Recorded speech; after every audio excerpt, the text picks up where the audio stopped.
welcome to Tales in the Dark. I know many of you enjoy relaxing with these videos, so I recommend turning down the volume until my voice is barely audible. It'll make the experience even more soothing. Before you close your eyes, let me know in the comments where you're listening from. Leave a like and subscribe to the channel. Thank you and enjoy listening. Story 1. From the moment I moved in, I felt it. The weight of something unseen pressing against the back of my neck whenever I stood in certain rooms. It wasn't paranoia. The house was watching me. At night, the windows reflected things that weren't there. Shadows shifted against walls, just barely out of sight. And then one morning, I woke to find a chair in the center of my bedroom facing my bed. I stared at it, frozen under my blankets. The wooden chair had been in my study downstairs the previous night. I remembered working at my desk, feeling that familiar prickle on my skin as if someone stood behind me. Now here it was, its worn surface catching the pale light filtering through my curtains. No one else had keys to my home, no signs of forced entry. Just a chair moved impossibly in the night, positioned with deliberate care. I convinced myself I must have moved it during a sleepwalking episode. I had been under stress lately. My mind liked this explanation, clung to it, even as my gut rejected it entirely. That day passed normally enough. I worked from home, typing reports at my desk, occasionally glancing at the empty space where the chair had been. The house creaked around me, wood settling and expanding in ways that almost sounded like footsteps. Almost. That night, I returned the chair to my study and placed a small strip of clear tape across its legs and the floor. A test. I slept fitfully, waking at every noise, my ears straining in the darkness. Morning came. I rushed downstairs to check the chair. The tape was broken, but the chair remained in place. Instead, something else had changed. The photographs on my wall, family portraits and landscapes from vacations, had been rearranged. Not dramatically, just subtly shifted. And in every picture containing people, their faces were now turned slightly away from the camera. I documented everything with my phone camera, evidence though I wasn't sure for what. I needed to know I wasn't losing my mind. The photos showed exactly what I saw, the subtle wrongness of it all. A week passed with small disturbances. Books rearranged on shelves, water running cold then hot without touching the tap, the scent of something burning when nothing was cooking. Each incident alone could be explained away, but together they formed a pattern I couldn't ignore. I began keeping a journal, writing down every occurrence, no matter how small. The writing helped maintain my sanity, giving structure to the inexplicable. At night, I would leave the journal open on my nightstand, pen beside it. One morning, I found a new entry in handwriting similar, but not identical to mine. I see you watching. The words sent ice through my veins. I tore the page out, crumpled it, and burned it in the sink. The smoke detector remained silent, despite the small flame and rising smoke. That evening, I invited a friend over, seeking normalcy and company. We talked, drank wine, and I carefully avoided mentioning anything strange. As she used the bathroom, I waited in the living room, feeling almost normal for the first time in weeks. "You changed your bathroom mirror," she said upon returning. "No, I haven't touched it," I replied. It looks different somehow, deeper." After she left, I went to investigate. The mirror looked the same as always until I moved to walk away. In the corner of my eye, my reflection lingered a moment longer than it should have, head turned slightly, watching me leave. I slept on the couch that night, away from the bathroom. away from my bedroom where things moved in the night. The couch faced a large window overlooking my backyard, and I kept a light on, finding comfort in the illuminated reflection of the room around me. Until the reflection stopped matching reality. In the glass, objects moved when their counterparts remained still. The shadow of my sleeping form rose from the couch and stood watching the real me. I shut my eyes tight, counting my heartbeats, telling myself it wasn't real. When I opened them, my reflection was gone entirely, the window showing only darkness where light should have been reflected. I stumbled to my feet and backed away. As I moved, a hand pressed against the glass from the outside, a hand with too many joints, fingers too long, palm too wide. I ran to the switch and flooded the backyard with light. Nothing was there. But when I turned back to the window, something had been written in the condensation on the inside of the glass. "We've been waiting for someone who notices." I packed a bag that night. I would stay at a hotel, call a realtor in the morning, never return except to sell the property. As I threw clothes into a suitcase, the air grew thick, difficult to breathe.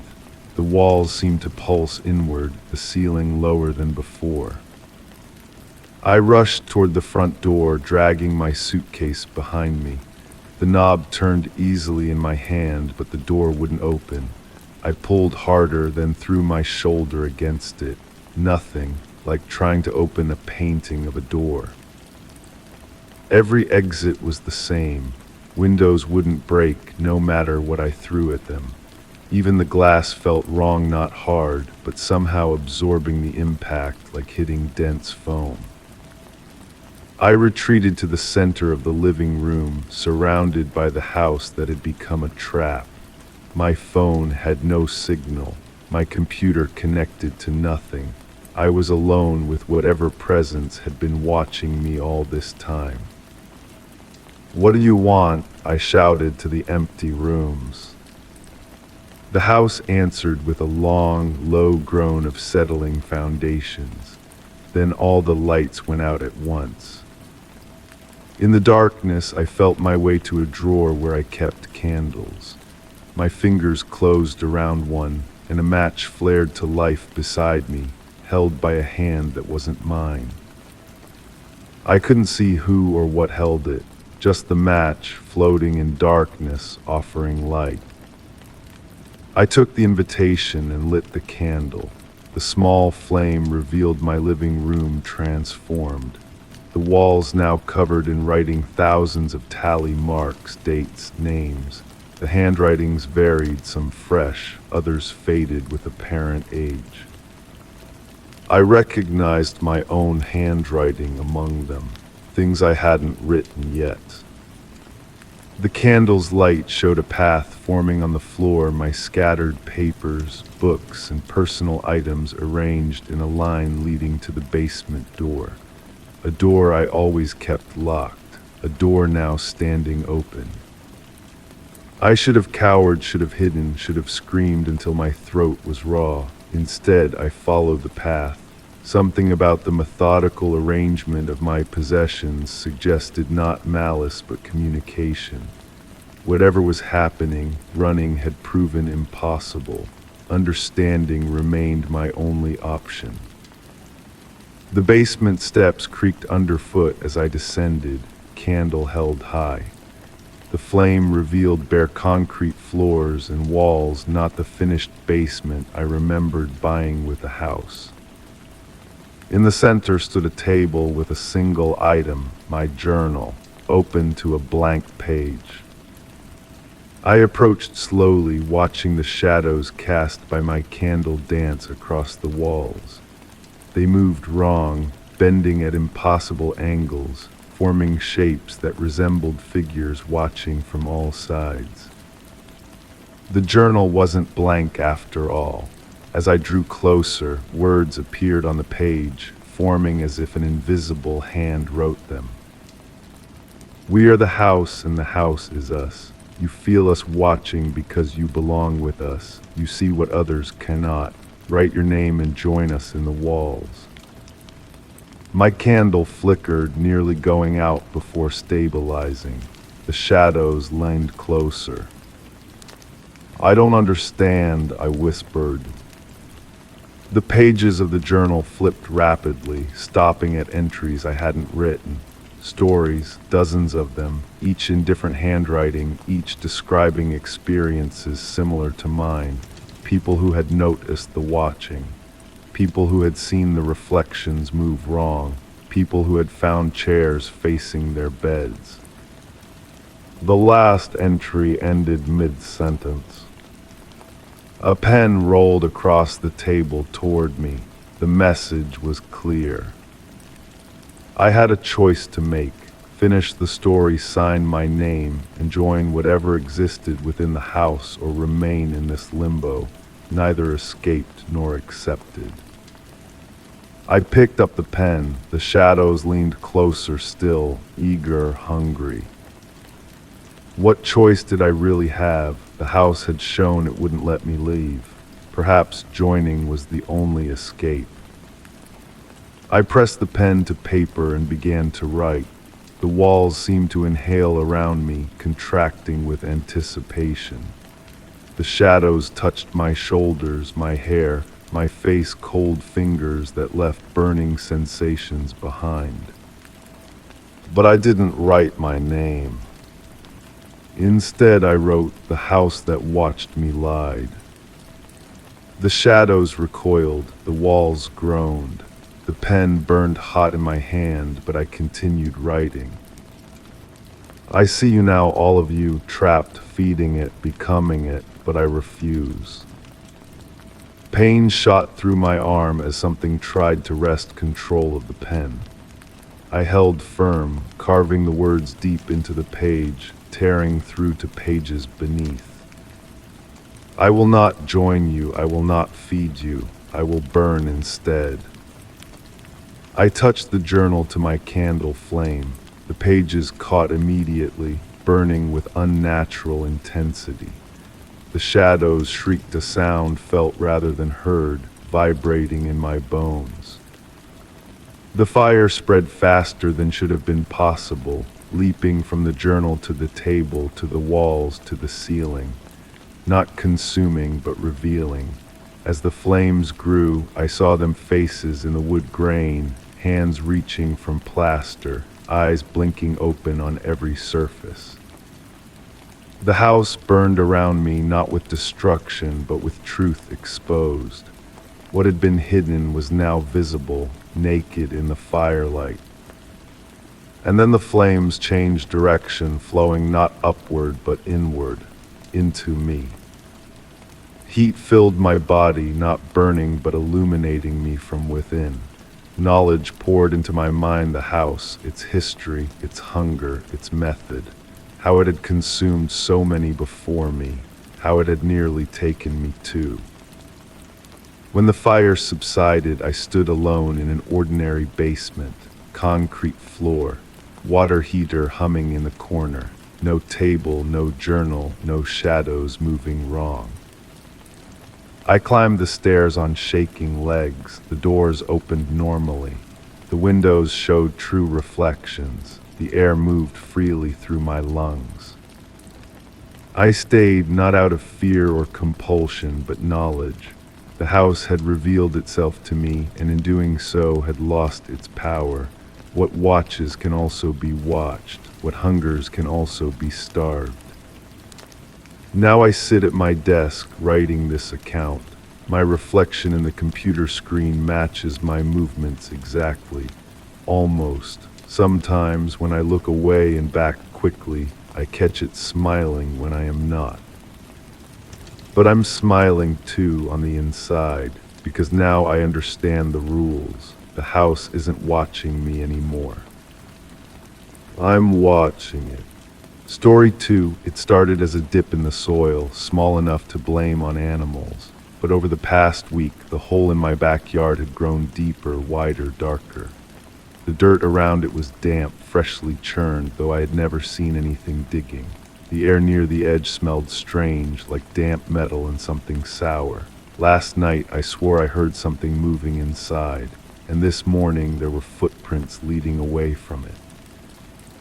I knelt at the edge, my fingers pressing into the soft earth.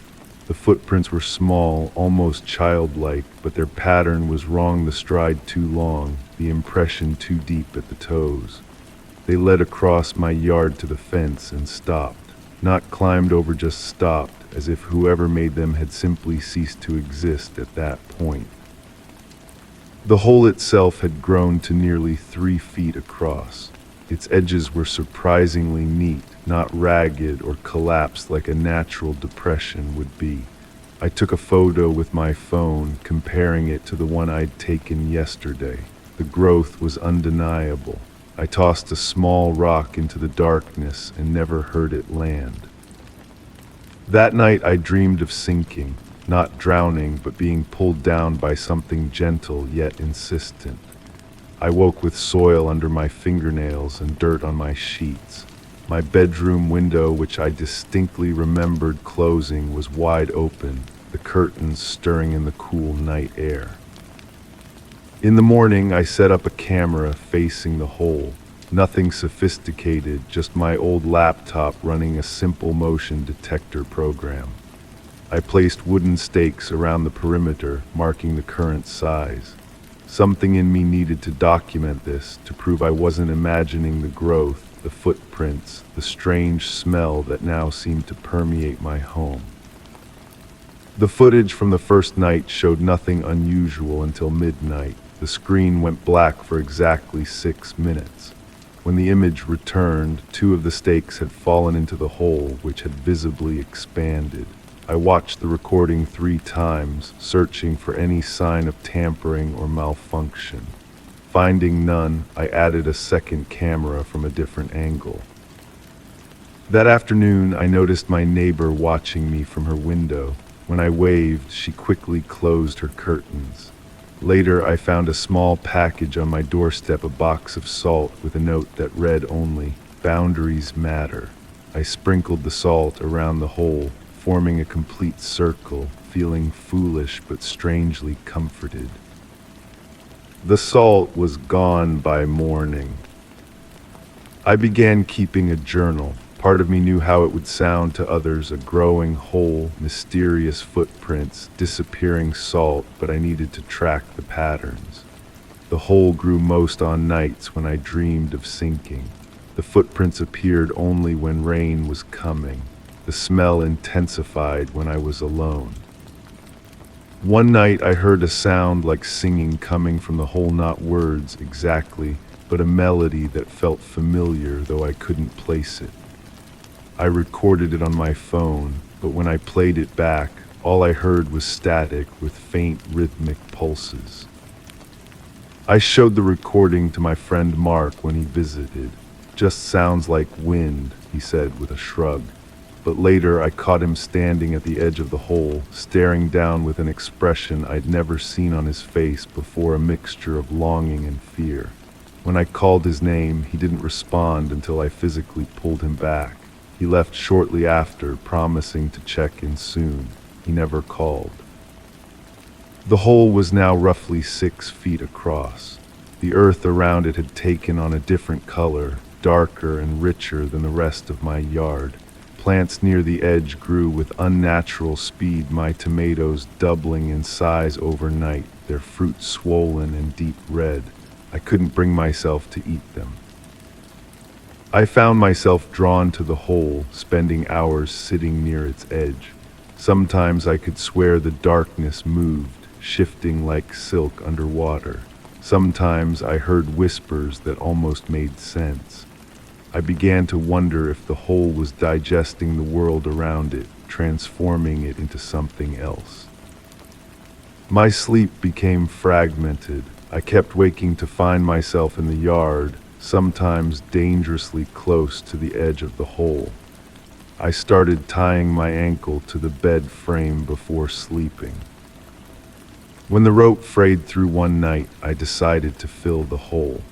I ordered soil, gravel, concrete materials to reclaim my yard. The delivery men seemed nervously eager to leave, their eyes never quite looking toward the back of my property.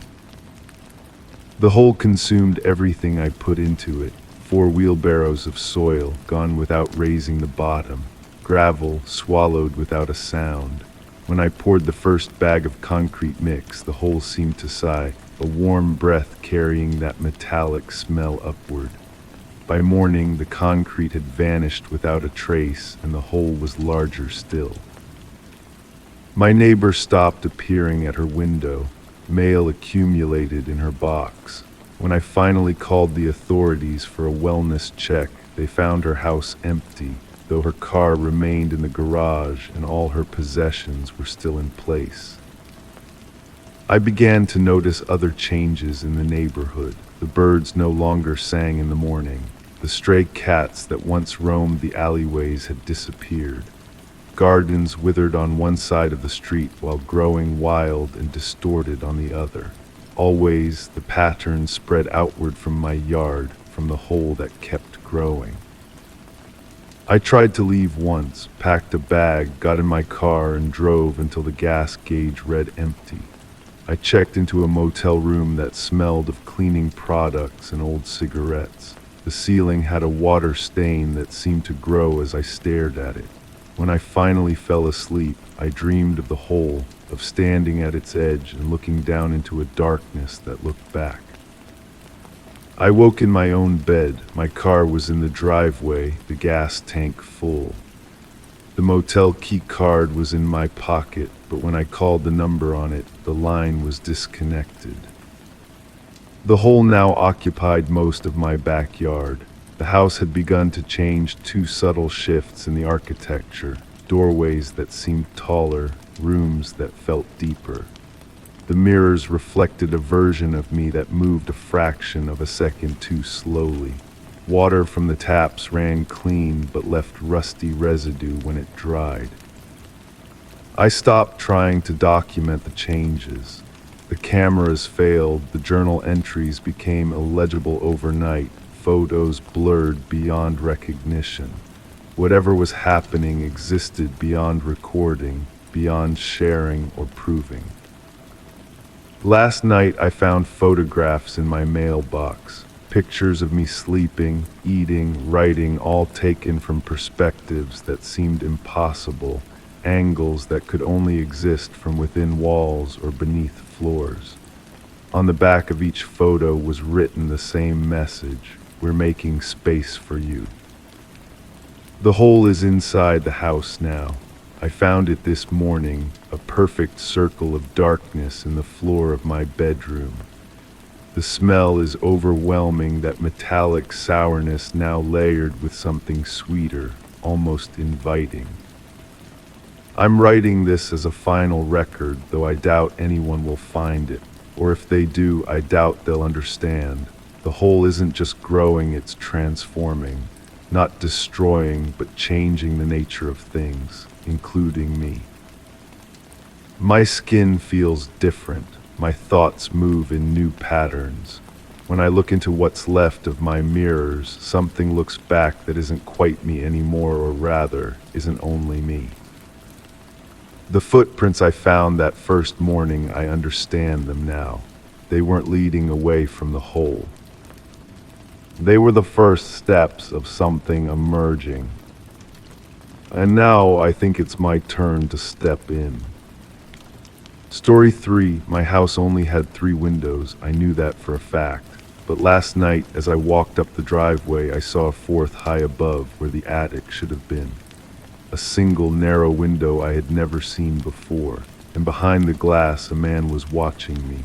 His face was wrong, smudged like a painting left in the rain, and just before I stepped inside, he raised his hand and waved. I froze mid-step, keys dangling from my fingers. The winter air bit at my exposed skin, but I barely noticed. My eyes remained fixed on that impossible window. I blinked hard, expecting the apparition to vanish, but when I opened my eyes, both window and figure remained. The man tilted his head slightly as if curious about my reaction.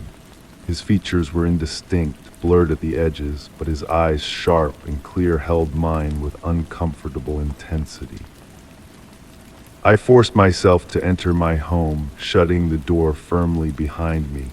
The familiar scent of old books and cinnamon should have been comforting, but instead it felt somehow off, as if another unfamiliar scent lurked beneath it.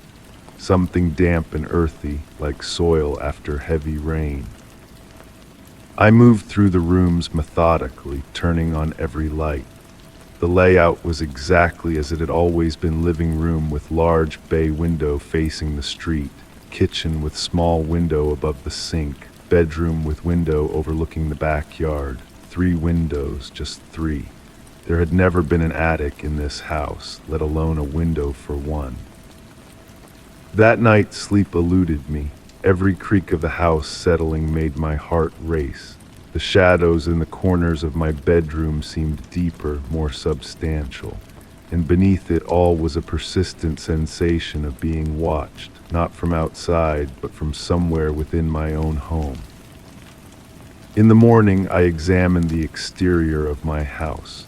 The roofline was unchanged, with no architectural anomaly that could explain what I'd seen. No fourth window existed in the harsh light of day. I took photos with my phone, documenting every angle of the house, telling myself this was a reasonable precaution rather than the beginning of obsession.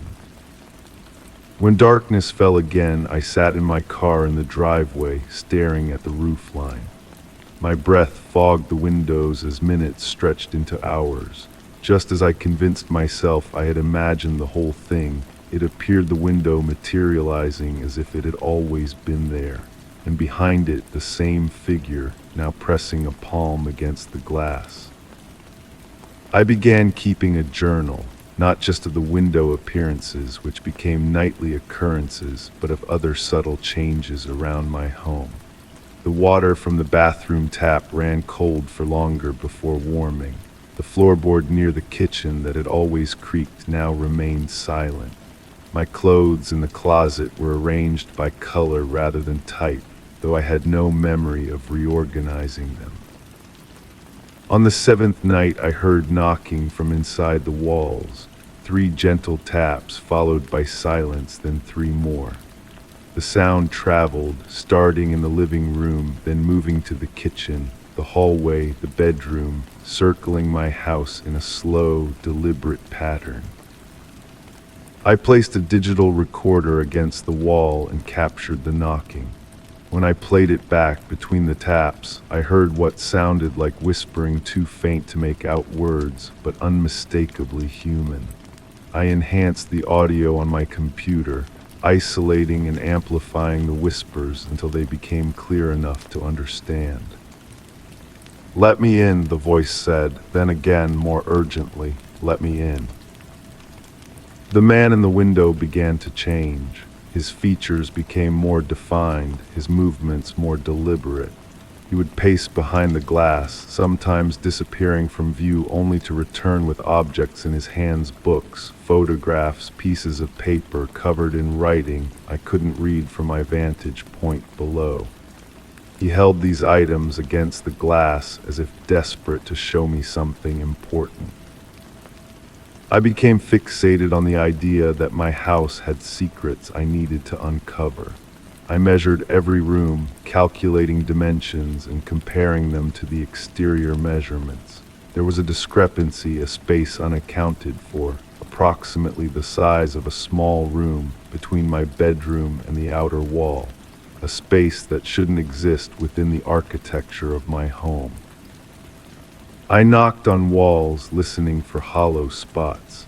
I examined baseboards and crown molding for seams or hinges that might indicate hidden passages. In my search, I discovered a section of wallpaper in the hallway that didn't quite match the rest, the pattern slightly off, the color a shade darker. When I pressed my palm against it, the wall felt warm, almost feverishly so, and seemed to pulse gently beneath my hand like something breathing. That night, the knocking came from behind that section of wall. no longer gentle but urgent, demanding. The wallpaper bulged outward with each impact as if something was trying to break through from the other side. I stood paralyzed in the hallway, watching the wall distort. Then, between knocks, a thin vertical line appeared in the wallpaper, a seam splitting open to reveal darkness beyond. The knocking stopped. The house fell completely silent. Not the normal silence of night, but an absolute absence of sound that pressed against my eardrums like physical pressure. From the darkness behind the wall, fingers appeared pale and unnaturally long, curling around the edge of the opening. The hand was followed by an arm, clothed in fabric that seemed to absorb light rather than reflect it.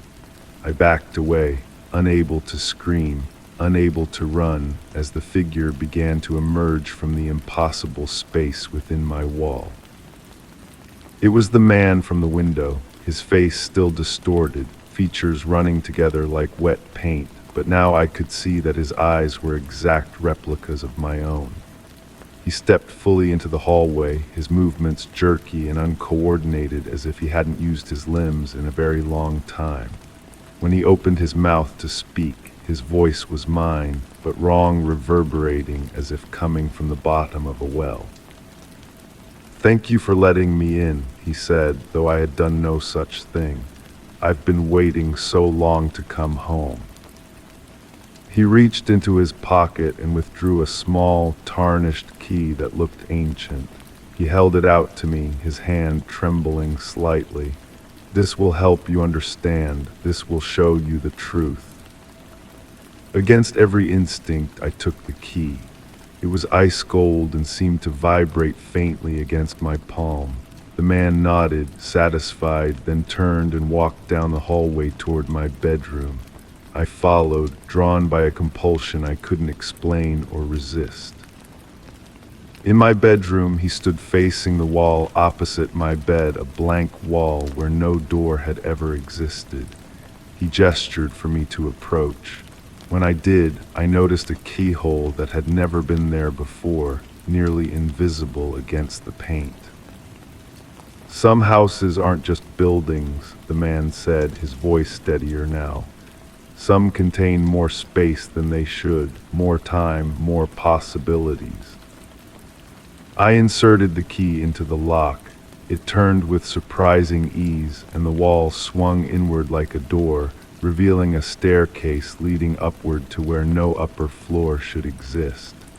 The steps were worn in the center, as if from countless footsteps over many years. "Go on," the man urged. "See what you've been missing." I ascended the stairs, each step creaking beneath my weight. At the top was a room and attic that couldn't exist, filled with furniture covered in sheets, boxes stacked against walls, and a narrow window looking out over the driveway. The window that had appeared to me that first night.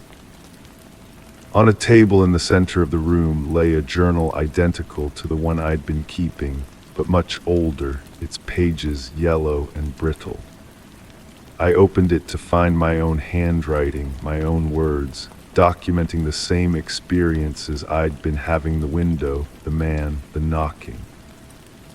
But the journal was dated 50 years ago. The final entry described ascending the stairs, finding the journal, and then nothing. The narrative ended mid-sentence, as if the writer had suddenly stopped or been stopped. I turned to flee, only to find the man standing at the top of the stairs, blocking my escape.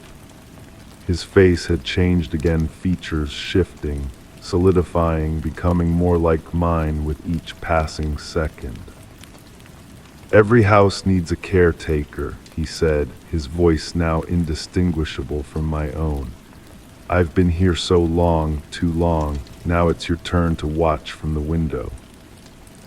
He stepped toward me, and I felt a strange sensation, as if I was being pulled apart and reassembled.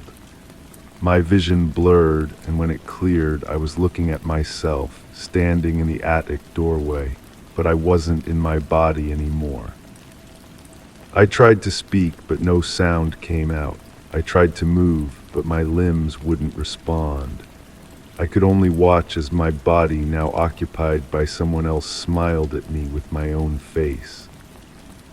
"Thank you for the tray," my voice said from my mouth. "You'll get used to it here. We all do, eventually." My body turned and descended the stairs. I heard the door close, the key turn in the lock, then silence. I don't know how long I've been here in this impossible attic. I've learned I can move after a fashion enough to pace before the window, to hold objects, to wave at newcomers walking up the driveway. My features have begun to blur, like watercolors running together. Each night I press against the window glass, watching the outside world, waiting, because sometimes I see people notice the window that shouldn't be there. People who pause and look up with confusion and fear. And when they do, I raise my hand and wave, because someday one of them will come inside. One of them will find the wall that pulses like a heartbeat. One of them will take the key. And maybe then I'll finally be free. Story 4, the scarecrow had always been there, standing alone in the empty field behind my house. I never thought much of it, but lately when the wind picked up, I heard something else, soft whispers curling through the grass. The scent of dry hay and old fabric lingered in the air, clinging to my clothes when I walked too close. And last night, as I watched from my window, I saw its head turn. I blinked, thinking my eyes were playing tricks on me. The darkness can do that, transform ordinary objects into something sinister. But when I looked again, the scarecrow's posture had changed. Its arm hung at a different angle, the worn fabric of its sleeve now pointing toward my house. Sleep evaded me that night. I lay awake, listening to the wind against my windows, trying to convince myself I had imagined it. The rational part of my brain offered explanations, a trick of moonlight, the wind shifting the structure, my own fatigue creating illusions. Morning would bring clarity, I told myself. Dawn arrived with a heavy mist blanketing the field. I stood at my kitchen window, coffee cooling in my hand, and stared at the scarecrow. It looked normal again, slumped, inanimate, its burlap head tilted down toward the earth. Relief washed over me until I noticed something on my back porch, dried mud and bits of straw, a small trail leading to my door, then stopping.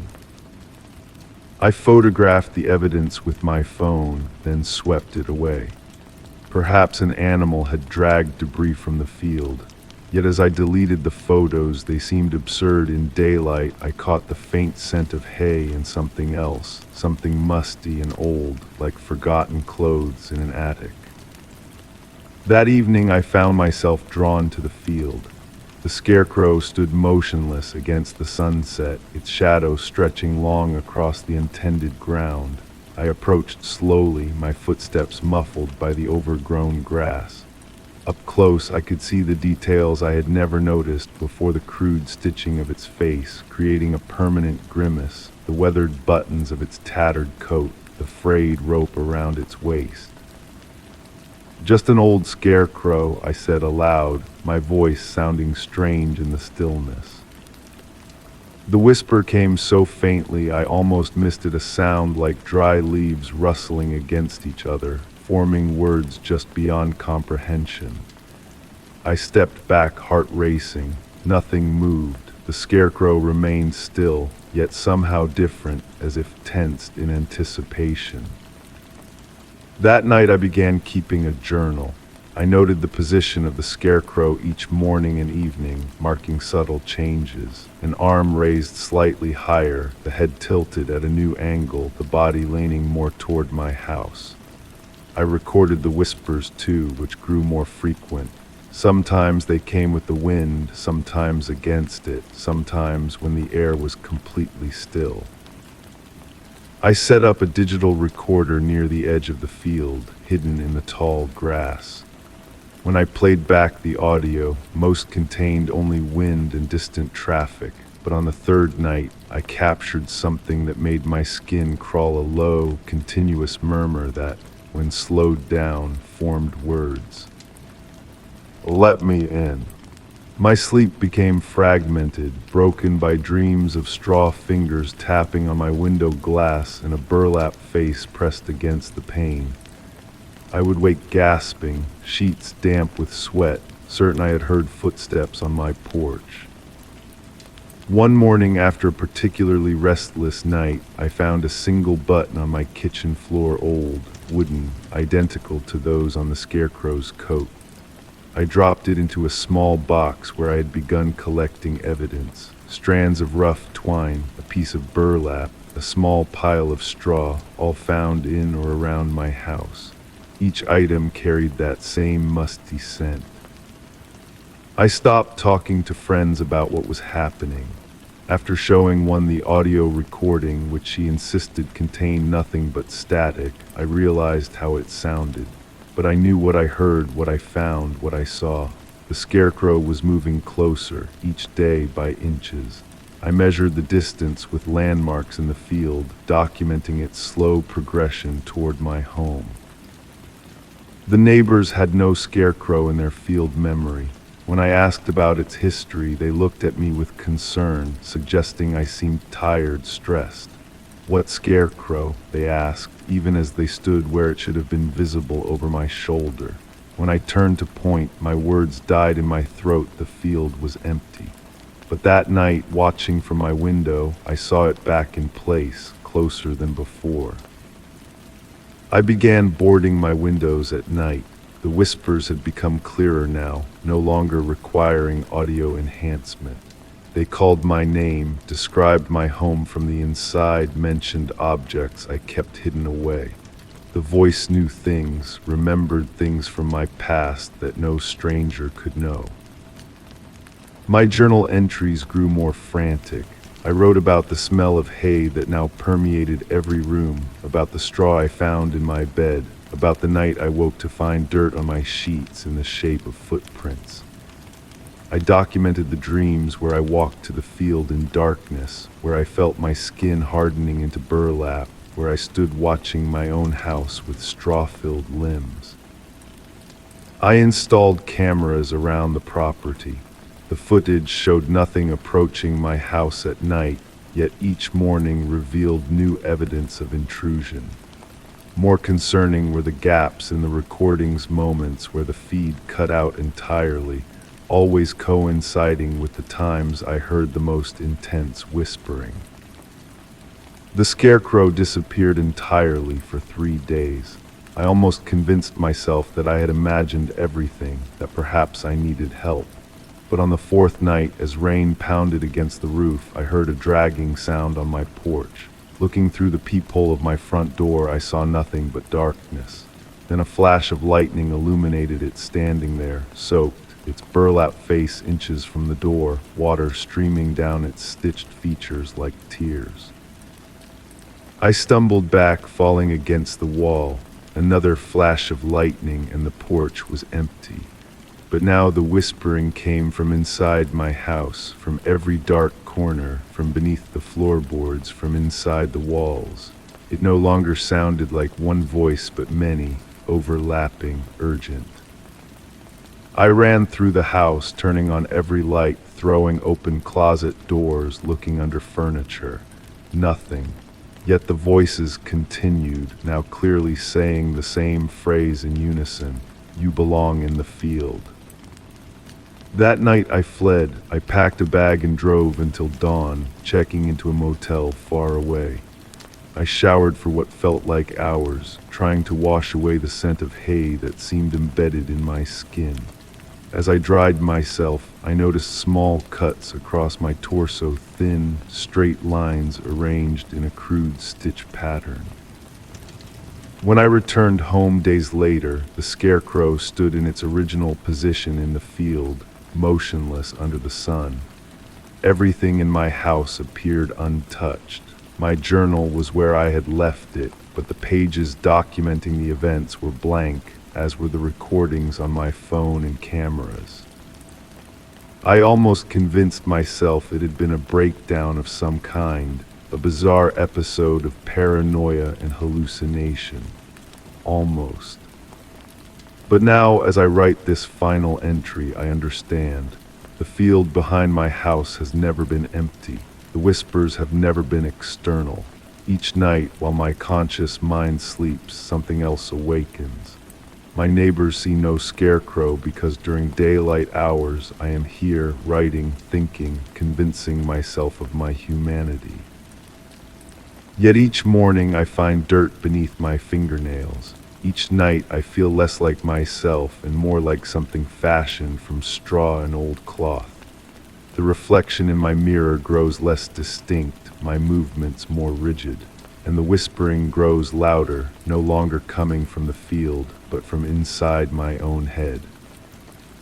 Tomorrow I will burn the scarecrow. I have the gasoline ready, but as I look at my hands, I notice the skin around my wrists has begun to fray, revealing twisted straw beneath. And I wonder when fire meets burlap and hay, which one of us will truly burn.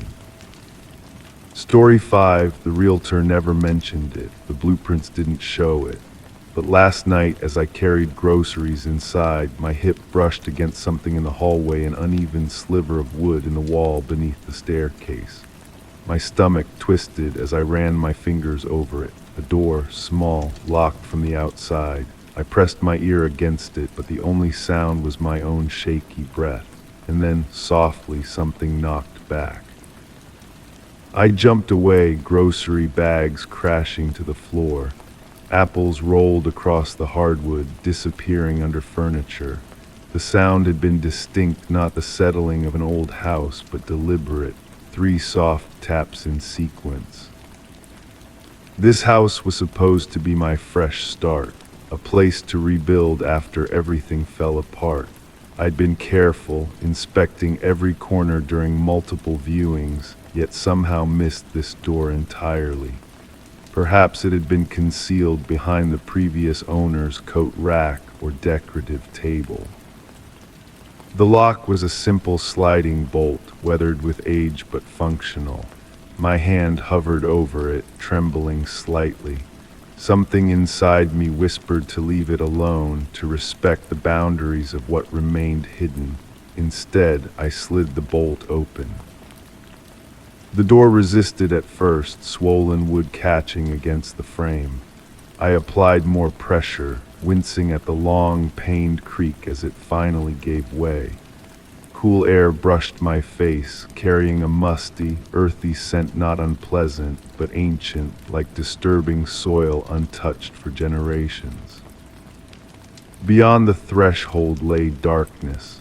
My phone's flashlight revealed a narrow staircase descending into what appeared to be a small cellar.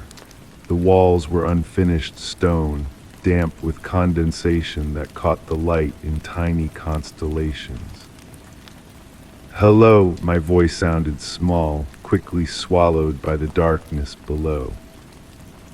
No response came, no more knocking. I retreated to the kitchen, gathering scattered groceries, trying to rationalize what I'd heard. The house was old, built in the previous century according to the property records.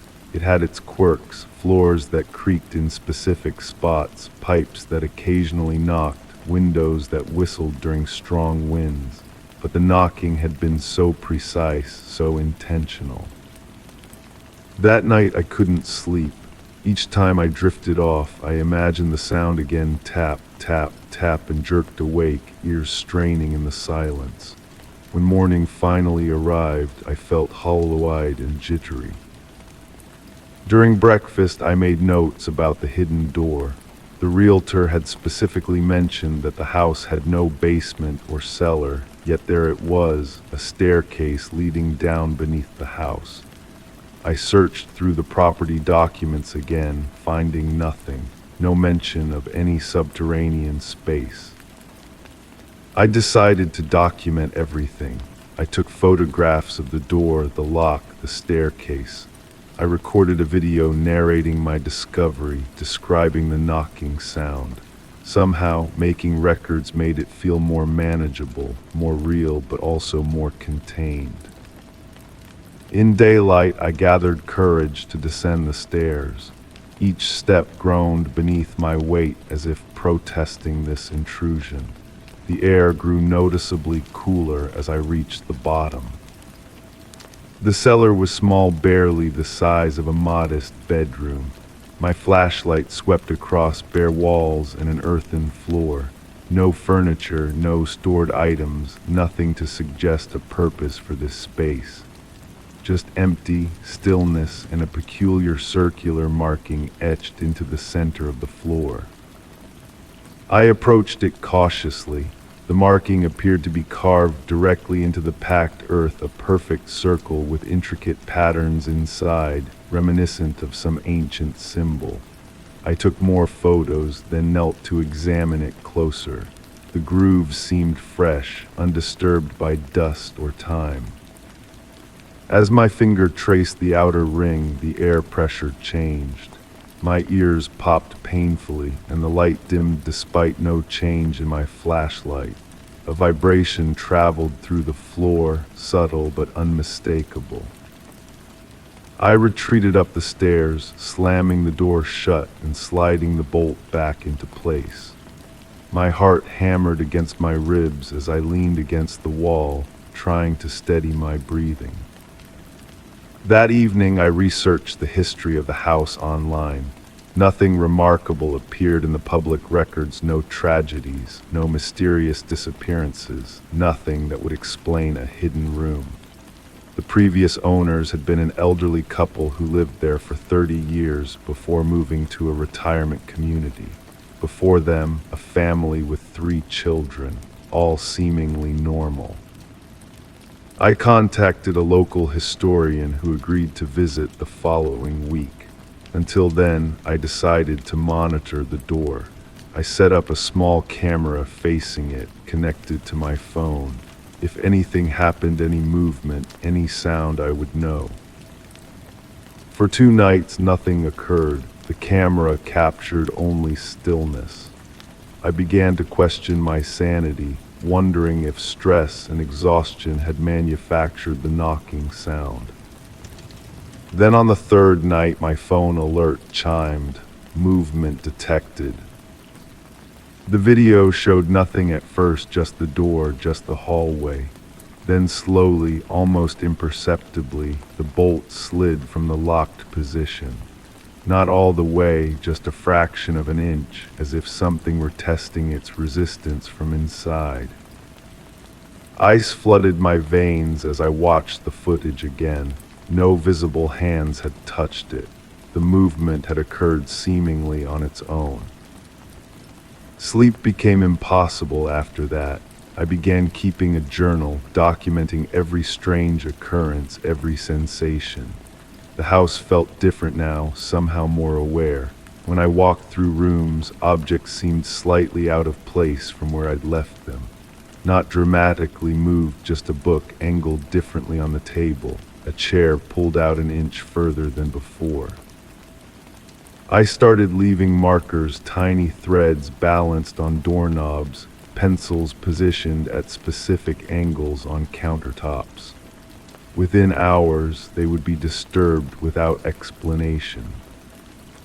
My dreams, when I managed to sleep, filled with whispers I couldn't quite understand. I would wake gasping, certain someone had spoken directly into my ear. The house remained silent, but waiting, watching.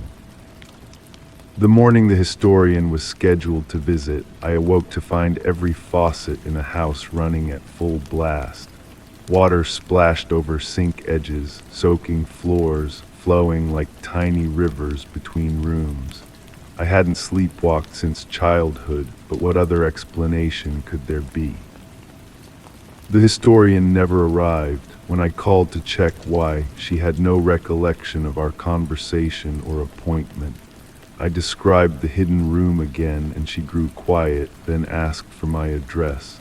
After a pause, she said simply, "That address doesn't exist." My laugh sounded hollow even to myself. I'm standing in it right now. The street exists, she clarified, but there's no house with that number. There never has been. I hung up, shaking. Outside my window, the neighboring homes stood exactly as they always had. My car sat in my driveway. Mail addressed to me had arrived that morning. That evening, as dusk painted shadows across the walls, I heard it again tap, tap, tap, but not from the hidden door. From upstairs, from inside the walls of my bedroom. I followed the sound, pressing my ear against different sections of wallpaper. The tapping moved, always just beyond where I listened, leading me in a circular path around the room. In frustration, I grabbed a hammer from my toolbox and struck the wall where the sound had last emanated. The drywall crumbled easily, revealing not wooden studs and insulation, but another passageway. A tunnel, narrow but navigable, carved through what should have been solid structure. My rational mind grasped for explanations, secret passages built during Prohibition perhaps, or architectural quirks never documented. But deep down I understood this wasn't something architectural or historical. The tunnel hadn't been there before, couldn't have been there before. I retrieved my flashlight and crawled inside. The passage twisted unnaturally, defying the dimensions of the house. It should have extended into my neighbor's property, yet somehow looped back on itself, descending gradually. The air grew staler as I crawled forward. Scratches marked the walls, not random gouges, but deliberate markings similar to the circular pattern in the cellar floor. Some looked freshly carved. The passage eventually opened into a small chamber that mirrored the cellar's same dimensions, same earthen floor, same circular marking. But this wasn't the same room. This one contained a single wooden chair in the center, facing away from me. Someone sat in the chair. I froze, flashlight beam trembling across a slim shoulder covered by fabric identical to the shirt I currently wore. Same color, same pattern. "Hello," my voice cracked. The figure remained motionless. I inched forward, heart threatening to burst from my chest. The figure's posture was familiar, the slight hunch of shoulders I recognized from photos of myself. The same dark hair, cut the same way. I reached out, touching the shoulder gently. The figure turned. My own face stared back at me, but wrong features slightly askew, eyes too wide, mouth stretched in an unnatural smile.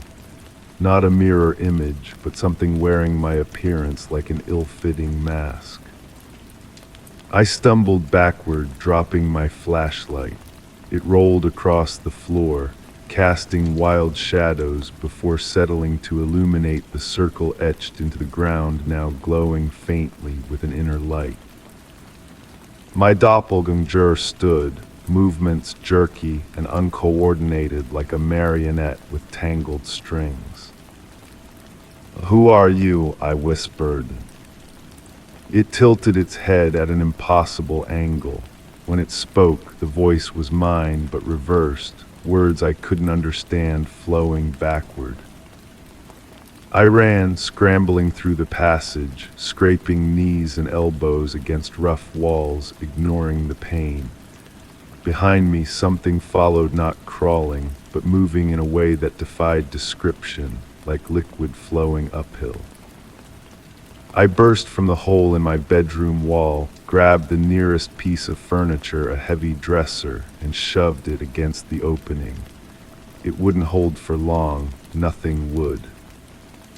Throughout the house, every door began to rattle in its frame. Every window shuddered. Lights flickered in patterns, blinking messages I refused to interpret.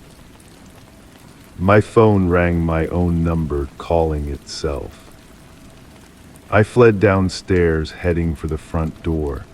As I passed the staircase, the hidden door stood open despite the bolt still being visibly in a locked position. From below came sounds of movement, multiple footsteps circling, though whether coming up or going deeper, I couldn't tell. The front door wouldn't open, the knob spinning uselessly in my grip. Same with all exterior doors and windows not locked, but somehow disconnected from their function. My doppelganger appeared at the top of the stairs, still wearing that stretched smile. Behind it, more figures emerged from other rooms, all wearing my face, all wrong in subtle, nauseating ways. Some had too many fingers, some had skin that rippled like water. All moved toward me with the same jerky gait. Only one path remained down through the hidden door beneath the stairs. I descended into darkness, no longer needing a flashlight. The circular marking now glowed brightly enough to illuminate the entire cellar. The earthen walls pulsed gently, like breathing. The house groaned above me, wood splintering, glass shattering. Reality itself seemed to bend around this point, this room that shouldn't exist. I stood in the center of the glowing circle, surrounded by whispers growing louder, more insistent. The symbols began to move, rearranging themselves, forming new patterns that burned into my vision. Understanding flooded through me, not complete, but enough to recognize what was happening. This house had never been mine. I had never purchased it, never moved in. This place existed between realities, feeding on those who stumbled into its trap. And I was not the first version of myself to be caught here. As footsteps descended the stairs behind me, I closed my eyes and placed my palm flat against the center of the circle. The earth was warm, pulsing in rhythm with my heartbeat. "I see you now," I whispered. The whispers stopped, the footsteps halted, everything went perfectly still. Then the floor beneath me dissolved, and I fell through darkness. I awoke standing in front of a house, my house, grocery bags in hand, key poised at the lock. Everything looked the same, felt the same, yet subtly wrong. The neighboring houses were similar, but with different colored doors, the trees slightly taller. I set the groceries down carefully and backed away. In the upstairs window, a figure watched my figure, wearing my clothes with my face. It raised a hand and pressed it against the glass. Tap, tap, tap. I turned and walked away, never looking back. I don't know which reality I've fallen into, or how many versions of myself have made the same journey. I only know that somewhere, a house waits with a hidden door under the stairs, ready to feed again. And sometimes, when I pass a certain type of old house, I swear I hear knocking from inside the walls, waiting for an answer. Story 6, I barely noticed it at first, a flicker in my peripheral vision, my reflection moving a fraction of a second too late. But then one morning I stood at the mirror and stared. My reflection did the same. I raised my hand, it copied me perfectly, but then its fingers curled just slightly before I had moved mine. The air smelled faintly of lavender and something sour, and then it smiled. Not a warm smile or a friendly one, a knowing smile, the kind that suggests a secret shared between two people, except I wasn't in on it. I stepped back from the bathroom mirror, my heart racing beneath my ribs. The reflection stepped back too, maintaining perfect synchronization this time. "Just tired," I whispered to myself. The words hung in the small bathroom, absorbed by the steam from my morning shower. The mirror had fogged slightly around the edges, framing my face, our faces, in a cloudy border. I wiped it clear with my palm. The glass felt unusually cold against my skin. That should have been the end of it, a momentary hallucination born from lack of sleep and too much caffeine. But the incident lingered in my mind throughout the day, nagging at me like an itch I couldn't quite reach. I returned home that evening with an inexplicable urge to check the mirror again. The house felt different somehow, quieter, as if the walls were holding their breath. I flipped on lights as I moved through each room, dispelling shadows that seemed to cling a bit too eagerly to the corners. Standing before the bathroom mirror once more, I studied my reflection carefully. It mimicked my movements perfectly. Eyes blinking when mine did, head tilting at the same angle, nothing unusual. I leaned closer, examining my face inch by inch. What did I expect to find? I asked my reflection. It mouthed the words in perfect unison. Then I noticed something. A small mole near my left eyebrow, one I'd had since childhood, was missing from the reflection. I touched the spot on my face, feeling the slight bump under my fingertip. The reflection touched the same spot, but there was nothing there, just smooth skin. A cold sweat broke out across my forehead. I backed away, keeping my eyes fixed on the mirror. The reflection moved in perfect sync, its expression matching my growing horror, but the mole remained absent. That night I barely slept. Every creak of the house settling made me jolt awake. The darkness seemed thicker somehow, pressing against my eyelids whenever I tried to close them. I could still smell lavender, faint but persistent, though I owned nothing with that scent. Morning arrived with pale, watery light filtering through my curtains. I approached the bathroom with cautious steps, bracing myself before looking in the mirror. My reflection waited for me, disheveled and tired-looking with dark circles under its eyes. The mole was still missing. I began documenting everything, taking photos of myself and comparing them to what I saw in the mirror, recording videos of my interactions with the reflection, writing detailed notes of each discrepancy I discovered: the missing mole, a slightly different part in my hair, the way my reflection sometimes blinked just before I did. The photos revealed nothing unusual. In them, my reflection appeared exactly as it should, mole included. The videos showed only normal mirror behavior. It was as if the anomaly could only be perceived directly, never captured by technology. Friends began to notice my distraction.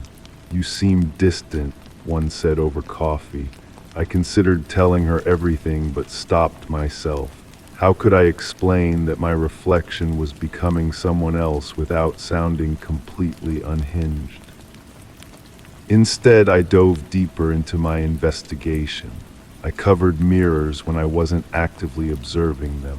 I set up a voice recorder near the bathroom mirror, letting it run overnight. The recording captured nothing but the ambient sounds of the house, yet when I played it back, I could swear I heard faint whispering beneath the white noise, words just beyond comprehension. One evening, I stood before the mirror and spoke directly to my reflection. "What are you?" I demanded. The reflection mouthed the same words, but its eyes held something new: amusement. I pressed my hand against the cool glass. The reflection did the same. Our palms met at the barrier between worlds. The glass felt different, softer somehow, almost like membrane rather than solid matter. I pulled back sharply. The reflection withdrew its hand a moment later. That night I dreamed of standing in a room identical to my bathroom, except everything was reversed. Mirror me stood on the other side, watching.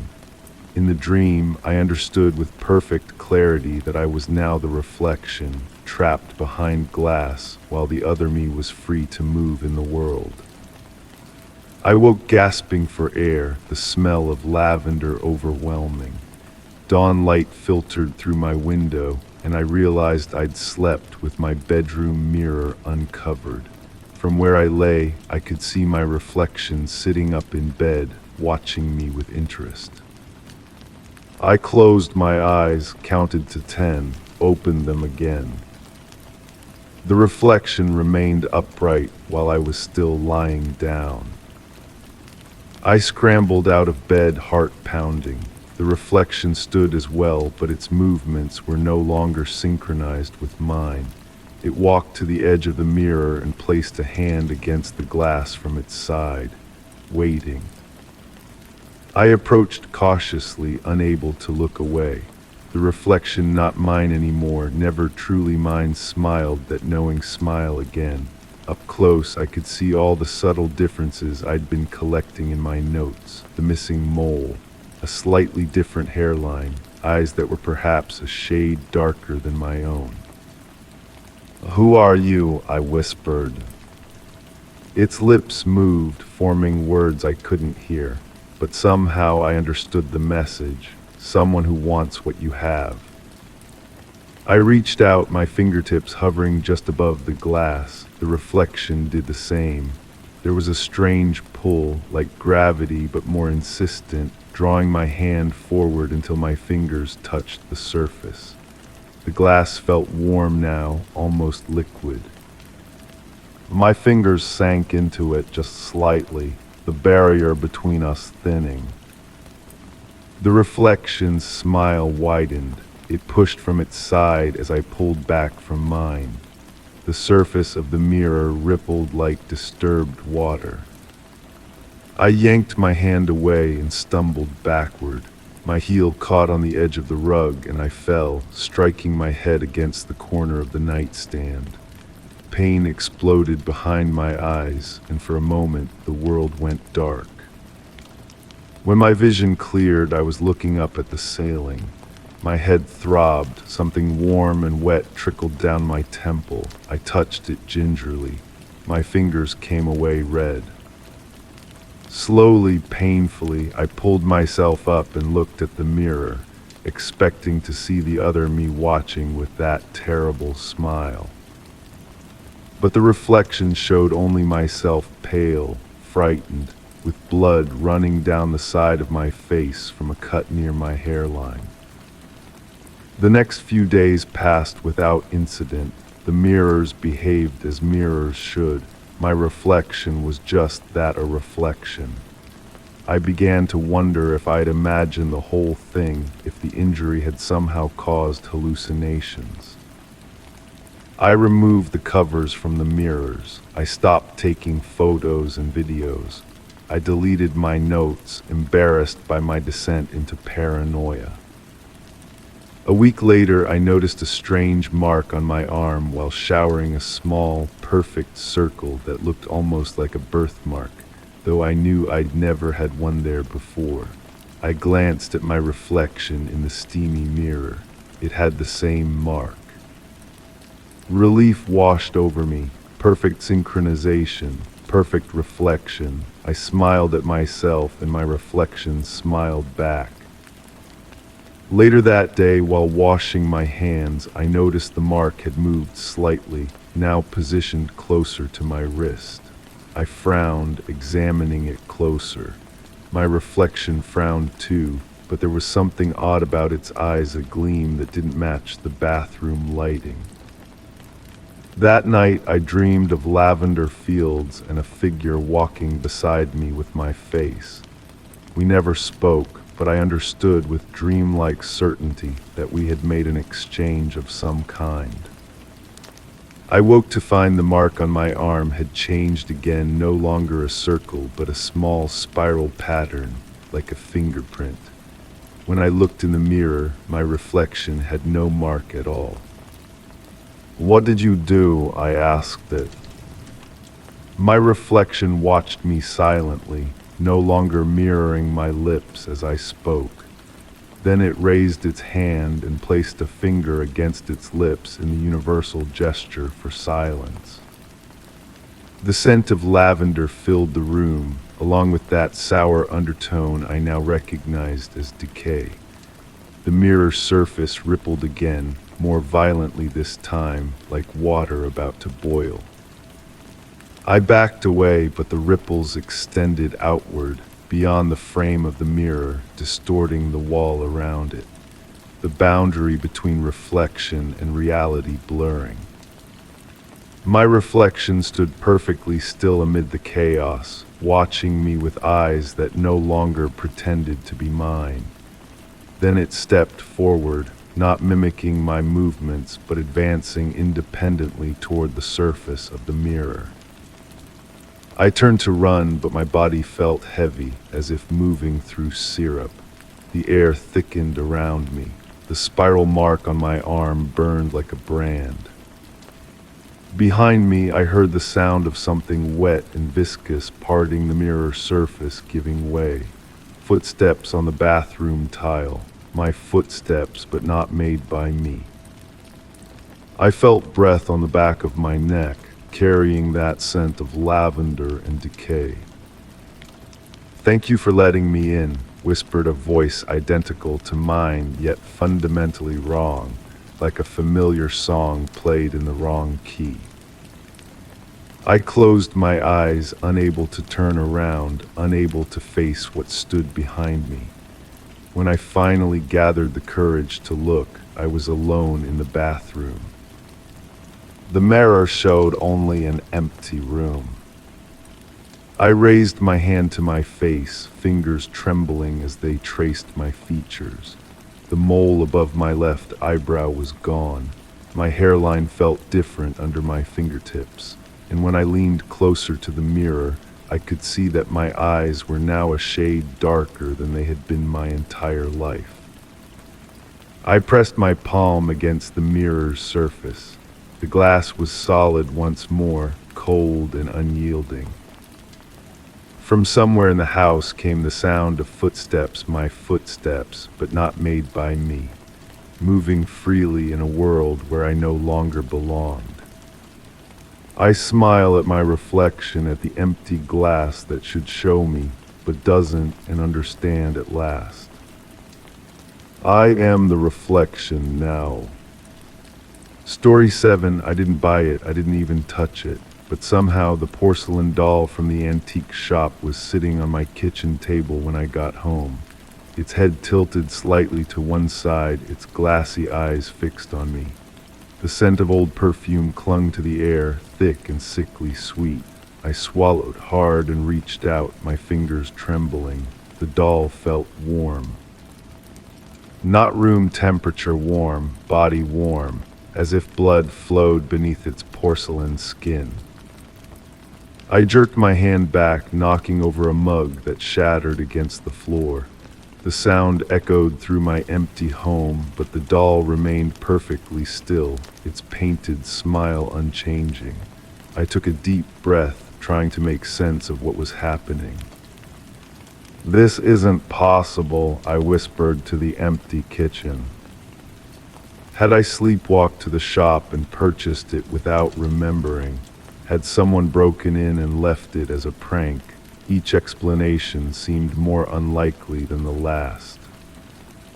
I took out my phone and snapped a photo of the doll, needing proof that this was real.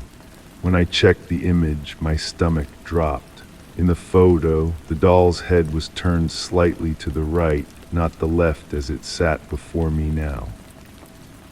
I looked up from my phone. The doll hadn't moved. Or had it? That night I couldn't sleep. I placed the doll in the spare room, closing the door firmly behind me. As I lay in bed, I heard the soft sound of what might have been footsteps padding across wooden floors, or perhaps it was just the house settling. Old buildings make strange noises after all.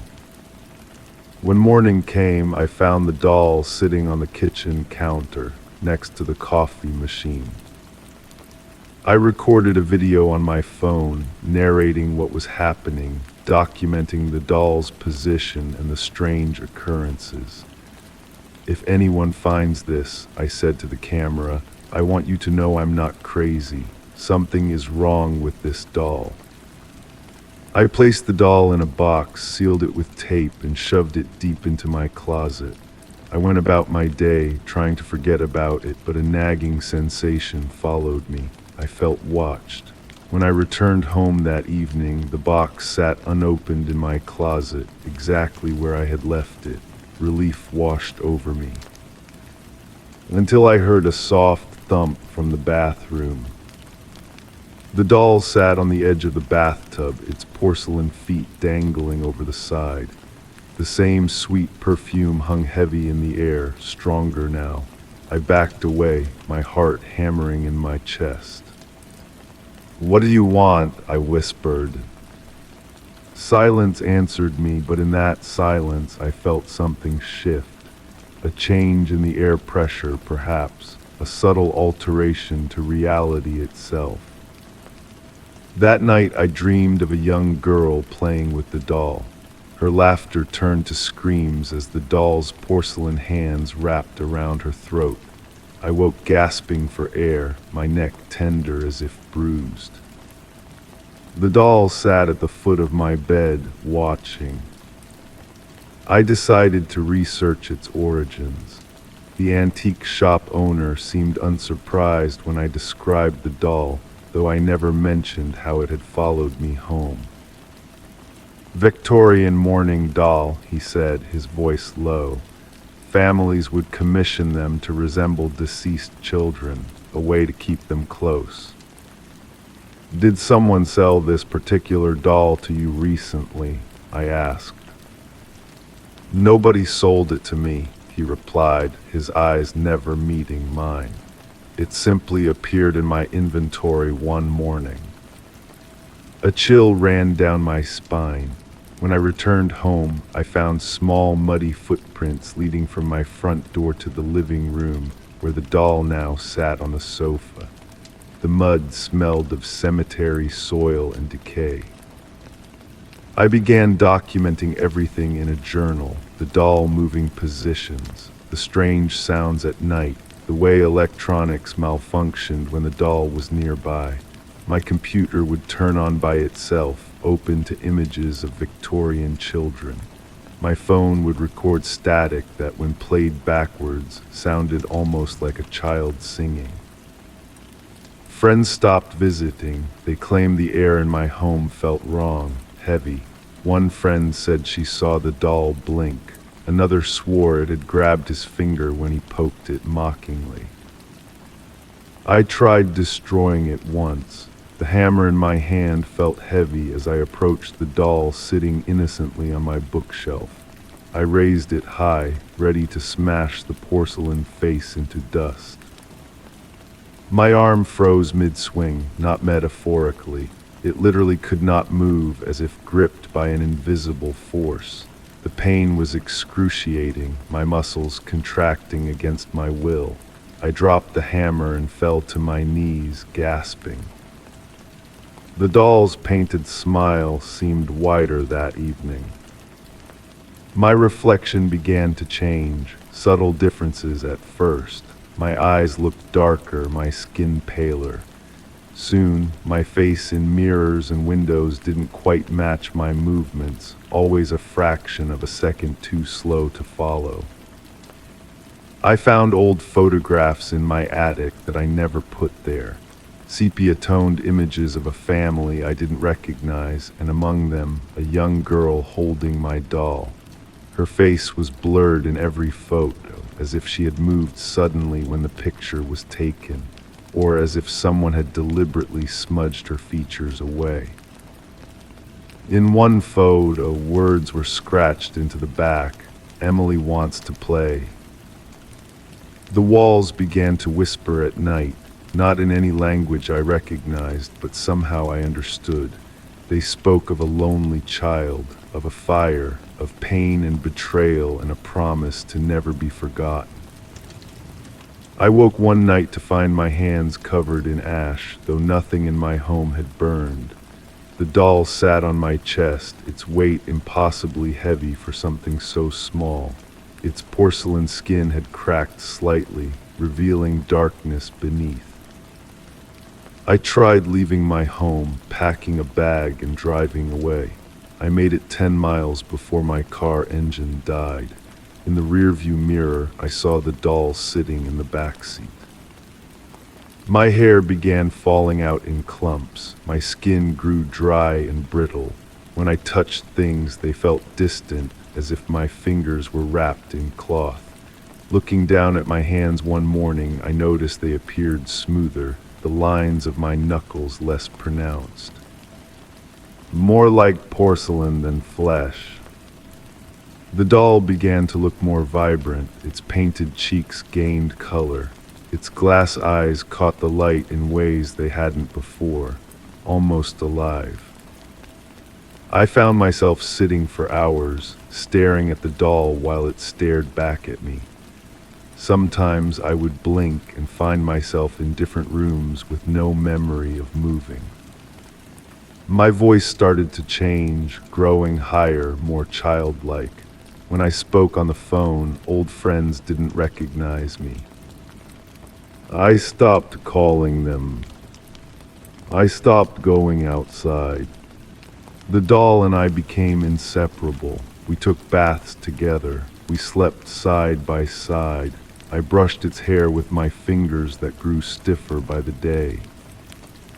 The mirror showed us growing more alike, me becoming more doll-like, it becoming more human. One morning I couldn't move my legs. They felt fused together, solid and unyielding. My skin had a sheen to it that caught the light unnaturally. The doll sat beside me, and I noticed for the first time that it had a tiny scar on its chin, identical to one I'd had since childhood. I tried to scream, but my jaw barely moved. My lips felt sealed together, with just a small opening remaining. The doll stood up. It walked across the bed on unsteady legs, movements jerky but improving with each step. It reached out with a hand that looked less porcelain and more flesh with each passing moment, and stroked my cheek with warm fingers. "Thank you," it whispered in a voice that used to be mine. As my eyes became fixed and glassy, the last thing I saw was my own face smiling down at me, free from the prison of porcelain, while I remained trapped behind a painted smile.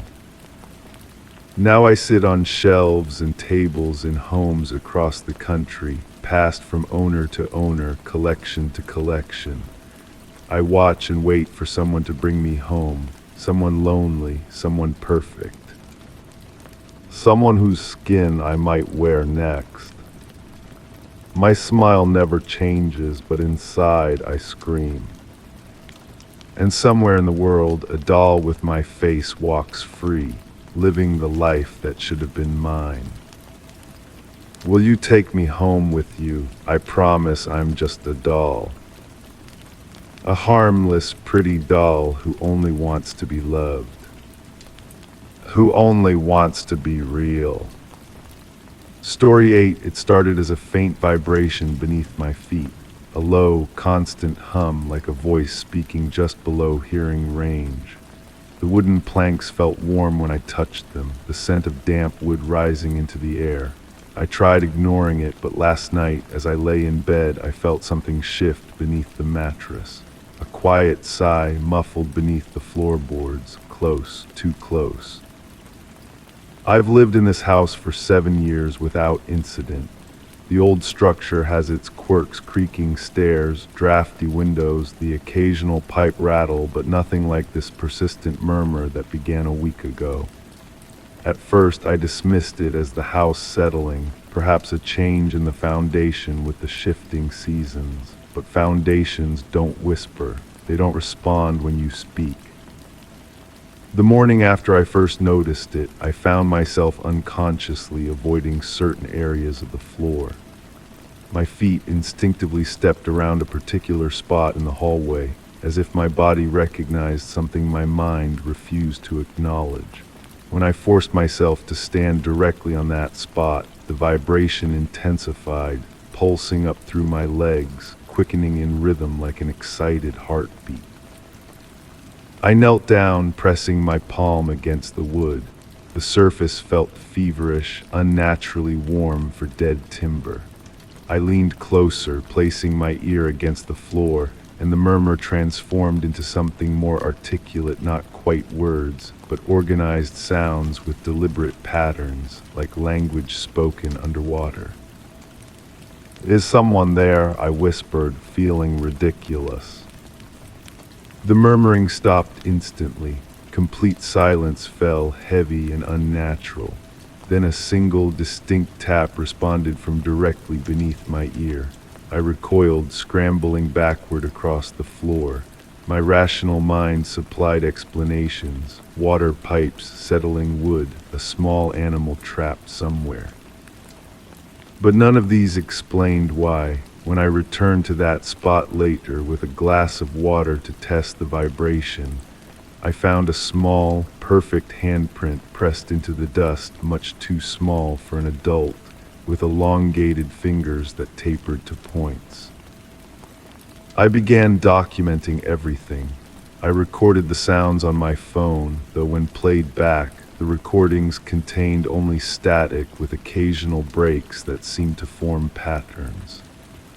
I took photographs of the floor, noting how the grain of the wood appeared to shift between images taken only hours apart, forming swirling patterns that hadn't been there before. In my notebook, I sketched the handprint before it faded, measured the temperature differences across the floor, and kept a log of when the murmuring intensified. Nights were always worse. The voice, because I had begun thinking of it as a single entity, grew more insistent in darkness, the vibrations strong enough to make the furniture tremble slightly. My research into the house's history revealed nothing unusual. No tragic deaths, no missing persons, nothing that would explain what was happening.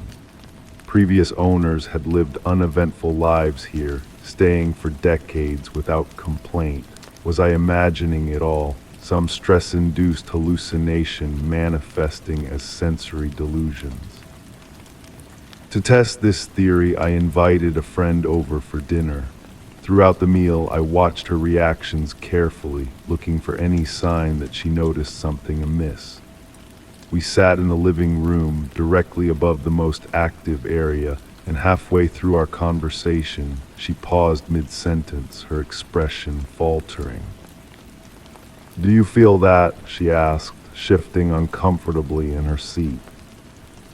"Feel what?" I kept my voice casual. She placed her wine glass on the table, watching as tiny ripples formed on the surface of the liquid without any visible cause. Like a vibration. And is it warmer in this spot? After she left, the murmuring grew frantic, as if agitated by the presence of another person. That night, I dreamed of digging through the floor with my bare hands, the wood soft as wet clay, parting easily as I reached deeper and deeper into an impossible darkness that seemed to have no bottom. I woke to find splinters embedded in my fingertips and dirt beneath my nails. The next day I bought tools: a crowbar, hammer, flashlight, protective gloves. Whatever was under the floor, I needed to see it. Knowledge, even terrifying knowledge, seemed preferable to this maddening uncertainty. I selected the spot where the murmuring was strongest and began prying up the floorboards. The wood came away with surprising ease, as if eager to be removed. Beneath the first board was dirt, not the expected joists and insulation, but raw earth that smelled ancient and disturbed. The murmuring grew louder now, unfiltered by the barrier of wood, but still unintelligible. I dug into the soil with a garden trowel, expecting to hit concrete or stone, but finding only more dirt, damp and yielding. As I dug deeper, the soil grew warmer, and tiny movements caught my peripheral vision. The dirt itself seemed to shift and pulse, as if breathing. The hole was now 2 feet deep, yet somehow the house's foundation wasn't visible. This defied all architectural logic. I should have hit structural elements long ago. The murmuring changed tone, becoming almost melodic, not threatening but beckoning. My rational mind screamed warnings, but my hands continued digging, driven by a compulsion I couldn't control. The soil grew increasingly warm and moist, clinging to my skin like flesh. Something white gleamed in the dirt. I brushed away the soil to reveal what looked like a fragment of porcelain, smooth, curved, with a faint pattern etched into its surface. As I touched it, the murmuring surged into a clear, distinct voice that spoke directly into my mind, not my ears, my mind. "Found you," it said with unmistakable delight. The porcelain fragment moved under my fingertips. No, it gripped my fingertips. What I had taken for porcelain was a tiny hand, perfect in form but wrong in proportion, with too many joints in each finger. It held me with surprising strength, and another hand emerged from the soil beside it, reaching upward. I tried to pull away, but the grip tightened. More hands appeared, small but strong, breaking through the soil like pale shoots, grabbing my wrists, my arms, the fabric of my clothes. The murmuring had become a chorus now, multiple voices speaking words I still couldn't understand, but whose meaning I somehow knew. Welcome, finally, join, stay. With one desperate wrench, I broke free, scrambling backward from the hole. The hands reached after me, stretching impossibly from their places in the earth, elongating like pulled taffy.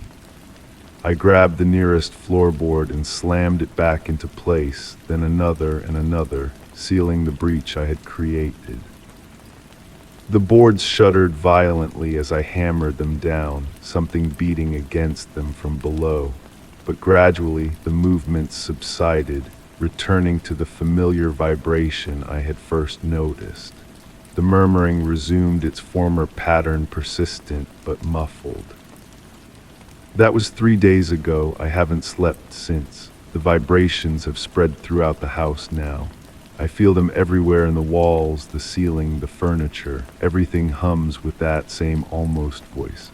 My recording devices capture nothing but static, yet when I press play, I hear words forming in the white noise, growing clearer with each listening. The floor feels different underfoot now, yielding slightly with each step, as if walking on muscle rather than wood. The house smells different too, an organic, living scent that no amount of cleaning can remove. Last night I watched as a water glass on my bedside table trembled itself to the edge, then hung there, defying gravity for several seconds before dropping. I know I should leave, but something holds me here. The same curiosity that drove me to dig now keeps me rooted in place, or perhaps it's something else. The mirrors show subtle changes in my appearance. My skin has a different texture. My eyes reflect light oddly, and sometimes, when I'm not looking directly at my reflection, I catch movements that don't correspond to my own. The hole I dug has been sealed, but new ones are forming on their own. Small at first, mere cracks between floorboards that widen when I'm not watching. I cover them with rugs, furniture, books, anything to block what might emerge. But the coverings move during the night, shifted by forces I can't see. This morning I found a small object on my pillow, a carved figurine made of some material I can't identify, neither wood nor stone nor plastic, but with properties of all three. It depicts a house, recognizably mine, but with a door where no door exists in reality. The figurine is warm to the touch and seems to vibrate in sync with the floor. I should destroy it. I should burn this house down. I should run and never return. Instead, I find myself drawn to the figurine, turning it over and over in my hands, studying the tiny door with its intricate details. My fingers trace its outline repeatedly, and with each tracing, I feel a corresponding movement in the wall behind me. A seam is forming there, following the exact pattern of the door on the figurine. The murmuring has changed again. It sounds pleased. I understand now. The house isn't built on something. Something is built inside the house, awakening, unfolding. And it knows my name. Story 9. I was halfway home when I reached into my pocket and felt nothing. My keys gone. Panic tightened my chest as I retraced my steps, but I knew I had them when I left work. I turned onto my street, my breath unsteady, and then I saw him. A man standing at my front door, my keys in his hand. The air smelled of rain and something bitter, metallic. As I stepped closer, he turned the key in the lock and stepped inside. My body froze. Who was this person? How did he get my keys? And why was he entering my home as if it were his own? I approached cautiously, my heartbeat drumming in my ears. The front door stood slightly ajar. No sounds came from inside, just silence too perfect, too complete. Hello, my voice sounded foreign even to myself. The house remained quiet. I pushed the door open with my fingertips. The familiar scent of my home was there, but underneath it lay something else, a faint cologne I didn't recognize, woody and sharp. The living room appeared untouched, everything in its place, but something felt wrong. The cushions on my couch seemed slightly misaligned. The blinds were drawn at an angle I never used. Small, almost imperceptible differences, like someone had created a meticulous replica of my home with tiny, deliberate errors. Is anyone here? I called out again, moving toward the kitchen. A cup of coffee sat on the counter, steam still rising from its surface. I never left drinks unattended. Next to it lay my keys. My fingers hovered over them, hesitant. When I finally picked them up, they felt wrong, heavier, the metal unnaturally cold against my skin. A floorboard creaked upstairs. I should have run, called someone, but curiosity pulled me forward like an invisible thread. I found myself ascending the stairs, each step bringing me closer to whoever waited above. The door to my bedroom stood open. Inside, the bed was made, but not how I made it. The corners were tucked with military precision, the pillows arranged symmetrically. On my nightstand, a photograph I kept face down was now standing upright, a picture of my childhood home. Behind me, a voice spoke, "You're early." I whirled around. The stranger stood in the doorway. Average height, average build, forgettable features. Except for his eyes, they were mine. The exact shape, color, and expression of my own eyes looking back at me. "Who are you?" I managed to ask. He smiled my smile and tilted his head. "You know exactly who I am." "This is my house," I said, my voice steadier than I felt. "Is it?" He walked past me to the window and adjusted the blinds with the same motion I always used. Interesting theory. I noticed a small notebook on the dresser that wasn't mine. I reached for it, but he moved with unexpected speed, snatching it away. "Not yet," he said. "You're not ready for this part." "What part? What are you talking about?" He sat on the edge of the bed, my bed, and gestured around. "Notice anything unusual about this place, besides me, of course." I looked around, seeing my bedroom, but with every scan, small details jumped out. The paint was a shade darker. The ceiling had a hairline crack I'd never noticed. The floorboards ran perpendicular to what I remembered. "This isn't my house," I said. "It is now," he replied, "for you at least." My phone buzzed in my pocket. When I checked it, the screen showed a text from a number identical to my own. Where are you? While I stared at my phone, the stranger pulled out an identical device. On his screen, I could see the same message, but from the other perspective: sent, not received. You should answer, he suggested, watching me with undisguised fascination. You'll want to document this. Document what? The transition, he gestured between us. It doesn't happen often, but when it does, it helps to keep records. Against my better judgment, I typed, "Who is this?"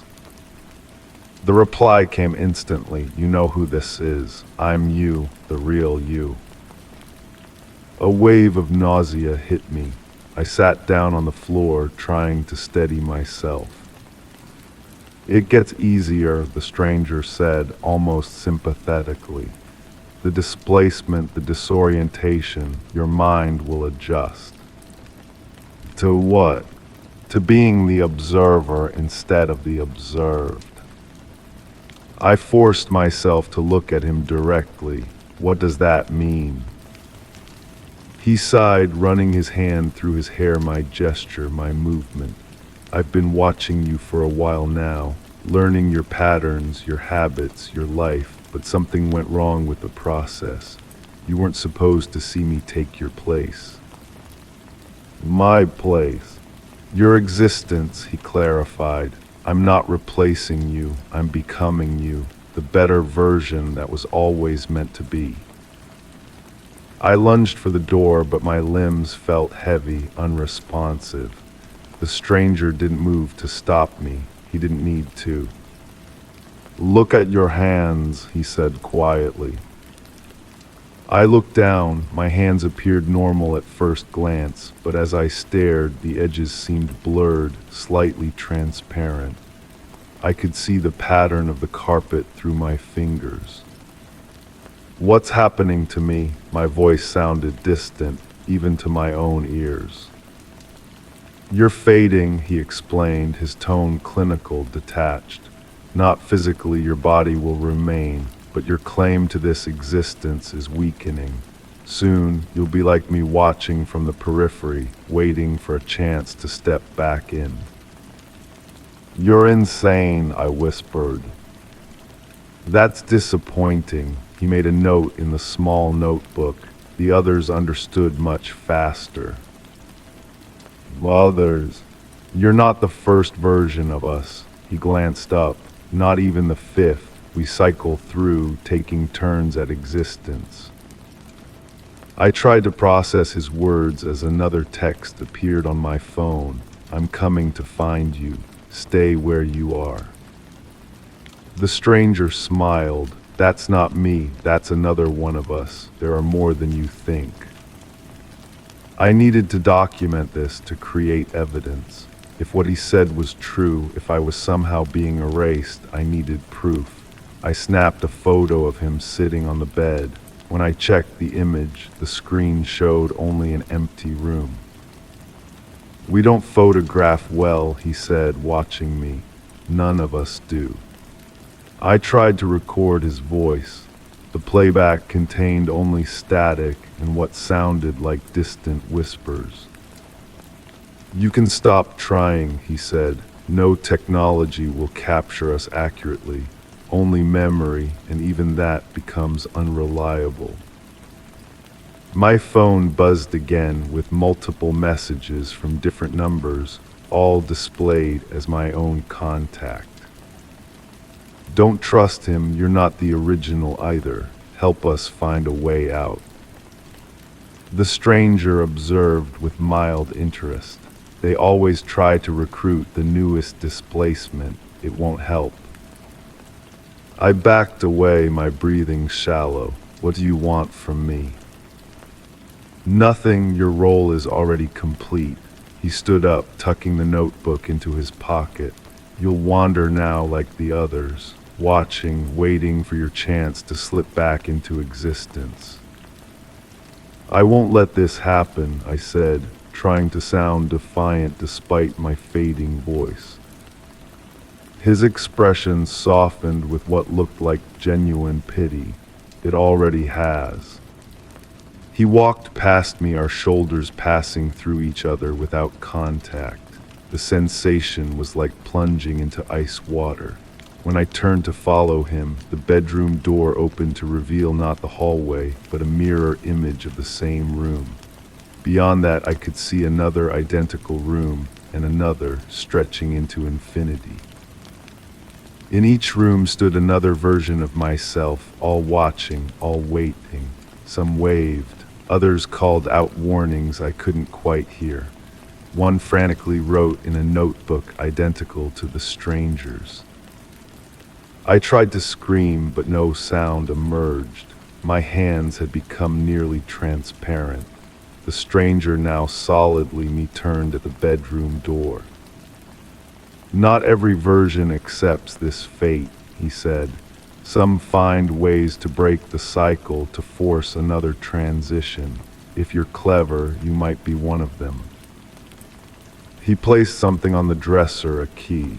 Not my house key, but something older, ornate.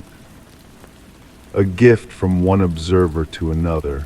I found it in the space between existences. I never determined what it unlocks, but perhaps you will. I reached for the key, but my fingers passed through it. Not yet, he explained. You need to fade completely first. Then you can interact with objects from this side. He left me there, closing the door behind him, sealing me in this mirror dimension of endless rooms and echoing selves. I've been here since then, wandering through identical versions of my home that stretch eternally. Sometimes I see him, the one who took my place, living my life, using my name, becoming more me than I ever was. The key sits where he left it. I'm still not solid enough to grasp it, but I'm getting closer. The others who came before me whisper instructions, warnings, theories about what we are and how we came to be this way. I document everything in my mind, unable to write it down.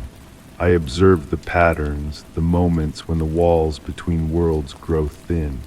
I've noticed how he sometimes senses my presence, a shiver, a glance over his shoulder when I stand too close. I'm learning to manipulate small things, a light flicker, a cold spot where I linger too long. I've managed to move his keys twice now, hiding them where he won't think to look. He knows I'm getting stronger. I see the worry in his eyes, my eyes, when something unexplainable happens. I know the truth now. He wasn't lying about the cycle. We all take turns, and my turn to wear my life again is coming. I just need to find the right door, the right moment, the right weakness in his claim to existence. And when I do, I'll be sure to leave the kite somewhere the next version will never find it. Story 10. In the attic, amidst boxes of memories from decades past, a hidden canvas was unearthed behind a weathered trunk. The painting, incomplete yet captivating, depicted a figure caught in the midst of a metamorphosis, a merging of light and shadow, with features that stirred a sense of eerie recognition. The air was heavy with the scent of aged paper and nostalgia. As I delved into the intricate brush strokes, a peculiar feeling crept over me, as if the portrait held secrets of a bygone era I had never lived. Settling into a worn wooden chair, I watched as specks of dust danced in a slender ray of light filtering through the small attic window. The painting seemed to come alive in the soft glow, its unfinished edges blending into the raw canvas like watercolor on parchment. The face, simultaneously present and elusive, revealed crystalline details in some areas while others faded into obscurity, as if the artist had been interrupted mid-stroke. The gentle creaks of the old house provided a comforting rhythm as I lost myself in contemplation. Tracing the worn frame with my fingers, I could feel the whispers of time etched into the grooves and imperfections. There was a magnetic pull in the eyes of the portrait, meticulously painted with a depth that transcended the confines of the canvas. As evening descended, the light in the attic shifted, casting a golden hue that elongated shadows across the floorboards. A subtle chill filled the air, carrying the crisp scent of impending autumn through a gap in the window. In the growing darkness, I noticed a peculiar phenomenon about the painting. Certain brushstrokes seemed to shift direction, creating a fluid illusion in the twilight. The unfinished areas hinted at multiple interpretations, sometimes a hint of a smile, other times a touch of sorrow. Time seemed to bend within that attic space, hours slipping away as I immersed myself in the portrait's intricacies. Behind the painting, a faded inscription caught my eye. "Remember, the light changes everything." The elegant yet wavering handwriting hinted at a dreamlike state of mind. As I pondered the words, a strange bond formed between me and the unknown artist who had left their creation unfinished. I began bringing old journals and photographs to the attic, surrounding the portrait with clues to unravel its enigmatic subject, yet definitive answers remained elusive. The house murmured its ancient secrets as I sat with the portrait on sleepless nights, bathed in the ethereal glow of moonlight. In those silent moments, whispers seemed to emanate from the unfinished spaces, evoking half-remembered lullabies from childhood. Gradually, my perception of the portrait shifted, with features taking form in my mind that remained incomplete on the canvas. The eyes, ever watchful, mirrored my emotions, reflecting the mysteries of the night. The painting became a reflection of my inner self, a conduit for untapped memories and emotions. I shared my dreams and fears with it, blending my voice with the house's ancient timbers. Its unfinished state beckoned possibility, allowing my imagination to wander through endless interpretations. I theorized that the portrait's incompleteness was intentional, a perpetual state of becoming that defied finality. I did not seek to unravel the mystery, but embraced my role as its custodian, preserving the delicate balance between revelation and ambiguity. The attic became a sanctuary where time flowed differently, blurring the line between observer and observed, much like the painting's unfinished edges. Years passed, yet I still ascended those stairs to commune with the enigmatic portrait, documenting the ever-changing play of light and shadows across its surface. In the silent company of the portrait, I found solace in the incomplete perfection it embodied. It continued to evolve, unveiling new facets of itself and of those who gazed upon it. The mystery was not to be unraveled, but experienced a quiet journey in the gentle, dust-filled light of the attic, where the unfinished whispers of the past danced with the present. Story 11. On a misty evening, I wandered along a creaking pier that extended into a bay cloaked in fog. Amid the soothing rhythm of waves and the far-off calls of seabirds, a mysterious melody emerged, a hidden symphony orchestrated by the wind and water. The briny scent of the sea mingled with the aged aroma of weathered wood, enveloping the air and turning the pier into a stage for nature's enigmatic, tranquil concert. With each step I took on the worn planks, the fog enveloped me like a soft, gray veil. The time-worn boards groaned gently underfoot, adding percussive undertones to the ethereal music that seemed to resonate from all directions at once. The melody, both eerie and calming, evoked memories of a long-forgotten lullaby played on unseen strings.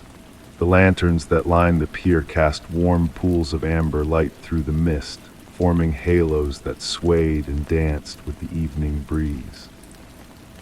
In their soft glow, I noticed a curious phenomenon. The railings seemed to vibrate ever so slightly, as if humming in harmony with the mysterious music. When I touched the smooth, salt-weathered wood, I sensed a faint tremor, like the echo of a struck tuning fork lingering in the air. Time felt different in this place. The outside world seemed distant, muted by the encompassing fog. As I ventured further into the mist, the symphony deepened in complexity.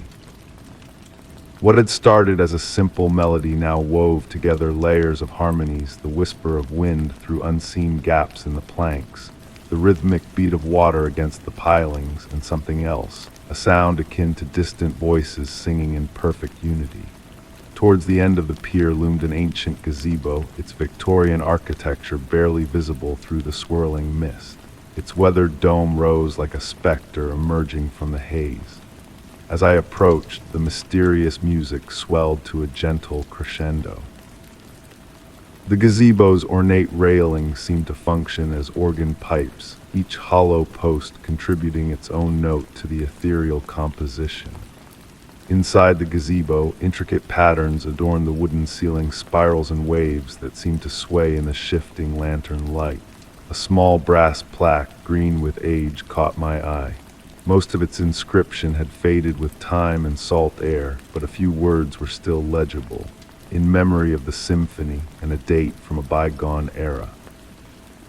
The gentle music continued to weave its spell as I settled on an old wooden bench within the gazebo. The fog twirled around me in harmony with the melody, conjuring shapes that might have been dancers or mere illusions of light and shadow. I found myself swaying gently, captivated by the tranquil rhythm of this inexplicable performance. As night descended, I noticed a curious thing: the air by the water remained unusually warm, like a tender caress. The lantern light pulsed softly, in time with the enigmatic song. Each pulse revealed different facets of the carved patterns above, creating a mesmerizing interplay of light and shadow.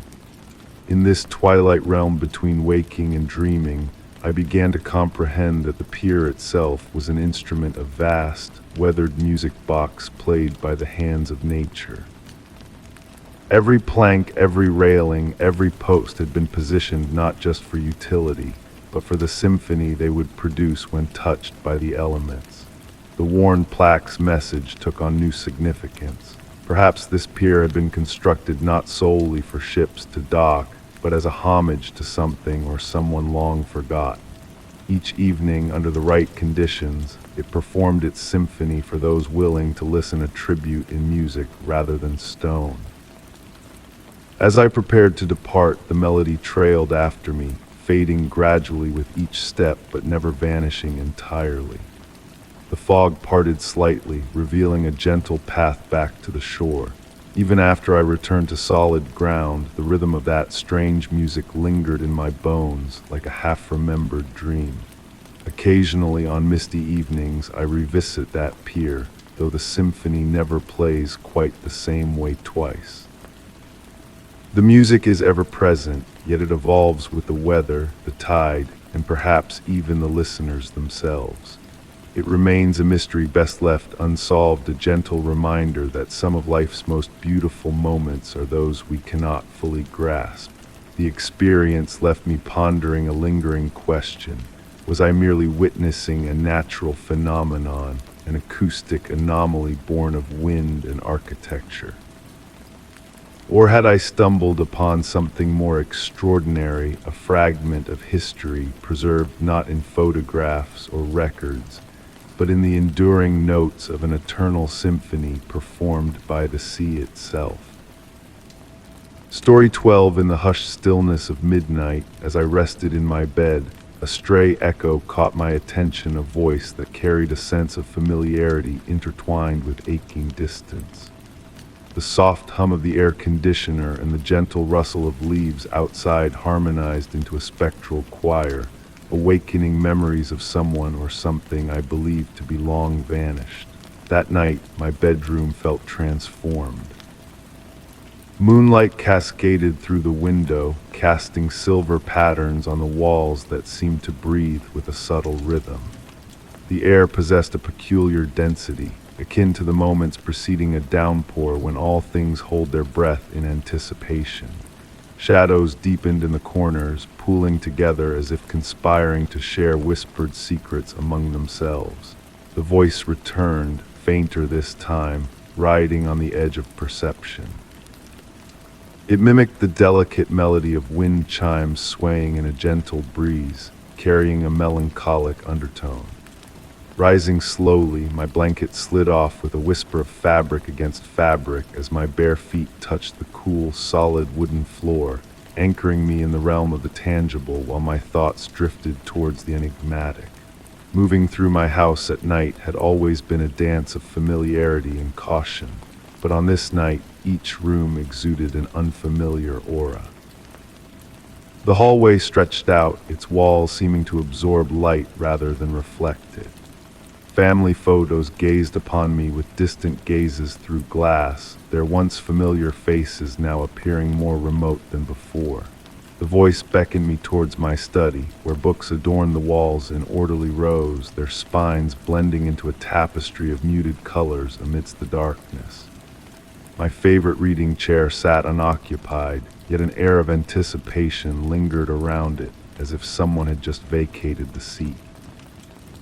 The leather retained a whisper of warmth, and beside it, my grandmother's antique table lamp cast a soft amber glow that pulsed ever so slightly with each ethereal whisper. A peculiar sight caught my eye among my collection of vinyl records a single album slightly askew, showing signs of frequent handling. Though I couldn't recall the last time I had touched it, there it sat, as if awaiting my attention like a patient messenger. The dust cover of the record player was raised, despite my certainty of closing it the night before. Almost instinctively, my hands lifted the record from its sleeve. The vinyl gleamed under the lamplight, reflecting concentric circles that spiraled towards the center like a hypnotic invitation. Placing it on the turntable, the needle found its groove without my intervention, and music began to play not the anticipated symphony, but the sound of rain falling on a tin roof intermingled with distant piano notes emerging from the depths of memory itself. The voice intertwined with these sounds, now more distinct, uttering words that felt like fragments of a conversation from a dream.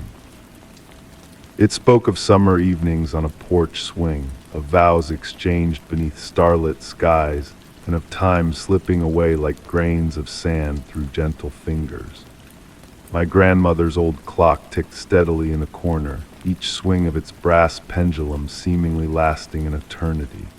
The voice recounted her tales, evoking memories of evenings spent listening to her stories, her hands engrossed in needlework while the antique lamp bathed us in its warm glow. Did she know something about this voice? Had she left me a message that I was only beginning to decipher now? The room's temperature subtly shifted, creating eddies of air that caused the lamp's light to dance. Shadows cast varied hues of darkness, within which intricate patterns akin to my grandmother's lace doilies began to emerge, hinting at hidden meanings. Sinking into my reading chair, its familiar embrace enveloping me, I succumbed to the ethereal monologue of the voice. Its words adopted a cadence mirroring the pendulum's swing, weaving a hypnotic symphony of memory and mystery. My fingers traced patterns on the chair's worn armrests, following the grooves etched by years of similar motions. The bookshelves seemed to exhale with the voice's rhythm, their contents shifting imperceptibly. A particular book caught my eye, a volume of poetry gifted by my grandmother long ago. Its spine glowed faintly in the lamplight, and I realized the voice recited verses I had once read aloud to her during her final days. Time flowed like honey in winter, thick with significance yet resistant to quantification. With each passing moment, the voice grew clearer, though its words remained just beyond complete comprehension. It spoke of connections transcending time, of love echoing through generations, of memories dwelling in the spaces between heartbeats. As dawn approached, its gray tendrils stretching through the window, the voice began to fade. The record continued its silent rotation, the needle tracing an endless circular path. The lamp's glow pulsed one last time, and in that instant I grasped a profound insight into the nature of memory and loss, understanding that some voices never truly depart, they simply await the opportune moment to whisper their truths. With the arrival of morning's light, I found myself still nestled in the reading chair, the record player silent, the lamp extinguished.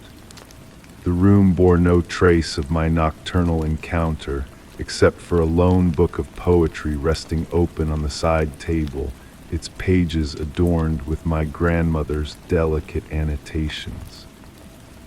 Whether what I had experienced existed in dream or reality mattered less than the residual emotion it left behind, a feeling of connection to something vast and mysterious, yet intimately known. The voice may have dissipated with the night, but its echo lingered, a gentle reminder that certain enigmas are meant to be felt rather than unraveled, experienced rather than elucidated. In the ensuing quiet moments, I found solace in the uncertainty, in the realm between knowledge and wonderment, where the most exquisite mysteries find their dwelling place. Story 13. On a radiant afternoon dedicated to nurturing my garden, a hidden gem revealed itself to me. While tending to the shed, a loose floorboard caught my attention. Beneath it lay a concealed chamber, brimming with relics and enigmatic trinkets.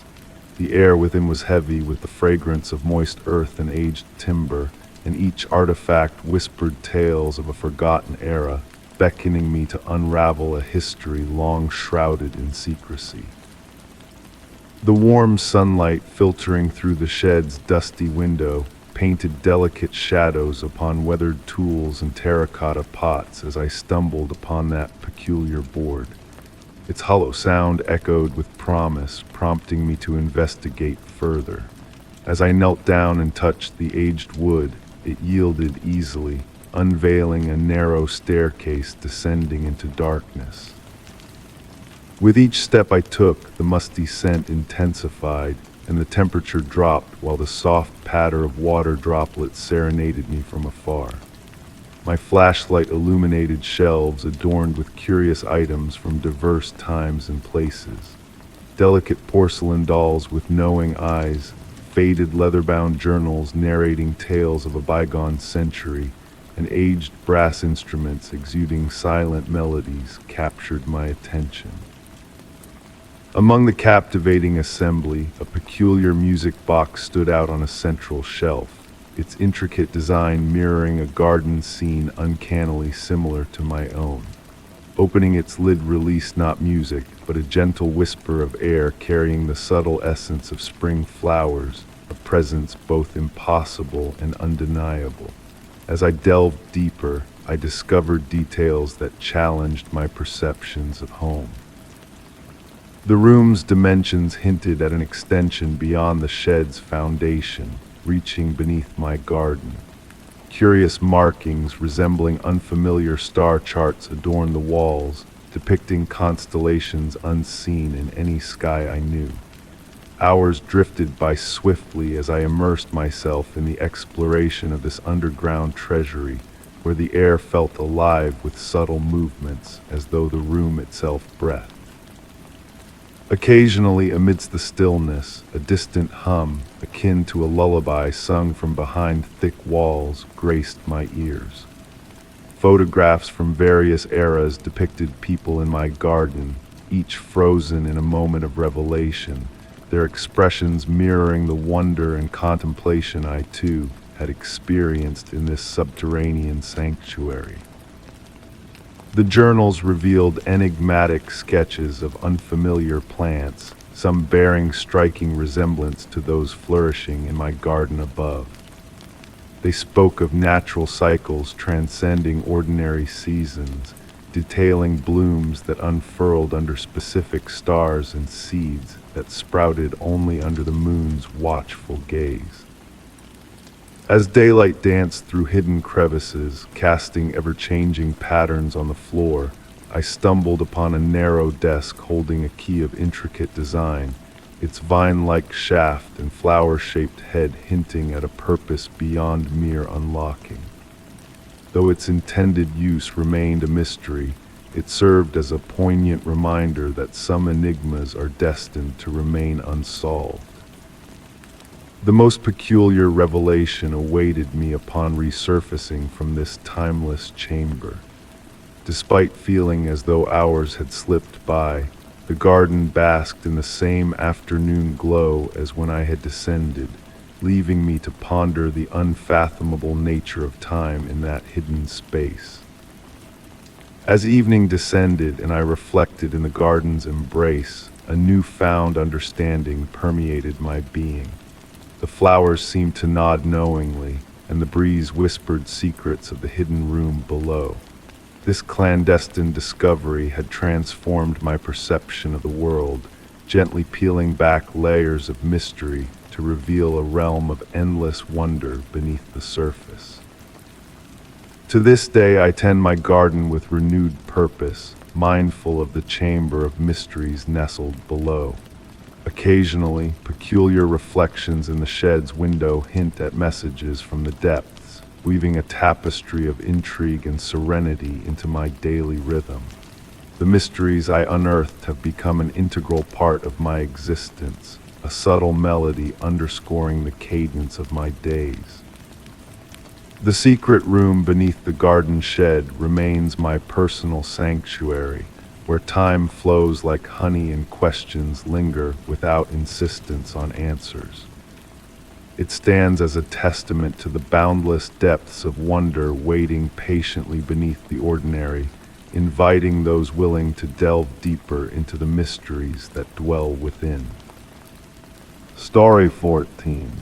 In the hush of a tranquil afternoon saunter through a neglected courtyard, a captivating scent enveloped me. A heady blend of exotic spices mingled with the essence of weathered stone. This unusual fragrance seemed to whisper a secret message, beckoning me to unravel the enigma it concealed. The courtyard, a haven lost to time, was ensconced by aged walls cloaked in ancient ivy. Autumn zephyrs gently stirred fallen leaves over time-worn flagstones, composing soft melodies that harmonized with the mysterious aroma. The fading light of late afternoon filtered through the canopy of intertwining branches, casting intricate shadows that meandered lazily across the ground. With each advancing step, the air itself seemed to transform subtly. The spicy perfume intensified near a weathered corner where an ancient wooden door stood, adorned with faded, intricate patterns etched by the hands of long-forgotten artisans. Memories long buried stirred within me, evoking glimpses of wintry childhood days or fragments of dreams fading upon waking. A peculiar stone bench, weathered by countless seasons, beckoned me with its inviting warmth, though its surface was smooth to the touch. Seating myself upon it, the fragrance pulsed gently, akin to a distant, soothing heartbeat. Oddly comforting was this sensation, despite its inexplicable nature. From my perch, I observed peculiar details previously overlooked. Delicate symbols adorned the base of the columns, their meanings shrouded by the mists of time. They seemed to shift subtly when viewed from varying angles, though I knew this to be a mere illusion crafted by the play of light. The ivy that clung to the walls trembled at times, even when no breeze kissed the air. Time itself seemed to waver within that sacred space. Shadows stretched at an unusual pace, and minutes blurred into hours, or was it hours vanishing like fleeting shadows? The spicy fragrance would wax and wane, leading me on an invisible waltz, unveiling new layers with each undulation. Hints of cinnamon, whispers of cardamom, echoes of something ancient and profound. One twilight, an aged gardener materialized while I sat there, tending to a far-off corner of the courtyard. When I inquired about the fragrance, she smiled knowingly, offering no elucidation. Her cryptic words lingered. Some places hold memories forgotten by time. Before I could press her for more, she vanished behind a verdant hedge, leaving me to ponder her cryptic message. The mystery deepened as peculiar objects materialized on the bench during subsequent visits. A tarnished brass key without a lock to match, a withered bloom of an unfamiliar species, a scrap of parchment inscribed with elegant characters in a language unknown to me. These items vanished before my next return, replaced by equally perplexing artifacts. Days turned into weeks, and the courtyard beckoned me almost daily. The fragrance became a constant companion, evolving subtly with each encounter while retaining its core essence. Shadows flickered at the corner of my vision, hinting at a presence that vanished upon direct gaze. On a particularly tranquil evening, as sunlight bathed the walls in amber hues, wisps of fragrant smoke spiraled from between two flagstones near the bench. The smoke coiled into intricate patterns, shaping forms that resembled letters before dissipating into the encroaching darkness. This ethereal smoke bore the same spicy scent, intensified and immediate. Reaching out to touch it, I expected it to disperse under my fingertips. Instead, a gentle warmth tingled through my hand, momentarily connecting me to a vast, ancient presence. Visions flooded my mind, generations past who had sat on this bench, each absorbed in their own encounter with the mystery that now captivated me. Their stories intertwined with mine, weaving a tapestry of shared experiences that transcended time. As winter crept closer, the fragrance shifted once more, growing fainter, more elusive. The courtyard assumed a new guise in the chillier months, yet the mystery lingered. The scent now manifested only at specific intervals: dawn, dusk, and those fleeting moments when time itself seemed suspended. To this day I return to the courtyard, the spicy fragrance a constant companion. Its origin remains a puzzle unsolved, a riddle that deepens with each revelation. Sometimes, on the cusp of understanding, the mystery veers in a new direction, unveiling fresh layers that enrich the enigma rather than unveil its core. Perhaps this is the essence of such mysteries, to be experienced, cherished, and carried as precious secrets. The gardener's words echo in the stillness. Some places hold memories forgotten by time. And in those quiet interludes on the ancient bench, inhaling the mysterious aroma, I ponder if it's not the place remembering, but the memories themselves seeking an audience to share their tale. Story 15. In the cozy warmth of my cherished coffee haven on a rainy morning, a neatly folded note awaited me on the table. The paper, pristine and graced with elegant, unfamiliar script, carried a delicate hint of lavender intertwined with the aroma of fresh coffee. As I deciphered its enigmatic message, a chill cascaded down my spine. This was no mere coincidence, but a deliberate clue beckoning towards a hidden mystery within the ordinary. The note was simple yet puzzling. Look for the woman in the pearl gray coat. She appears every Tuesday at precisely 9:17 a.m. She never makes a purchase. She never engages with anyone, but she always leaves something behind. Intrigued, I felt compelled to return to the cafe each Tuesday, drawn by an unexplainable curiosity. The soft patter of rain against the windows became my soothing companion, crafting a tranquil backdrop to my silent vigil. The familiar sense of freshly ground coffee beans and baked treats enveloped me, cocooning me in a sense of comfort as I awaited her arrival. On the initial Tuesday, I arrived early, selecting a secluded corner table offering a clear view of both entrances. The morning crowd flowed in and out, their subdued conversations and the gentle clinks of cups blending into a serene symphony. My focus shifted between the steady rhythm of the antique clock on the wall and every new visitor who crossed the threshold. Precisely at 9:17, she materialized. The pearl gray coat draped elegantly over her form, absorbing and reflecting the soft light in equal measure. Her presence held a tangible yet ethereal quality, akin to morning mist illuminated by sunlight. With deliberate grace, she selected the same window-side table without fail. While her face remained partly obscured by a wide-brimmed hat, her hands were visible, graceful, weathered, adorned with a solitary silver ring on her right index finger. Week after week, I observed her routine unfold with meticulous regularity.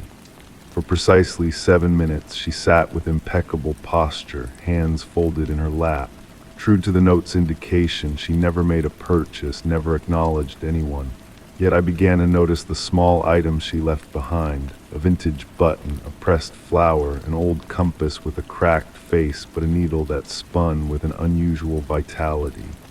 The calf staff appeared oblivious to these objects. When I inquired about the woman, their gazes would glaze over slightly, deflecting the topic as if she resided in a blind spot of their perception. Each object she left seemed to pulse with a subtle energy, narrating fragments of a tale I struggled to piece together. One rainy Tuesday, I encountered her seated at my customary table. With her face turned towards me, though still obscured, I sensed her awareness of my presence. Resting before her was an ancient leather-bound journal, its pages yellowed with time. She gestured towards the chair opposite her with a subtle nod. As I settled in, the calf's ambient sounds faded into a distant hum. The air between us crackled with potential, akin to the moment preceding a lightning strike. Her voice, akin to autumn leaves rustling in a gentle breeze, broke the silence. "You've been observing," she remarked, the statement devoid of a question. Few perceive the patterns nowadays. Even fewer pause to watch, to ponder, to explore the spaces between seconds. Flipping open the journal, she unveiled pages adorned with the same elegant script from the initial note. "Time eludes conventional understanding," she continued, her fingers tracing the text. "It folds and unfolds like origami, creating pockets where secrets congregate. Some of us traverse these folds, gathering what remains ensnared in the creases." The journal contained depictions of the items she had been leaving behind, each illustration accompanied by coordinates, dates, and cryptic annotations that seemed to shift and transform when viewed from varying angles. "Why me?" I inquired, my voice barely audible. Her smile, though her features remained veiled, conveyed understanding. "You possess the patience for patterns, the capacity to dwell in uncertainty without demanding solutions. Most importantly, you grasp that certain mysteries are meant to be experienced rather than deciphered." With those words, she rose, leaving the journal on the table. "It is your turn now," she murmured softly. "Observe those who observe the patterns. Lead them back to wonder with breadcrumbs of intrigue." When I glanced up from the journal, she had vanished. The calf's ambient sounds flooded back like a gentle tide. The rain persisted in its steady cadence against the windows, and the aroma of coffee lingered in the air. The journal remained tangible under my touch, its once filled pages now blank spaces where the writing had resided. Every Tuesday at 9:17 a.m., I continue to frequent the calf. At times, I catch glimpses of others like myself, silently watching, observing. Occasionally, I leave behind small tokens of vintage key, a pressed leaf, a shard of sea glass polished by time. Witnessing the moment when curiosity ignites in their eyes as they discover these offerings fills me with quiet satisfaction. Though the woman in the pearl gray coat has not reappeared, her essence lingers in the tranquil instants between heartbeats, in the rain's gentle tap against the windows, in the delicate swirl of steam rising from coffee cups. I've come to realize that some mysteries do not necessitate solutions, they demand witnessing, reverence, and passing on, akin to whispered secrets lingering in the interstices between seconds. Story 16. In the depths of my attic, amidst relics of forgotten times, I stumbled upon a faded photograph tucked within a weathered album. The image, capturing a moment from a bygone era, seemed to shift subtly under my gaze. A delicate fragrance of ancient roses and aged parchment enveloped the space, whispering of tales untold. As the late afternoon sun filtered through the dusty window, painting the wooden floor with a golden hue, I settled into an old rocking chair. Its soft creaking beneath me created a hypnotic lullaby. Tracing my fingers along the photograph's worn edges, I felt the whispers of its history in every crease. The scene depicted a garden party of elegance and grace, frozen in time. Ladies adorned in flowing gowns and gentlemen in their finery stood in joyful revelry, their smiles holding enigmatic secrets. In the background loomed a majestic Victorian mansion, its windows reflecting the setting sun of a distant evening. Yet one figure in the picture captivated me. A woman in a pearl-white dress, standing apart with a gaze fixed upon the camera, her expression a mystery waiting to be unraveled. As I studied her visage, a peculiar chill descended in the attic, mingling with the scent of roses that grew more potent. Closing my eyes briefly, I surrendered to the tranquil embrace of the attic's silence. Upon opening them, a subtle shift had occurred. The light within the photograph pulsated with a newfound warmth, casting a mesmerizing glow. The woman in white seemed to have moved, her hand extending towards an unseen realm just beyond the frame. Enthralled, I delved deeper into the image, the ambient sounds transforming around me. The rocking chair's creak melded with distant melodies, reminiscent of old gramophones. The aroma of roses intertwined with hints of Earl Grey tea and freshly baked pastries, weaving an enchanting tapestry. As my gaze remained fixed on the photograph, the boundaries between past and present blurred. The figures gained lifelike depth, as if watercolors blooming into existence. The woman in white grew more defined, a pendant around her neck capturing light in a mesmerizing dance. The attic's temperature continued its gentle descent, prompting me to draw my sweater closer. Shadows lengthened, yet the photograph exuded a subtle luminescence, revealing intricate details: a teacup quivering on a table, a butterfly suspended mid-flight as though caught in an unseen breeze. Time ebbed and flowed as I rocked gently, the woman's eyes meeting mine across the ages, conveying a silent message. Her pendant shimmered, mirroring one I had unearthed in my grandmother's trove long ago, a connection whispered softly in the stillness. As evening encroached, the attic dimmed, yet the photograph retained its ethereal glow. The woman's outstretched hand now seemed to beckon towards a small door within the mansion's backdrop, stirring curiosity for the secrets it guarded. The faint strains of a waltz grew clearer, the garden party guests swaying in an eternal dance. The woman in white remained statuesque, her enigmatic smile concealing a hidden truth. A resemblance to my grandmother in her youth dawned upon me, flooding my mind with memories of garden soirees and twilight mysteries. Night descended beyond the attic window, returning the photograph to its dormant state. The figures stilled, the glow faded, and the music faded into the recesses of memory, leaving behind the lingering essence of roses mingled with attic must. Placing the photograph back in its album, I descended the stairs, the weight of my grandmother's pendant a comforting presence against my chest. In the quiet of the evening, echoes of a distant waltz lingered, a reminder of time's enigmatic currents. Some secrets, I realized, are meant to remain gentle mysteries, hovering between the realms of reality and imagination. The woman in white had imparted her enigma to me, a tale veiled in the twilight of memory. Perhaps some stories, like photographs, only come alive when we are ready to perceive them, fading back into the silent realms of yesteryears. Story 17. In the hush of a solitary stroll near the edge of a dense forest, a soft, almost imperceptible howl stirred the air, sending shivers down my spine. The fragrance of pine and moist earth enveloped me, urging me to peer into the dusky woods where secrets lay hidden just beyond the reach of light. Sunlight filtered through the leafy canopy overhead, casting shifting patterns of shadow upon the forest floor as I ventured deeper into the woodland realm. Each step I took stirred a satisfying crunch of leaves and twigs underfoot, harmonizing with the symphony of nature's whispers.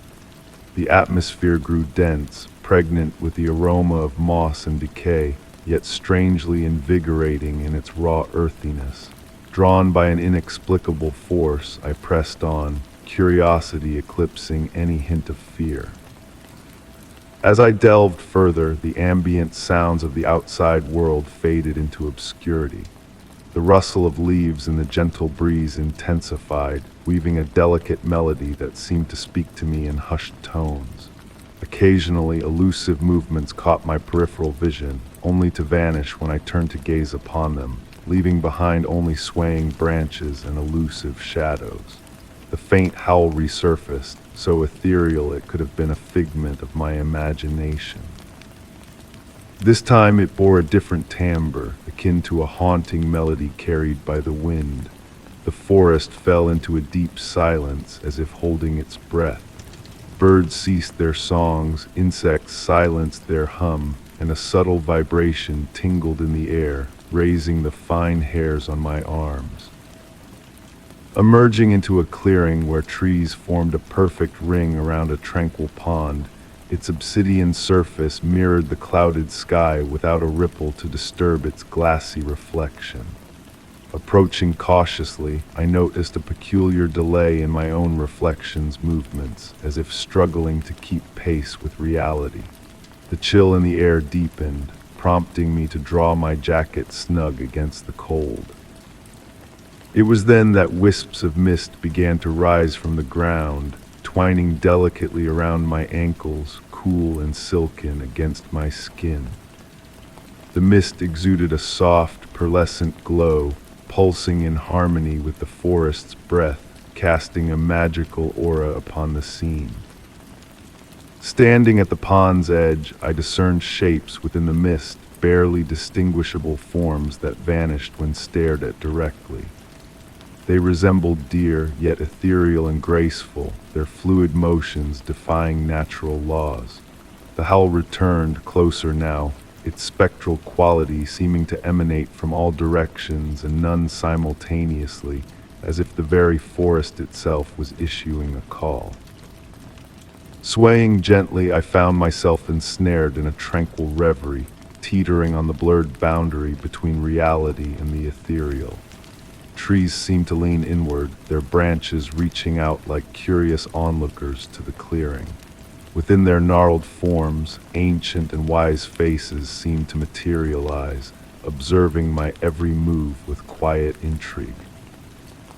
Time slipped away, the daylight unchanged, yet an unspoken understanding hinted at hours slipping by unnoticed. The mist thickened, engulfing the clearing in a swirling sea of white, isolating it from the outside world. The howl, now resembling more a haunting melody, whispered of untold secrets buried deep within the earth, of enigmas predating human footsteps in these woods. Suspended between wakefulness and dream, I sensed a presence behind me.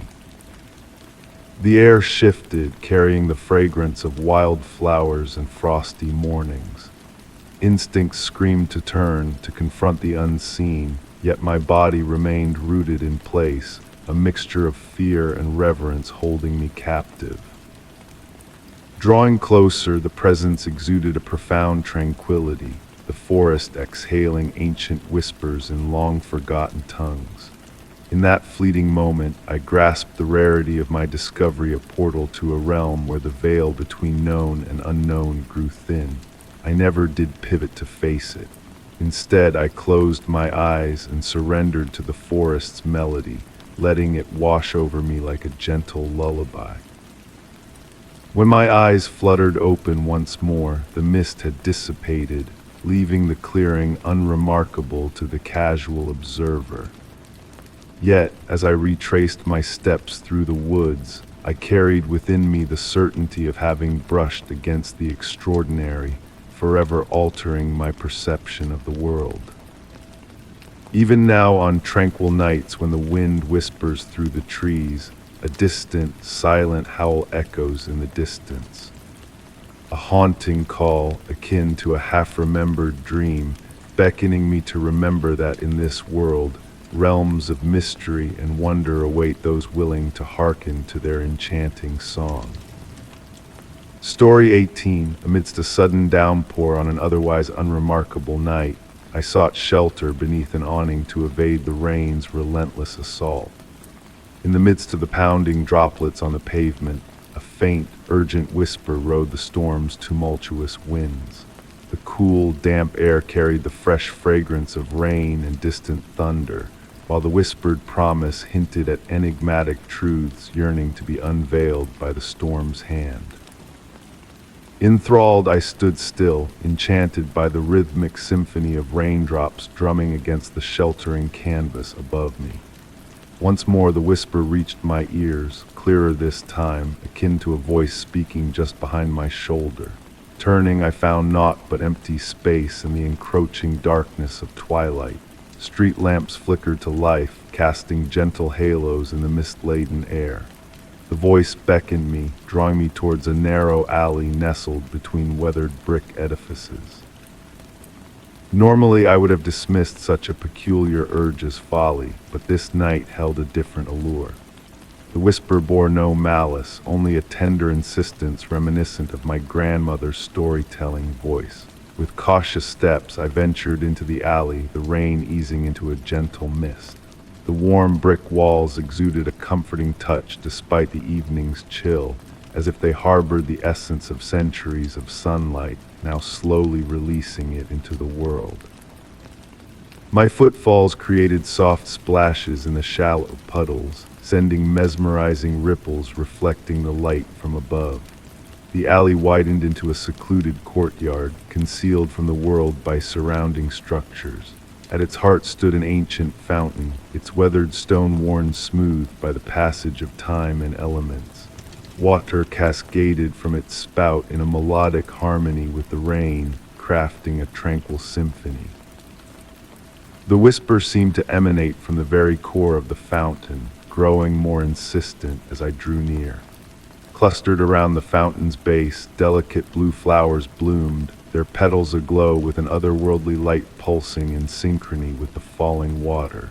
These flowers, unlike any I had seen, appeared both ancient and freshly blossomed, existing in multiple temporal planes simultaneously. Kneeling beside the fountain, a sense of inexplicable familiarity washed over me.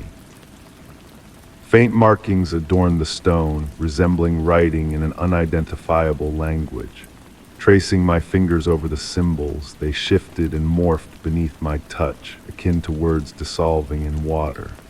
The whisper evolved into coherent words, hinting at memories and pledges, cycles of time swirling akin to the fountain's waters. It spoke of past visitors who, like me, had been beckoned to this place by the gentle call of rainy evenings throughout the ages. Within the fountain's pool, reflections manifested that defied reality, glimpses of alternate times, lives, and moments when others had occupied the space I now inhabited. Each reflection ebbed and faded like dreams at dawn, leaving a faint impression of their fleeting existence. The blue flowers continued their gentle pulse, casting ethereal shadows dancing upon the courtyard walls. Time flowed differently within this hidden sanctuary, akin to honey cascading from a spoon, sweet and unhurried.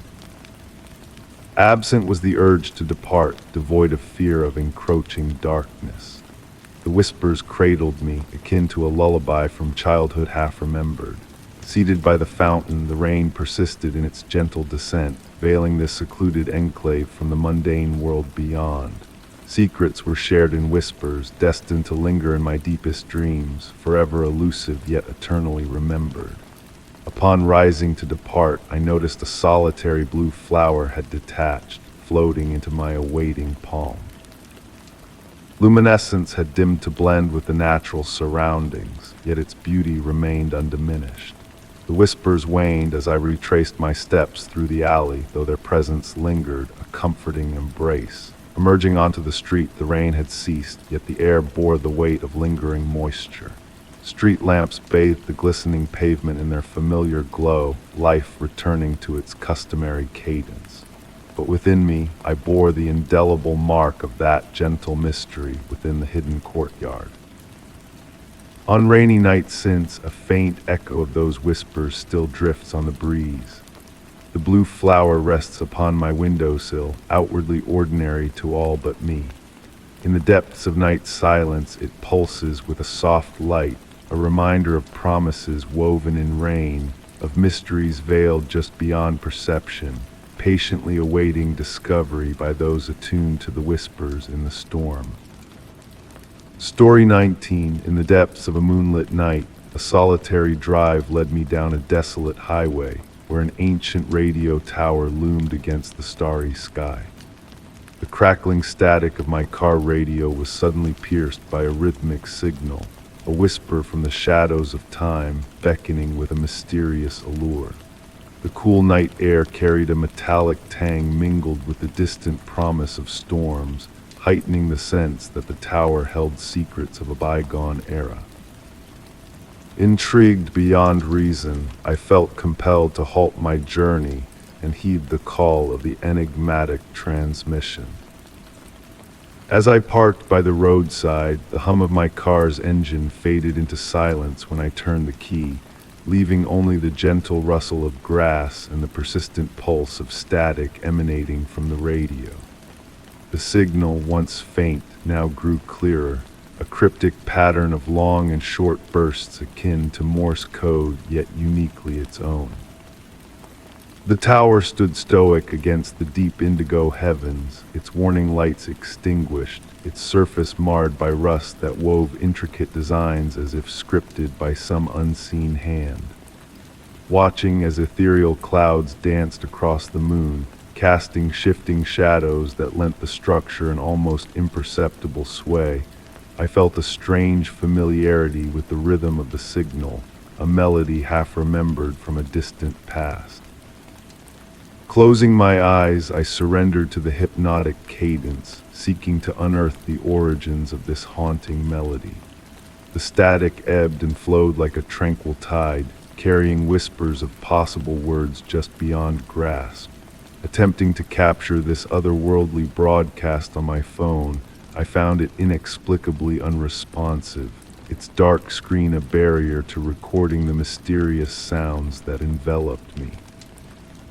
The air thickened with anticipation, a mist coalescing around the tower's base, shrouding it in a spectral embrace. Enthralled by the signal's enchanting pulse, memories not entirely my own began to unfurl before me. Visions of a control room, figures bathed in the warm glow of analog machinery, engaged in urgent conversation about a crucial discovery, a knowledge to be safeguarded. The scenes played out vividly, the aroma of coffee, the mechanical hum of tape reels, all vividly present in my mind's eye. The mist deepened, veiling the tower in a ghostly shroud, while the signal's pattern subtly shifted, revealing morsels of its encoded message, numbers, dates, scientific fragments, and cryptic coordinates. Lost in the timeless embrace of sound and mist, I felt the weight of the tower's silent plea for comprehension. Each burst of static was a fragment of a grand enigma, a puzzle awaiting a solver after decades of obscurity. A soft glow radiated from the tower's base, pulsing in harmony with the signal, casting an amber light that wove intricate patterns through the mist, mirroring the rhythm of my breath. Mesmerized by the dance of light, I felt my eyelids grow heavy as the signal transformed into a melodic hum, a lullaby from ages past. Realization dawned upon me that these memories were not happenstance but deliberately bequeathed, preserved within the endless loop of static and silence. With the first light of dawn, the mist began to dissipate, the signal fading into the quiet of the morning. The tower stood silent once more, its mysteries veiled in layers of rust and history. My phone, now reawakened, displayed missed calls from concerned loved ones, grounding me back into the realm of the waking world. Setting forth on the empty highway, the colors of dawn painting the horizon in soft hues, the night's events felt like a fleeting dream. Yet a shift had occurred within me. The signal's rhythm lingered, an echo in the chambers of my mind, a melody intertwined with my essence. I knew in my heart that I would return to this place, drawn by the allure of unraveling more of its enigma. Some frequencies, once tuned into, become a part of our very being, a hidden wavelength connecting us to a greater tapestry of existence. On nights when the wind whispered secrets and the world fell into hushed repose, I would sometimes catch faint echoes of that mysterious signal in the static between radio stations. It served as a reminder that mysteries abound in the world, waiting patiently for a willing ear to listen, a keen mind to decipher. The tower stood as a testament to those who had come before, their message etched in the endless waves of static, a silent symphony awaiting the conductor who would decode its symphony. Story 20. In a forgotten corner of a neglected library, an ancient manuscript beckoned to me with its delicate yellowed pages and mysterious footnotes. The air in that secluded space was heavy with the scent of old parchment and ink, whispering of untold secrets waiting to be unraveled. As I traced my fingers over the brittle pages, the leather binding crinkling softly beneath my touch, I felt a sense of anticipation stirring within me. The main text of the manuscript, a scholarly exploration of medieval folklore, held no immediate intrigue. It was the cryptic footnotes, penned in an unfamiliar hand, that drew me deeper into the hidden narrative veiled within its pages. What began as simple academic references soon evolved into something more enigmatic. The annotations grew urgent, the ink bleeding into the paper as if infused with a sense of foreboding. Within those marginal scribblings, I uncovered a world beyond the tangible, a realm where shadows danced and whispers lingered in the stillness. The unknown annotator spoke of eerie phenomena of echoes in empty corridors, of elusive shadows that defied logic. I found myself enthralled, losing track of time as I immersed myself in the enigmatic musings that populated the margins of the manuscript. As day melted into night in that secluded corner of the library, the shadows stretched and twisted, casting a veil of darkness over the shelves. It was then that a particular footnote captured my attention, hinting at a realm where time folded upon itself, revealing secrets hidden in the spaces between moments. Intrigued by the mysterious numbers and cryptic messages, I began to notice peculiar occurrences in my own life. Books materialized before me, paths in the library shifted when my back was turned, and the rustle of pages filled the air with an ethereal melody. It was as though the manuscript itself was guiding me, weaving a narrative that transcended the boundaries of time and space. With each passing day, the footnotes grew more intimate, as if the annotator spoke directly to my soul across the ages. They wove a tapestry of understanding, leading me on a journey through ancient wisdom and timeless truths. The ticking of the clock ceased, the light remained constant, and I found myself suspended in a twilight realm where reality blurred with imagination. Through the labyrinthine web of references and reflections, I delved deeper into the mysteries of the manuscript, each footnote a stepping stone towards a greater understanding of existence itself. The frantic energy of earlier annotations gave way to a tranquil acceptance, a sense of peace that transcended the confines of the physical world. And as I reached the final pages, the last footnote whispered a profound truth. To grasp the essence of time, one must step beyond its constraints. I realized then that my journey had only just begun, that the manuscript was but a portal to a universe of infinite possibilities waiting to be explored.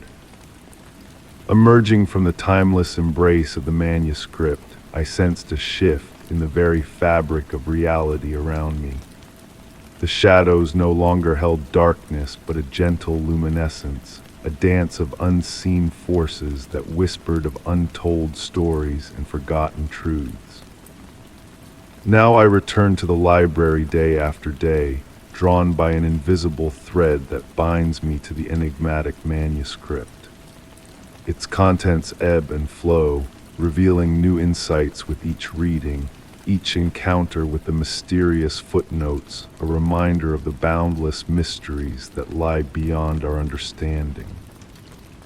In the hushed sanctuary of the library, I commune with the echoes of past readers, scholars from distant epochs who, like me, were captivated by the manuscript's enigmatic allure. We exist in silent harmony, connected by a shared reverence for the profound wisdom that transcends time and space. The true nature of the manuscript eludes me still, its secrets shrouded in layers of symbolism and metaphor. Yet in the quiet interludes between the shelves, amidst the soft rustle of ancient pages, I have found a different kind of knowledge, a wisdom that resides in the gaps between certainty and doubt, in the endless expanse of the unknown. I continue to decipher the enigmatic footnotes, allowing them to guide me through the labyrinthine depths of meaning and mystery. And perhaps one day you too will stumble upon this elusive manuscript, embarking on a journey of wonder and revelation that transcends the boundaries of time and space. Remember, dear listener, that the greatest mysteries are not meant to be solved, but to be embraced with a sense of awe and curiosity, forever transforming those who dare to delve into their depths. Story 21. In a once grand theater on a quiet afternoon, I found myself drawn to a weathered seat in the dimly lit auditorium.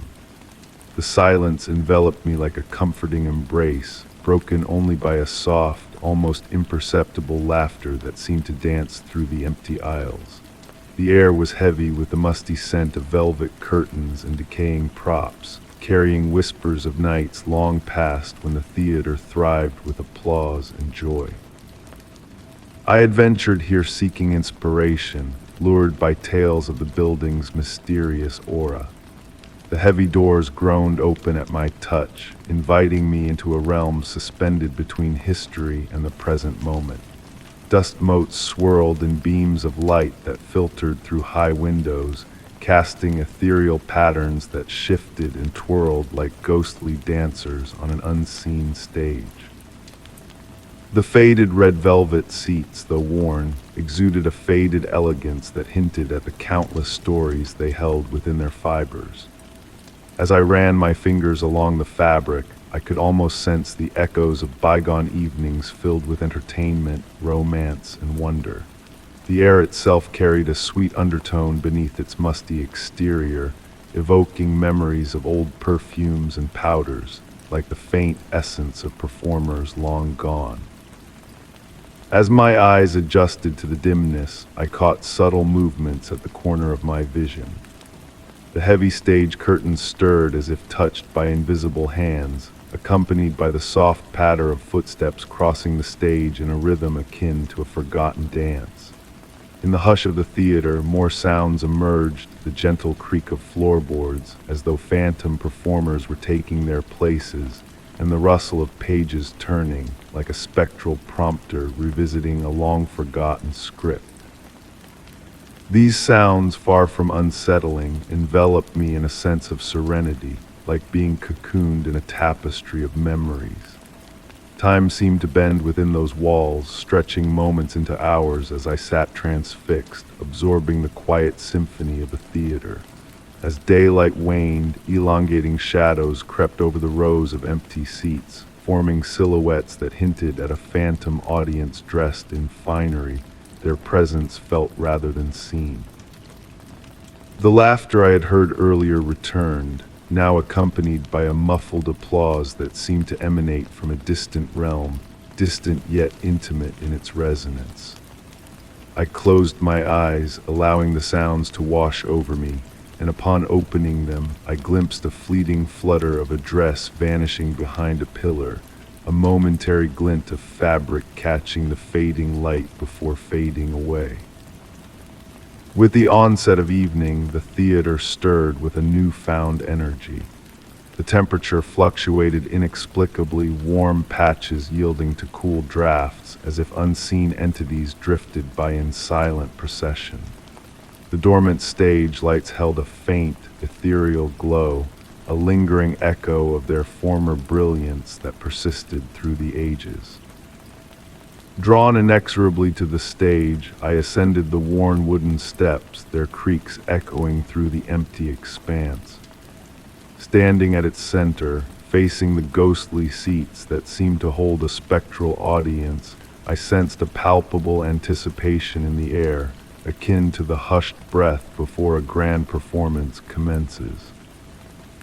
From this vantage point, I noticed overlooked details, trinkets scattered about the wings, a tarnished mirror, a solitary glove, an ancient script yellowed with age, arranged as if their owners had momentarily stepped away. The mirror, dulled with time, occasionally reflected fleeting images, a blur of movement, a hint of color, vanishing before my gaze could fixate upon them. When my voice finally broke the silence, it emerged as a mere whisper.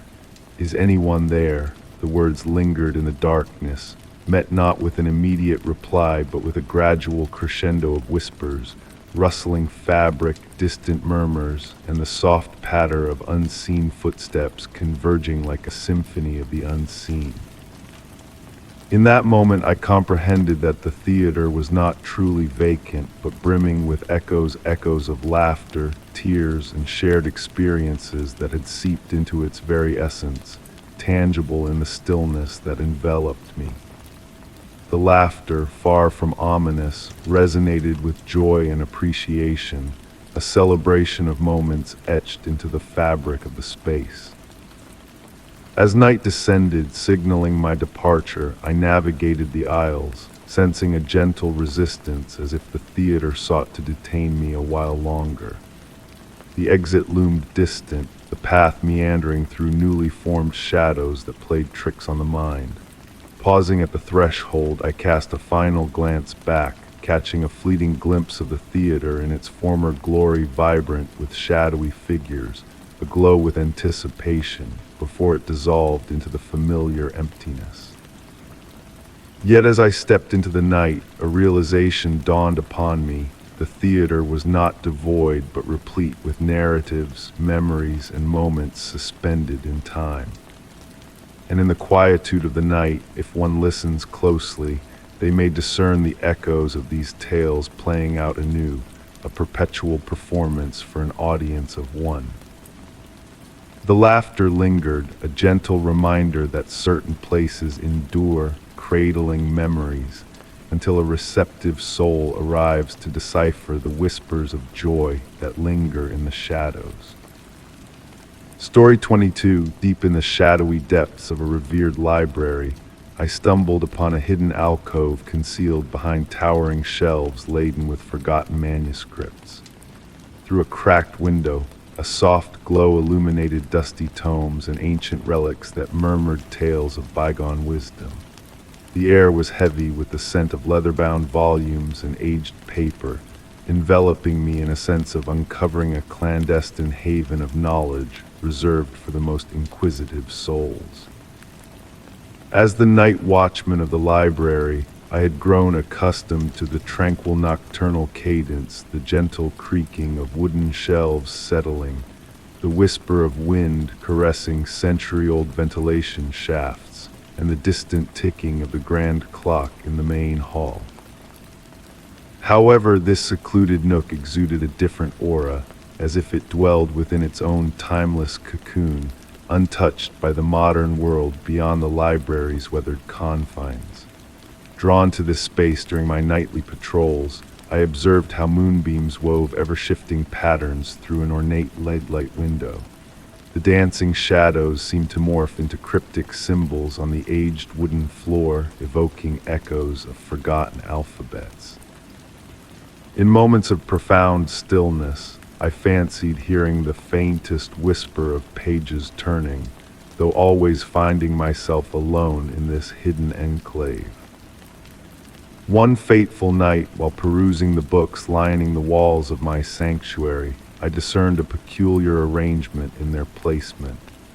The weathered leather spines, smoothed by centuries of handling, seemed to form a deliberate pattern when viewed from specific angles. The varying heights, subtle color differentiations, and precise positioning hinted at a purpose beyond mere chance. I devoted more time to studying these books, meticulously recording their positions and observing how moonlight played upon them throughout the night. My flashlight's beam would catch gilt lettering that appeared to shift with the passing hours, unveiling glimpses of text in unfamiliar languages. With each night, the air in the nook grew denser, laden with the weight of untold narratives. Amid my exploration, I uncovered a curious book that emanated a warmth as if recently cradled by another reader. Its pages lay blank, yet when illuminated by my flashlight at the stroke of midnight, faint traces of writing materialized, dancing and shifting beyond my grasp. The words eluded my comprehension, fleeting like wisps of a dream upon waking.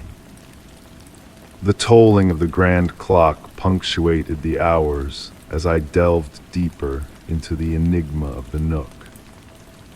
Subtle changes began to manifest, books subtly shifting between visits, the window framing improbable views of the night sky, and an uncanny sensation of being watched.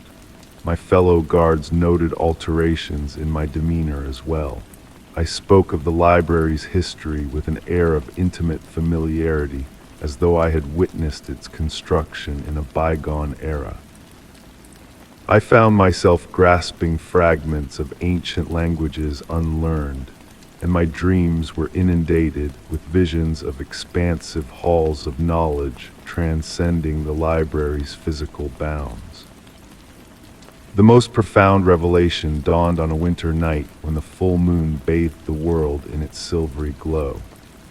Seated in my customary spot, a book tumbled from its shelf, unfurling to reveal a detailed account of a clandestine order of librarians who purportedly unlocked the ability to inscribe knowledge not solely in words, but within the very essence of space. They crafted sanctuaries akin to my Nook repositories where the boundary between reader and text, between past and present, blurred. In that moment, I comprehended that I had become a part of a grand tapestry beyond my individual self. The Nook had chosen me as it had chosen others before, beckoning me into a lineage spanning centuries. The whispers I had heard were not mere echoes of an ancient edifice settling, but the reverberations of countless readers who had occupied this very space, imparting their insights to the collective wisdom enshrined within these walls. As I penned these words bathed in the soft radiance of my flashlight, I acknowledged that the true essence of this place may forever elude me. The Nook remains an enigma, unveiling its secrets with measured grace, akin to words materializing upon ostensibly blank pages. Yet solace envelops me in the knowledge that within the recesses of this age-old library lies a realm where reality's confines soften, where knowledge flows like a tranquil stream, and where the act of reading transcends the ordinary constraints of time and space. Night after night, I maintain my silent vigil over the library and its concealed marvels. The Nook lingers patiently in its secluded corner, awaiting the next intrepid soul to chance upon its threshold. And sometimes, under the perfect alignment of moonlight and profound silence, I fancy the gentle rustle of pages turning, as if unseen readers partake in my watchful vigil, bound together by the timeless enchantment of words and the enigmas they enshroud. Story 23. In the depths of my attic, amongst ancient relics and forgotten memories, I stumbled upon a relic of a bygone-era weathered antique radio, its dial worn smooth by time, its speakers silent until one fateful night. It was a night like any other, shrouded in a cloak of stillness, when the radio crackled to life, breaking the silence with whispers of a distant past. From the static emerged faint voices and fragmented melodies, carrying with them the bittersweet essence of aged metal and dreams lost to time. Each note that floated through the air felt like a delicate whisper from a forgotten yearning to be remembered, a melody of nostalgia echoing through the dusty attic. After that mysterious night, I found myself irresistibly drawn to the attic's enchanting charm. Dust motes pirouetted in the moonlight that filtered through a small window, casting ethereal shadows on the wooden floorboards that softly creaked beneath my feet. In the corner, the antique radio rested on an old oak table, its mahogany surface dulled by the weight of decades of faithful service. As twilight painted the sky in hues of gentle watercolors, I settled into the worn leather armchair beside the radio, a ritual as natural as the ebb and flow of the tides. Turning the brass dial, I watched as the soft amber glow of the vacuum tubes illuminated the room, a beacon of warmth in the quiet darkness. And then I waited. Some nights the radio remained silent, offering only the soothing hiss of static, reminiscent of a soft rain falling outside. But on those rare nights when the air hummed with possibility, something magical unfolded. The music would begin its serenade, not with a sudden flourish, but with a gradual unveiling from the white noise, like a photograph developing in a darkroom. The melodies that poured forth were unlike any I had ever heard: waltzes that danced on air, jazz pieces that whispered of long-forgotten smoke-filled rooms, and voices singing in languages unfamiliar yet strangely known. One evening, as autumn's breath whispered through the trees, a shift occurred in the radio's broadcast. Amidst the musical tapestry, I discerned soft, clear words. Remember the garden, remember the dance, remember the promise. The voice, ageless and genderless, carried a warmth that stirred a sense of recognition deep within me. I began chronicling these enigmatic transmissions in a journal, noting lunar phases, weather patterns, and any hidden meanings woven within the melodies that seemed to respond to my unspoken thoughts. Winter descended, cloaking the attic in longer shadows and icy tendrils, yet I remained ensconced in the cocoon of sound that the radio spun around me. Sometimes I would drift into slumber in the armchair, only to awaken to the radio's ethereal symphony still playing, intertwining itself with my dreams like a spectral dance. In those liminal moments between sleep and wakefulness, the voices behind the music would materialize in wisps of smoke, their presence fleeting yet palpable. The pinnacle of wonder arrived on a night blanketed in snow, where the world outside lay hushed in a white shroud of silence. That night the radio spoke directly to me, unveiling details of my childhood long buried in the recesses of memory: the color of my first bicycle, the name of a cherished pet, the tune my grandmother hummed while baking. Instead of fear, a serene tranquility enveloped me, as if I were being gently guided back to my true essence. As the months ebbed and flowed, subtle shifts permeated my existence. Colors bloomed brighter, memories sharpened into focus, and dreams unfurled with newfound significance. The radio's influence transcended its mysterious broadcasts, stirring dormant aspects of my being into wakefulness. I found myself humming melodies foreign yet intimately familiar, as though they were whispers from a past life lingering on the edges of consciousness. During silent nights when the radio held its breath, I pondered the intricate layers of reality that enveloped us, unseen yet profoundly present. The antique radio ceased to be a mere instrument, transforming into a portal to realms beyond the tangible, offering glimpses into dimensions that mirrored our own. I refrained from dissecting its inner workings, sensing that its magic, if indeed it was magic, lay not in its parts, but in the intangible spaces between reality and illusion. With each passing night, the radio continued its nocturnal serenades, weaving a tapestry of enigmas that defied explanation. Yet in the midst of the static whispers and melodic murmurs, I unearthed a different kind of truth, one that resonated not with the intellect but with the soul's ancient echoes. The soft crackle of the speaker and the amber glow of the vacuum tubes became my nocturnal companions, guiding me into the realm of dreams with their hypnotic lullabies.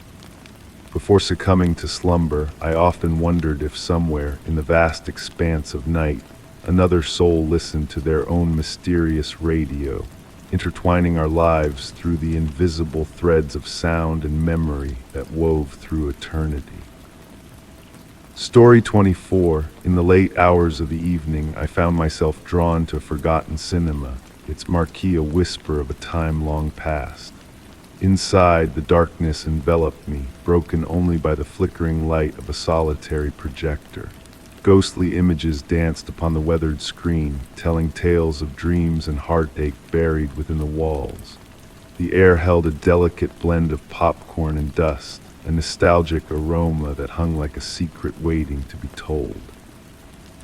Taking a seat in the back row, the worn velvet beneath me sighed gently as I settled in, captivated by the enigmatic allure of this abandoned theater. The projector's soft hum wove a hypnotic spell, a melody of forgotten times drifting through the shadows. Dust motes pirouetted in the light, forming intricate patterns that whispered of untold stories just beyond reach. As my eyes adjusted to the dimness, I caught glimpses of elusive movements at the edge of my vision, shadows that ebbed and flowed like memories in the night. On the screen, scenes from a bygone era unfolded in muted tones, each frame tinged with a sense of intimacy that stirred something deep within. A woman, her face veiled in shadow, traversed various settings: a garden soiree, a dimly lit eatery, a rain-soaked street, her purpose shrouded in mystery. With each passing moment, her search seemed to grow more urgent, yet her grace never faltered. A whisper brushed against my ear, carrying fragmented words that eluded my grasp. The room's temperature shifted, teasing with fleeting caresses of warmth and coolness that stirred the air around me like unseen spirits. The leather armrests beneath my touch radiated a lingering warmth, as though another presence had only just departed. The film unraveled before me, revealing subtle inconsistencies, a dress that changed hues, scenes caught in a loop with subtle alterations. The crackle of the sound system birthed not dialogue or music, but the soft cadence of someone breathing, punctuated by quiet sighs. Mesmerized, I observed as the woman on screen mirrored my own movements with an eerie precision, a dance of shadows and whispers that blurred the line between reality and reverie. Her hidden visage added to the enigma, a puzzle piece just out of reach. The scent of jasmine hung heavy in the air, mingling with the theater's age-old musk, weaving a tapestry of longing and melancholy. With each breath, the fragrance wove its tendrils deeper, stirring emotions long dormant. The projection shifted, revealing the theater in its former glory, the audience alive with energy save for one vacant seat. The woman, her face still a mystery, appeared scattered throughout the crowd, a figure in search of something elusive. A diary nestled between the cushions caught my attention, its faded pages a testament to years gone by. Within its weathered confines, tales of the theater unfolded, each entry closing with the same haunting refrain, still searching for the perfect ending. The handwriting evolved, yet a familiar elegance threaded through each word. The final entry, penned just before my arrival, hung in suspended silence, hinting at a conclusion left unspoken. Closing the diary, the film neared its climax as the woman turned towards the camera, only to be swallowed by static and darkness. The projector fell silent, leaving me in a void punctuated only by the faint glow of exit signs. As I rose to depart, a compulsion led me to return the diary to its resting place, where a phantom touch met my own a fleeting connection that left a lingering warmth in its wake. Jasmine lingered for a fleeting moment, then vanished into the shadows. A figure in a vintage dress bid a silent farewell from the lobby, a specter of a tale unfinished. Years later, hints of Jasmine still stir in the air during old film viewings, a reminder of that night of mysteries.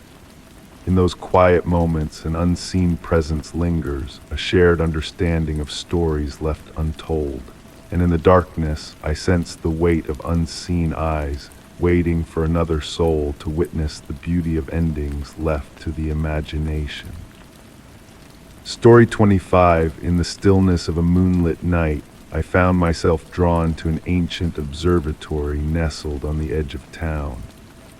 Amongst the hushed whispers of telescopes and faded star charts, a peculiar sight awaited me, a mural of eyes, intricately carved into a weathered wall. The night sky outside seemed to meld with the eerie glow emanating from within, as a gentle breeze carried whispers of ozone and aged parchment, hinting at a silent sentinel watching over cosmic mysteries of a forgotten era. Stepping through the time-worn doorway, a sense of timelessness enveloped me. My flashlight cast a soft glow, revealing wooden floors etched with age-old patterns that seemed to flow like frozen rivers under the pale moonlight. The air held a heavy stillness, as if it bore the weight of endless nights spent gazing at the celestial tapestry above. As I ventured deeper into the circular chamber, my gaze was drawn to abandoned instruments of yesteryears. A grand telescope, its brass dulled with neglect, stood tall, pointing towards the heavens through the dome's aperture. Scatterings of faded papers lay at its base, adorned with cryptic calculations and symbols that whispered of bygone wisdom. The eyes on the wall, once mere carvings, now seemed to observe my every move, not with malice, but with a patient knowing, as if they had witnessed the dance of stars across the eons. Some eyes were deeply etched, while others shimmered faintly in the starlight, capturing and reflecting the cosmic radiance that filtered through the dome above. A gentle wind stirred the dust, painting lazy spirals that danced in the moon's glow. The scent of ancient tomes and metal mingled with an otherworldly fragrance, redolent of meteor showers and the ethereal glow of the aurora borealis. My curiosity led me to an antique desk in a shadowed corner, adorned with star charts from eras long past. Upon closer inspection, a peculiar revelation unfolded before me.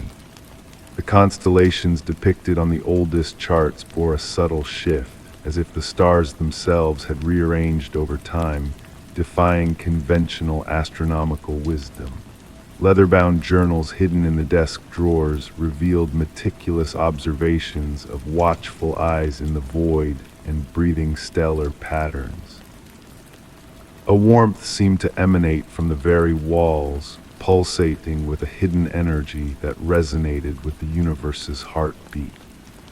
The eyes on the wall mirrored this rhythm, their gaze drawing me into a timeless embrace where minutes stretched like eternity and reality blurred at the edges. In a weathered journal entry from decades past, an astronomer spoke of a celestial anomaly, a being that observed Earth as Earth observed it, forging a connection beyond comprehension. As the night deepened, a profound realization dawned upon me: the observatory itself was alive, a conduit between mortal observers and cosmic entities. Seated at the ancient desk, I watched as stars painted arcs across the dome's expanse. The eyes on the wall pulsed with cosmic cadence, and I felt my own heartbeat synchronize with their ancient rhythm. The boundary between observer and observed blurred, merging into a harmonious dance of existence. As dawn approached, I knew my time in that sacred space was drawing to a close. The observatory had imparted its enigmatic wisdom. The cosmos was not a silent void, but a sentient observer, gazing back through eyes both earthly and celestial. With a heart heavy with newfound understanding, I bade farewell to the watching eyes, knowing that their vigil would endure long after my departure. Occasionally I returned to that sacred haven, though never lingering as I did on that fateful night. The carved eyes remain, guardians of a timeless truth that in the grand tapestry of the cosmos, we are both audience and actors, witnesses to a spectacle beyond comprehension. The greatest revelations, I learned, reside in the silence between shadows and starlight, in the gentle pulse of ancient stones, and in the patient gaze of eyes that have beheld the universe since time immemorial. The mystery of the observatory was not a puzzle to be solved, but an experience to be cherished, a reminder that some truths are best left veiled in the gentle shroud of uncertainty, inviting us to embrace the cosmic unknown with open hearts and minds. Story 26.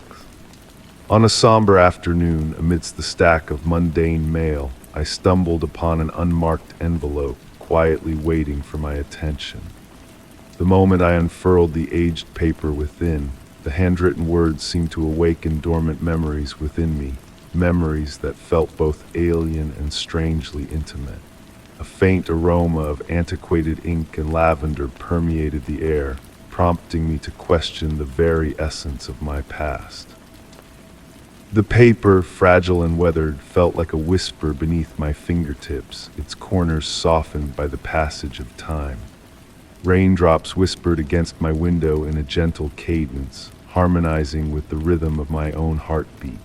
The warm embrace of the reading lamp enveloped the room in a soft amber glow, casting an ethereal halo around the elegant script that danced before my eyes.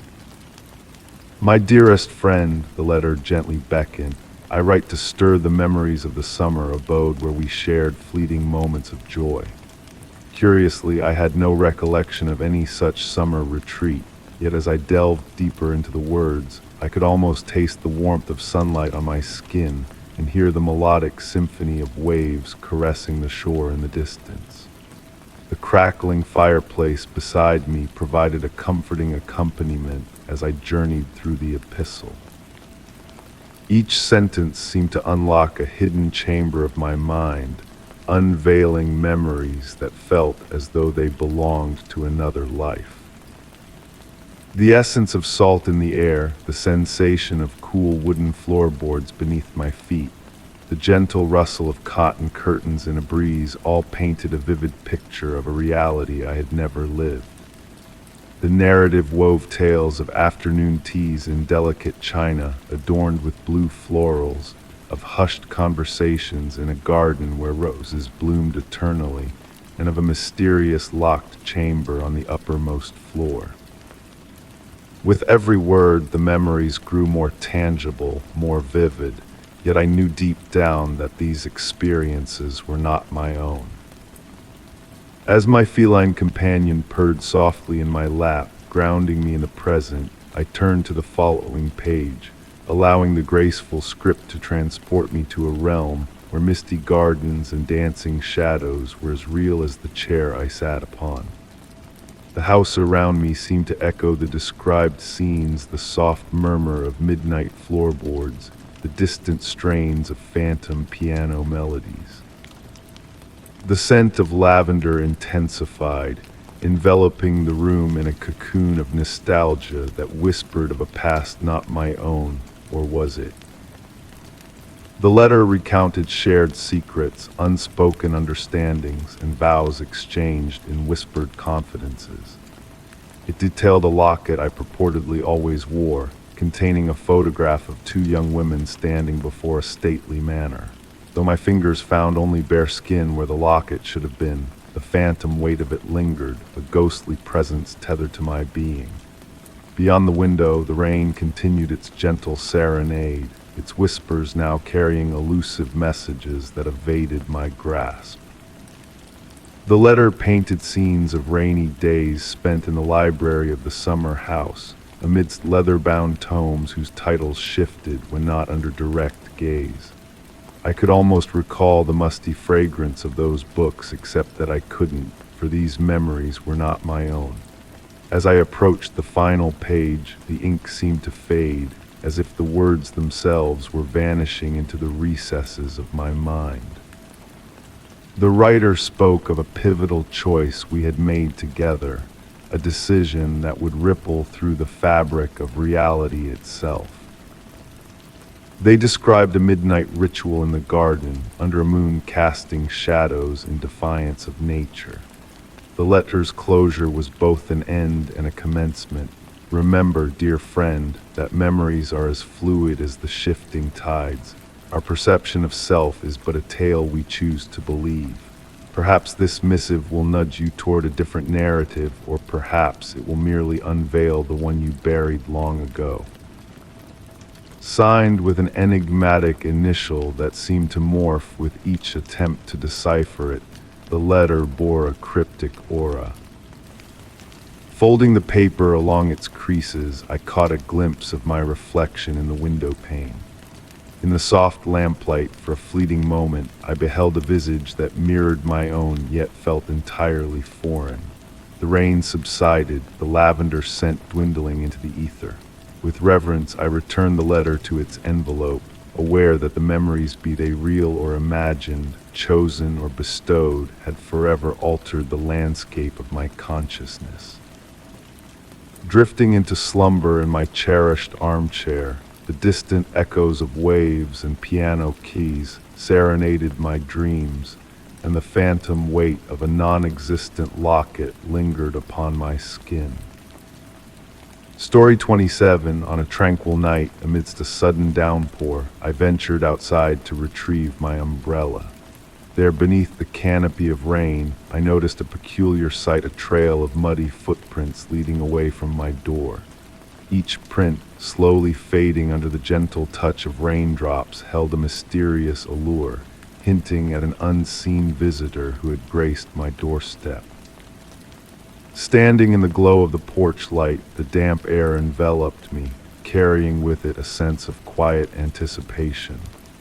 The rhythmic patter of rain on pavement created a soothing melody, drowning out the usual evening noises.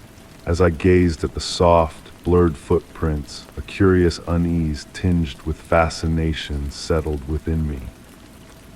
These footprints, not quite fitting any known shoe, beckoned me to follow their path. With each step I took, my own footfalls blended with the rain's whisper, creating a harmonious symphony of nature. The scent of wet earth mingled with a delicate fragrance, reminiscent of aged books and dried flowers, weaving a tapestry of tranquility around me. Through the garden I wandered, rain-kissed leaves and blossoms shimmering like jewels in the night. The footprints, meticulously placed among the flora, revealed a precision that defied explanation. It was as if the maker of these prints had known the garden intimately, treading with a reverence that left nature untouched. As I traced the trail, a peculiar phenomenon caught my eye. The raindrops hesitated, creating suspended spheres of water before caressing the earth. This subtle dance of nature hinted at a deeper connection between the footprints and the elements around them. The path led me to a serene clearing where the footprints formed a perfect circle. Within this circle, the grass seemed to shimmer with an otherworldly luminescence, each blade whispering a silent melody. Kneeling down, I felt a gentle vibration emanating from the ethereal grass, a sensation that transcended the ordinary. Beyond the circle, the footprints grew fainter, as if their creator was gradually fading into the mist. The sweet fragrance enveloped me, soothing my senses and lulling me into a state of peaceful wonder. Following this ethereal trail, I arrived at the ancient oak tree, its massive branches outstretched like silent sentinels. The footprints vanished at the tree's base, merging seamlessly with the bark's intricate patterns. Placing my hand against the oak's trunk, I sensed a subtle pulse, a rhythm that echoed the heartbeat of the earth. Water cascaded down the tree in patterns that almost seemed to form words, a silent message lost in the rain. In that moment, a profound shift in the atmosphere enveloped me, as if the world held its breath in anticipation. The rain fell with purpose, creating a dance of light and shadow that spoke of hidden mysteries.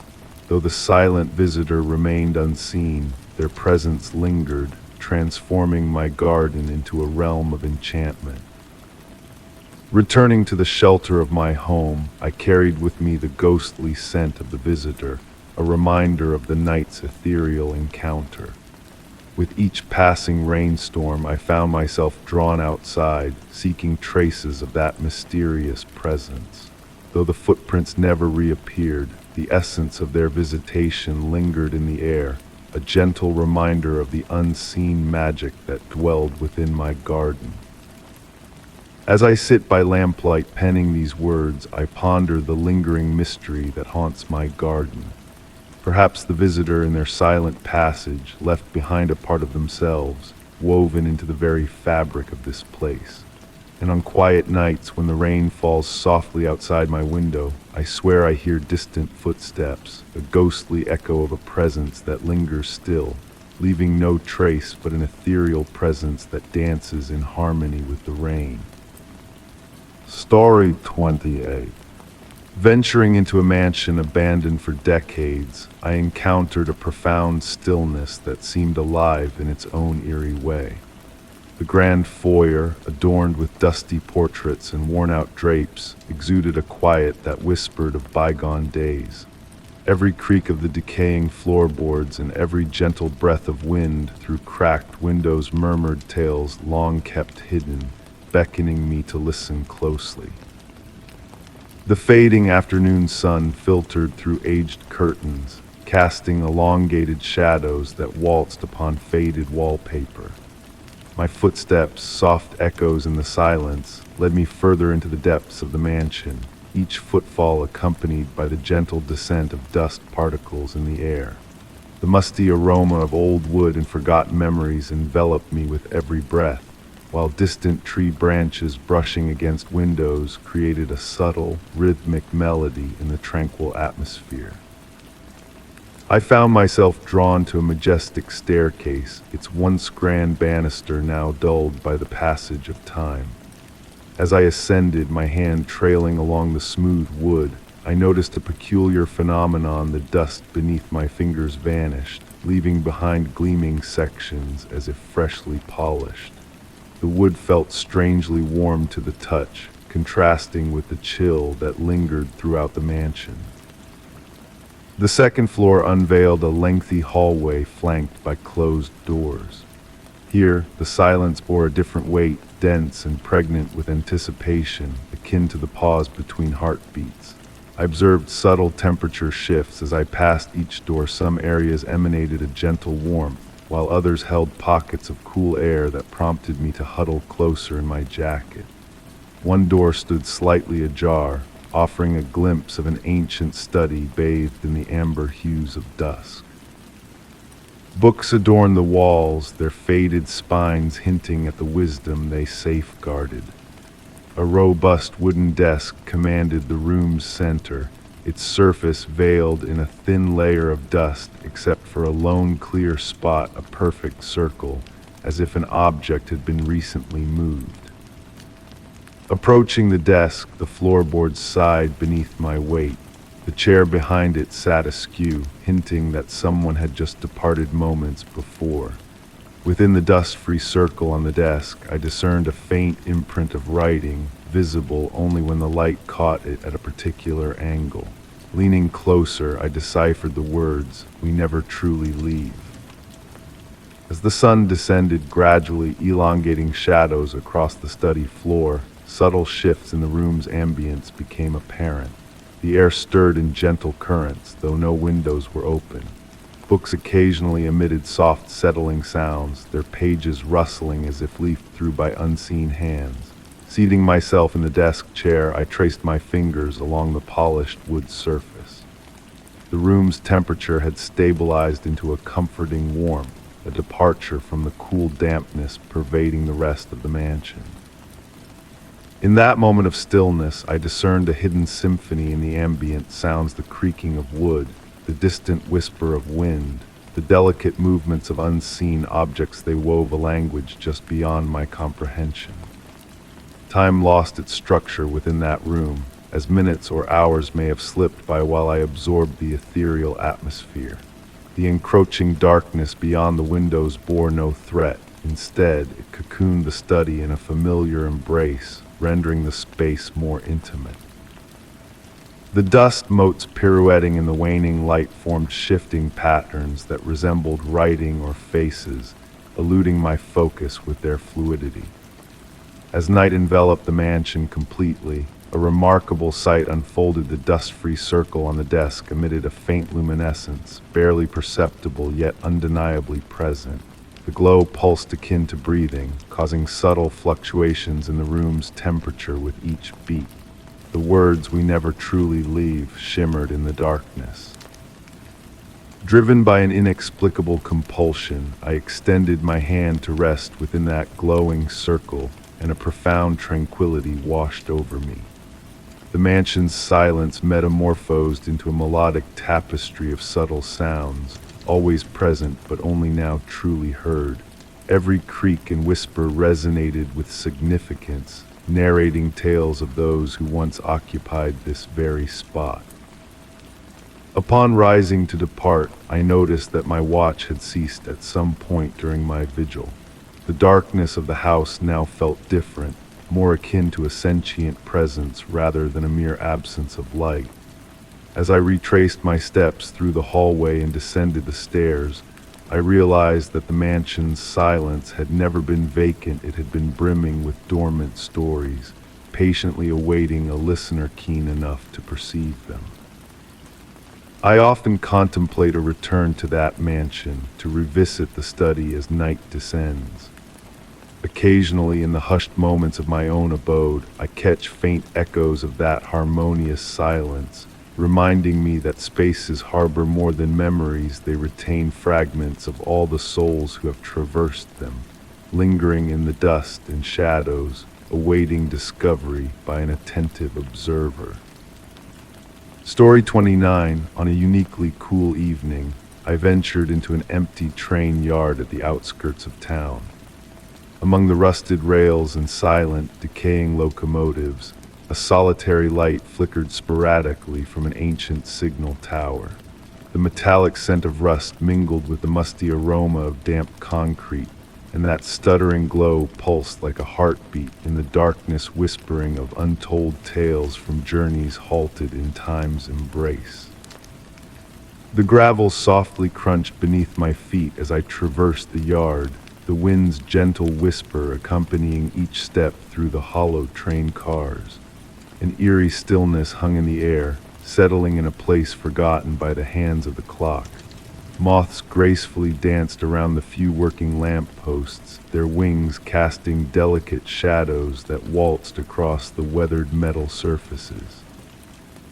I felt a pull towards the singular blinking light in the tower, its rhythm neither predictable nor chaotic, but purposeful in its own enigmatic way. The pattern stirred a memory just out of reach, perhaps an old recollection or a half-forgotten reverie. Drawing nearer, I noticed the tower's surrounding windows remained dark, emphasizing the significance of that lone illumination. The door creaked ajar, singing a mournful note as the wind played with it. Inside, the air held a weighty anticipation, charged with an electric energy that prickled my skin. Each creak of the wooden stairs released the scent of aged timber and decades-old dust. Upon reaching the top floor, I entered an antiquated control room filled with obsolete equipment. Switches, levers, and dial gauges adorned the walls, their brass and copper fittings dulled by neglect. Yet it was the source of the mysterious light that captured my gaze, an old signal lamp inexplicably pulsing with life. Watching intently, I noticed a remarkable phenomenon, the light's rhythm synchronized with the gentle cadence of my breath, as if acknowledging my presence. A subtle shift in the room's atmosphere enveloped me, fostering an inexplicable bond with this forgotten place. Settling into an old operator's chair, I became entranced by the interplay of light and shadow across the control panel. The rhythmic blinking seemed to narrate a tale of solitary nights, signals sent into the unknown and connections forged and faded. Tracing the worn edges of the control panel, I sensed the lingering warmth of hands long gone.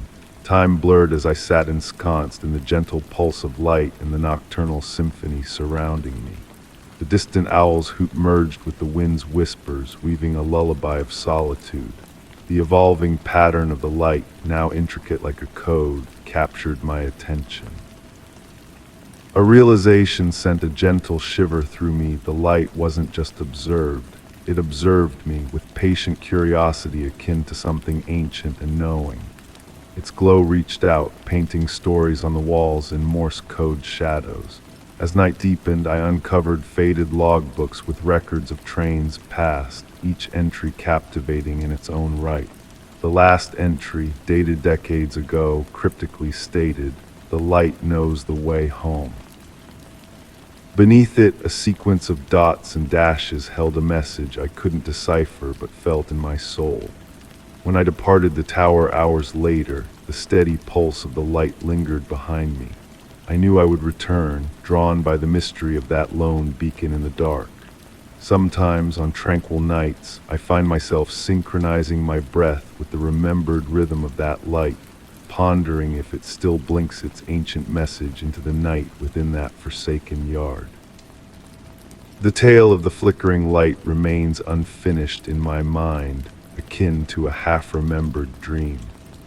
Perhaps some enigmas are meant to be felt rather than unraveled, their allure residing not in solutions, but in the queries they leave lingering in our minds, gentle as moth wings against a window pane. Story 30. On a chilly, misty evening, I sought refuge at a forgotten bus stop nestled in a quiet corner of an empty street. Beneath the feeble glow of a solitary street lamp, a soft, rhythmic murmur began to weave its way out from the shadows that surrounded me. The mingled scents of rain-kissed pavement and dewy leaves infused the sound with a haunting closeness, suggesting a hidden sorrow of the night. The gentle patter of rain on the metal roof provided a calming backdrop to my solitude as I settled onto the aged wooden bench, its surface polished smooth by years of patient anticipation. The weather-worn schedule board, almost illegible beneath layers of time and neglect, murmured tales of long discontinued routes. My breath formed wispy clouds in the crisp air as I tuned into the growing clarity of the mysterious murmur. At first I mistook it for the wind whispering through the rusted shelter frame or the distant hum of passing cars. Yet there was a deliberate rhythm to its cadence, akin to a conversation just beyond the grasp of understanding. The sound carried fragments of words, incomplete phrases dancing at the edge of comprehension. The flickering street lamp cast fleeting shadows that seemed to move with purposeful intent, revealing an unusual discovery about the bench where I sat. Intricate patterns like numbers or dates had been intricately carved into the wood, visible only when caught in the right light. They seemed crafted with care by unknown hands. As my fingertips traced these enigmatic markings, the murmur shifted its source. It no longer seemed to emanate from the shadows, but from the very heart of the bench, resonating through the wood and into my being. The sensation wasn't unsettling, but strangely comforting, akin to a lullaby sung in a forgotten tongue. Each number I touched altered the pitch and rhythm of the sound ever so subtly, blending harmoniously with the rain's soothing symphony. The air grew heavy with an unexplainable warmth despite the autumn chill, carrying a faint scent of summer blooms and sun-kissed timber. It felt as though the bus stop existed in a realm outside of time, where seasons and memories intertwined in a mysterious harmony. I noticed my watch had frozen, its hands suspended at an impossible angle between digits. Rather than alarming me, this detail felt like a natural part of the enigma enveloping me. The boundaries between reality and reverie blurred, soft as the flutter of moth wings against my awareness. Gradually, the murmur evolved into a structured yet indecipherable melody, reminiscent of overlapping conversations in a crowded room, each voice belonging to the same person across different moments. I closed my eyes, allowing the whispers to wash over me like gentle waves. Within this tranquil state of awareness, visions took shape in my mind, snippets of past passengers waiting through the years, each leaving an invisible imprint on the humble shelter. Their stories seemed to seep from the very walls, carried by the mysterious murmur that had drawn me into its embrace. An elderly woman with eyes of kindness clutching a letter to her chest. A young man in an outdated uniform anxiously checking his watch. A child in a yellow raincoat tracing patterns in the glass fog.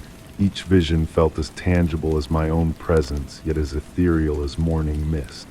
The glow of the street lamp took on a liquid quality, pooling around my feet in mesmerizing patterns. The numbers etched into the bench emitted a faint luminescence, casting delicate designs that danced upon my skin. Time flowed differently in this place, like honey drizzling from a spoon, sweet and unhurried. When I finally opened my eyes, the rain had ceased, though I couldn't recall when. The murmur had softened to a barely audible hum, lingering like the afterglow of a dream. The air retained its peculiar warmth, and the carved numbers continued their subtle radiance, but a shift had occurred in the atmosphere. Standing up from the bench, I felt changed in some inexplicable way, as if I had been initiated into a shared secret with those who had awaited here before me. The mysterious murmur had divulged no concrete message or meaning, yet I felt enriched by its presence, touched by something ancient and eternally new. As I readied to depart, my reflection in the rain-smeared shelter glass briefly overlapped with ghostly images of past travelers, our features blending in the dim light.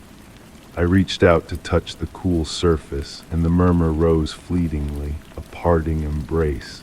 Walking away from the bus stop, I carried an unwavering sense that I had encountered something profound yet indefinable.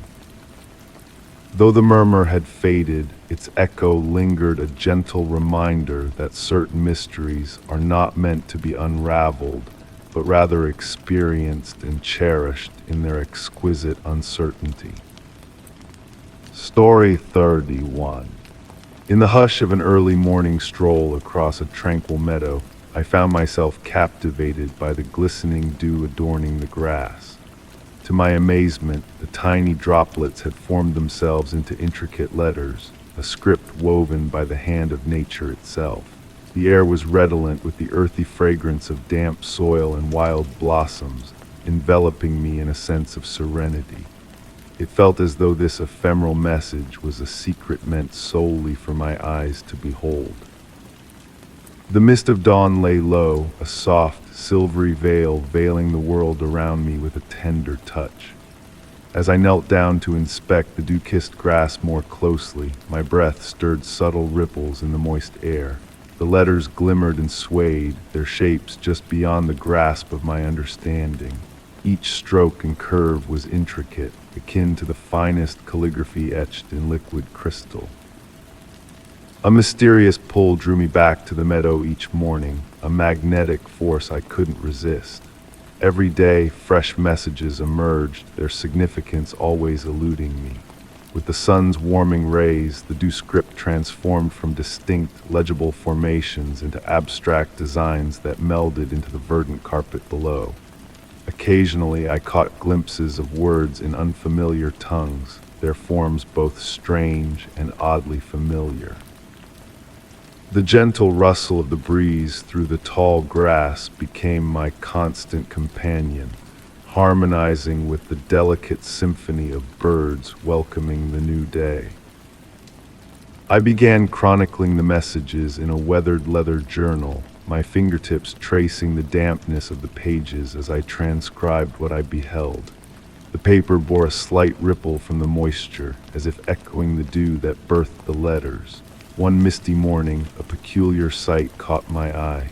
The script had started spiraling outward from a central point, crafting an elaborate mandala of words and symbols. A quiet energy permeated the air, muffling the usual sounds of daybreak, as if the meadow itself held its breath. A tingling sensation prickled my skin as I followed the spiral with intent gaze, attempting to decipher its intricate design. The messages began to manifest in other places as well. I discovered them etched in the condensation on my bedroom window, each droplet perfectly aligned. They materialized in the steam rising from my morning tea, fleetingly visible before dissipating into the atmosphere. Even the frost patterns on autumn leaves seemed to harbor fragments of this enigmatic communication. In my dreams, the scripts materialized, flowing like molten silver through landscapes of shadow and light. They divulged secrets in voices woven of murmuring leaves and distant wind chimes. Each morning, I awoke with the fading memory of almost grasping the meaning, slipping away like water through my fingers. My journal burgeoned with entries, its pages now a testament to this gentle enigma. I would spend hours comparing the patterns, noting how they mirrored the phases of the moon, the changing seasons, the subtle shifts in the morning light. The more I observed, the more I sensed a profound rhythm, as if the dew script was part of a grand, unhurried dialogue between earth and sky. As winter crept closer, the messages grew scarce, appearing only on the purest mornings when the air was crisp and motionless. I cherished these moments even more, knowing each one might be the final one until spring.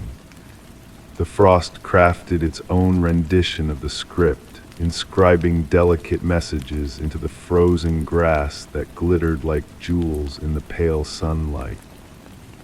Today, years later, I still frequent the meadow, though the messages surface less frequently. Sometimes I ponder if they were intended to lead me to this state of tranquil observation, this serene appreciation of the subtle enchantment of dawn.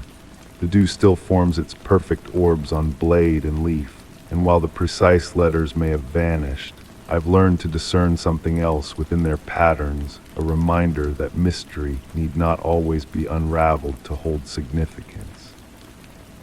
My journal rests on my desk, its pages brimming with the captured echoes of those early morning revelations.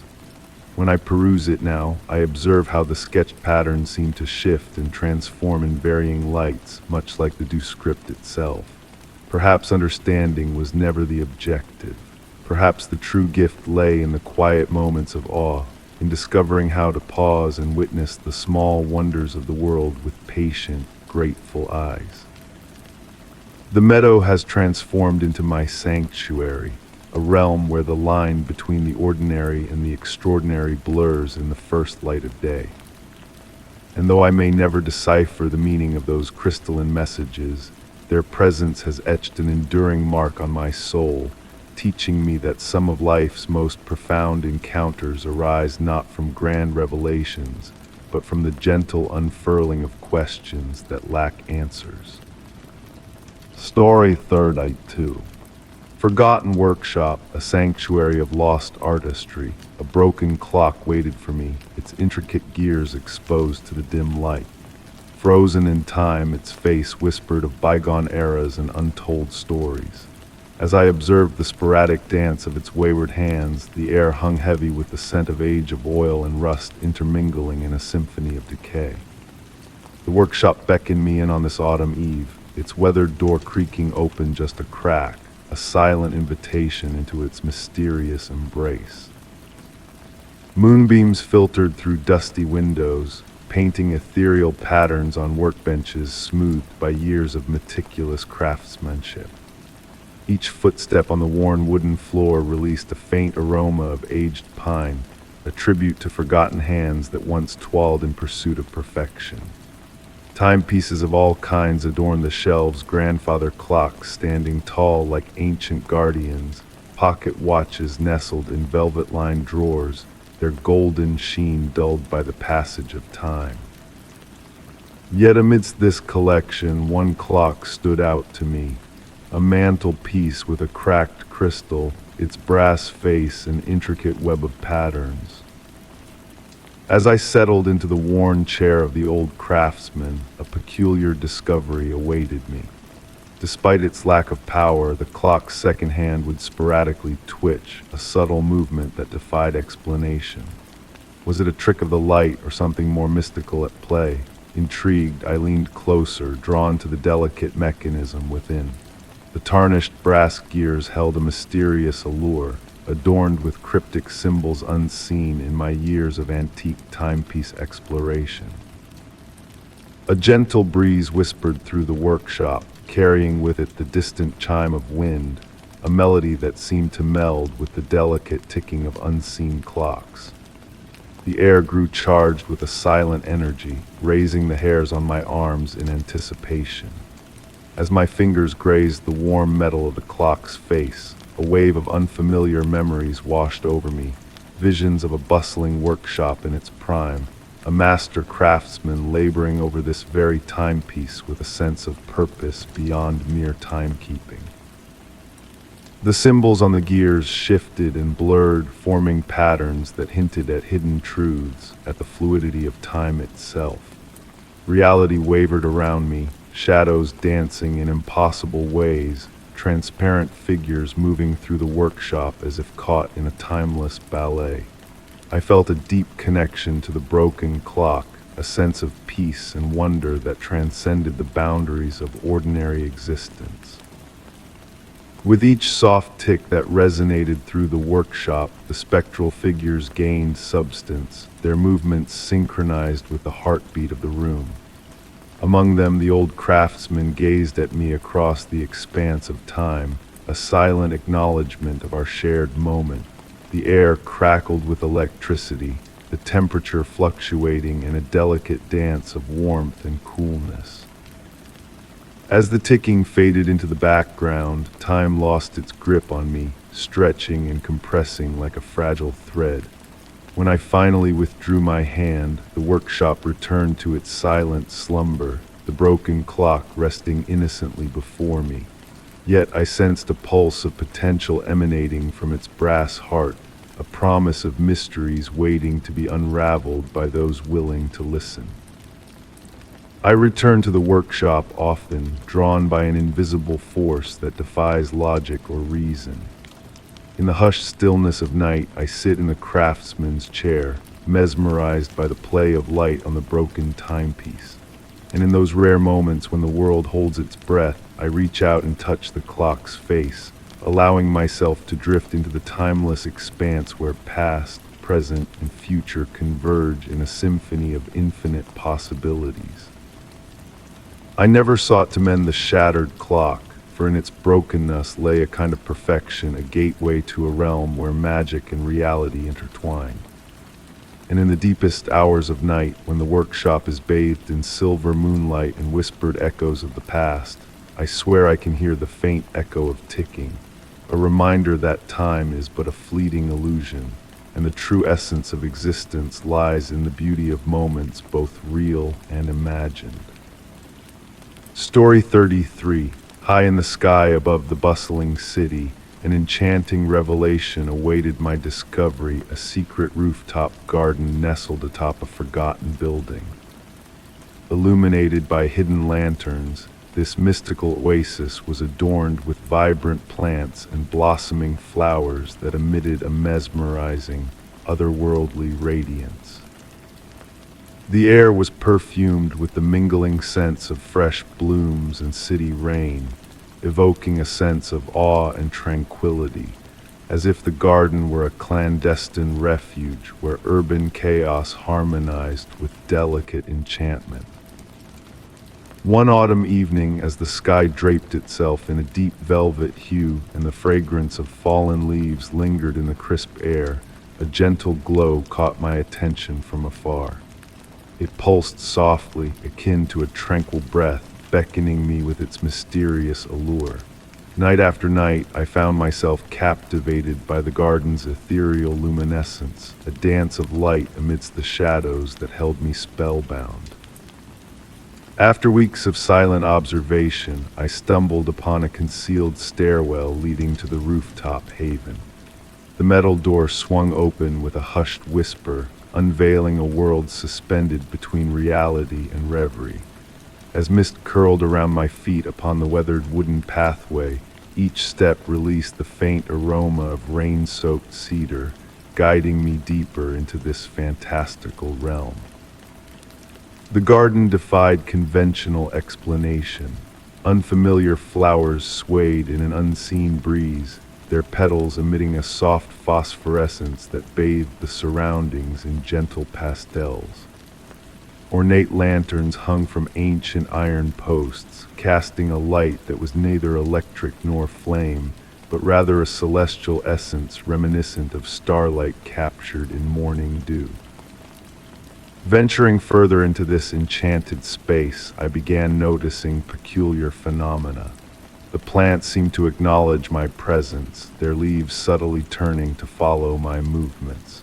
The air grew heavy with the sweet perfume of nocturnal blooms, yet as I focused on individual flowers, they eluded my gaze, morphing as if reluctant to be fully perceived. A tranquil pond mirrored the mysterious lights above, its surface occasionally rippling without apparent cause. Kneeling beside it, I glimpsed shifting shapes within its depths, patterns of light that ebbed and flowed like fleeting thoughts on a cusp of slumber. The water exuded a warmth incongruous with the cool evening air, while ephemeral bubbles of light rose and dissipated into the mist. Time itself behaved peculiarly within the garden's confines. Minutes stretched into languid hours, yet hours slipped away like fleeting instants.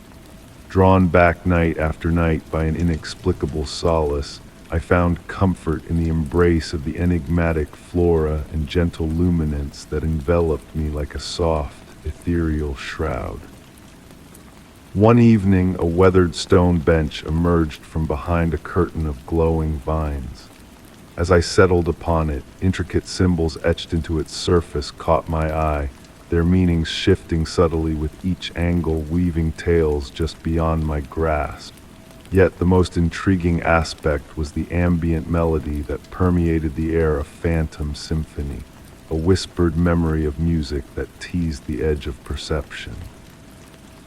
Objects left behind by unseen visitors hinted at a shared awareness of the garden's existence, a pearl button aglow in the darkness, a warm brass key, a script-covered paper that shifted languages when not directly observed. Though signs of others' presence abounded, I roamed the garden in solitude, enveloped in its mystical embrace. As the seasons cycled, the garden underwent transformations that defied natural order. Flowers bloomed in hues unseen during winter nights, autumnal leaves pirouetted in spring breezes. The ever-present mist and the gentle glow that first beckoned me remained unchanged, a constant amid the shifting tapestry of nature's whims.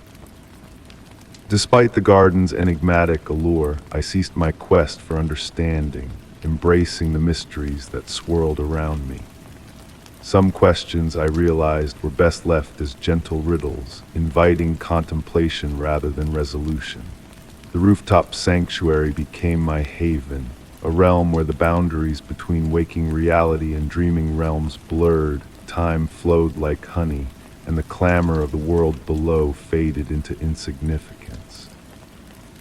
Amidst the luminescent blooms, I glimpsed reflections of other hidden sanctuaries in the lantern's glow, similar spaces existing on the threshold of the known and the unknown. Perhaps, I pondered, this rooftop garden was but one of many secret sanctuaries scattered across the globe, awaiting discovery by those in need. The gentle pulse of light against the night sky continued its timeless rhythm, a beacon calling out to kindred spirits as it once beckoned to me. While the garden's magic and origins remained shrouded in mystery, I found solace in experiencing its wonders rather than dissecting its secrets. In this ethereal realm high above the city, I learned that true peace often springs not from unraveling mysteries, but from embracing the unanswered questions that shape our existence. Story 34. As I sifted through a dusty box of forgotten art supplies in a quaint thrift store, my fingers brushed against something unexpected, a weathered sketchbook, its cover worn and pages yellowed with time. Curiosity piqued. I opened it to reveal a collection of intricate blueprints, each line drawn with precision and care, hinting at a structure unknown to me. The scent of graphite and aged paper wafted up, filling the air with a comforting familiarity as I delved deeper into the mysterious sketches. Night after night, I found myself drawn to the detailed designs, the soft glow of my desk lamp casting gentle shadows that danced across the delicate pages. Rain tapped rhythmically against my window, creating a soothing melody that accompanied my exploration of the enigmatic blueprints. With each passing moment, I unearthed peculiar details that defied ordinary logic, a labyrinth of curved corridors, staircases leading to impossible rooms, and windows capturing light from inexplicable angles. Yet everything was meticulously measured and annotated in a script akin to calligraphy, drawing me further into the intricate world of the unknown architect. Marginal notes whispered of threshold spaces and liminal architecture, concepts that stirred my thoughts and led me into contemplative realms.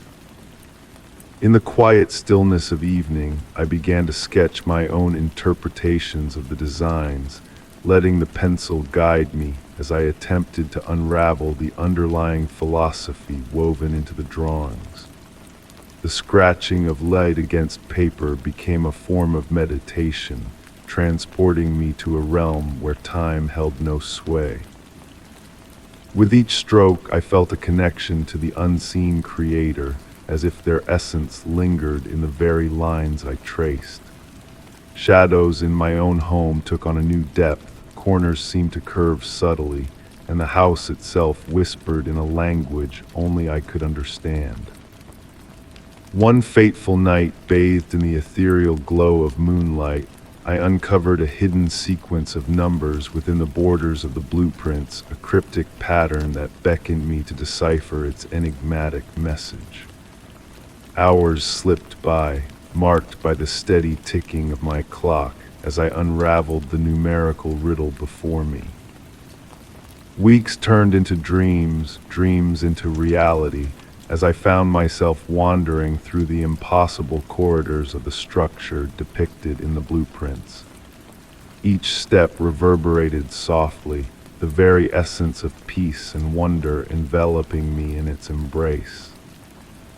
A central chamber adorned with symbols both celestial and melodic captivated my imagination, refusing to be captured in a single sketch. It was a room designed to harmonize with the resonance of liminal spaces, a place where the boundaries of reality blurred into something transcendent. And now, as I sit in my study, bathed in lamplight, the weight of the sketchbook before me, I realize that I am on the cusp of discovery. The rain continues its gentle symphony, the shadows in the room pulsating with a quiet energy that whispers of secrets yet untold. In these moments of perfect stillness, I find solace in the unknown, in the beauty of questions left unanswered. The blueprints are not just plans for a building, but a map of the spaces that exist beyond our perception, a realm of gentle dreams and quiet contemplation.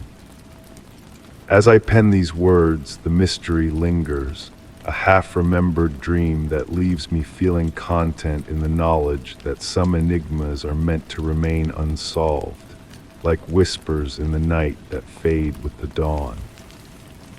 Story 35. On a moonlit journey home, the nearly deserted subway car seemed unusually heavy.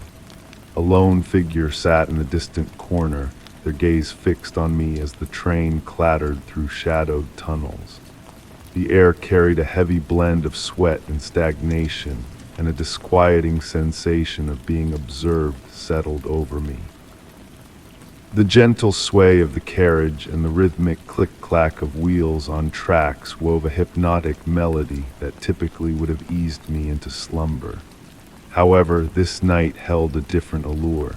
My focus kept returning to the stranger, whose mere presence seemed to warp the very essence of reality around them. Overhead, the fluorescent lights flickered sporadically, casting eerie shadows that danced across the worn metal walls. A peculiar observation struck me about my fellow traveler. Their silhouette appeared slightly distorted, as if viewed through a rain-splattered window.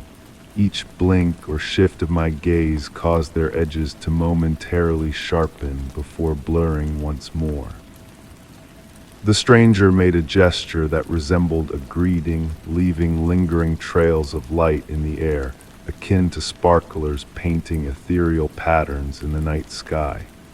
Each movement created ripples in the space around them, warping the advertisements on the walls behind.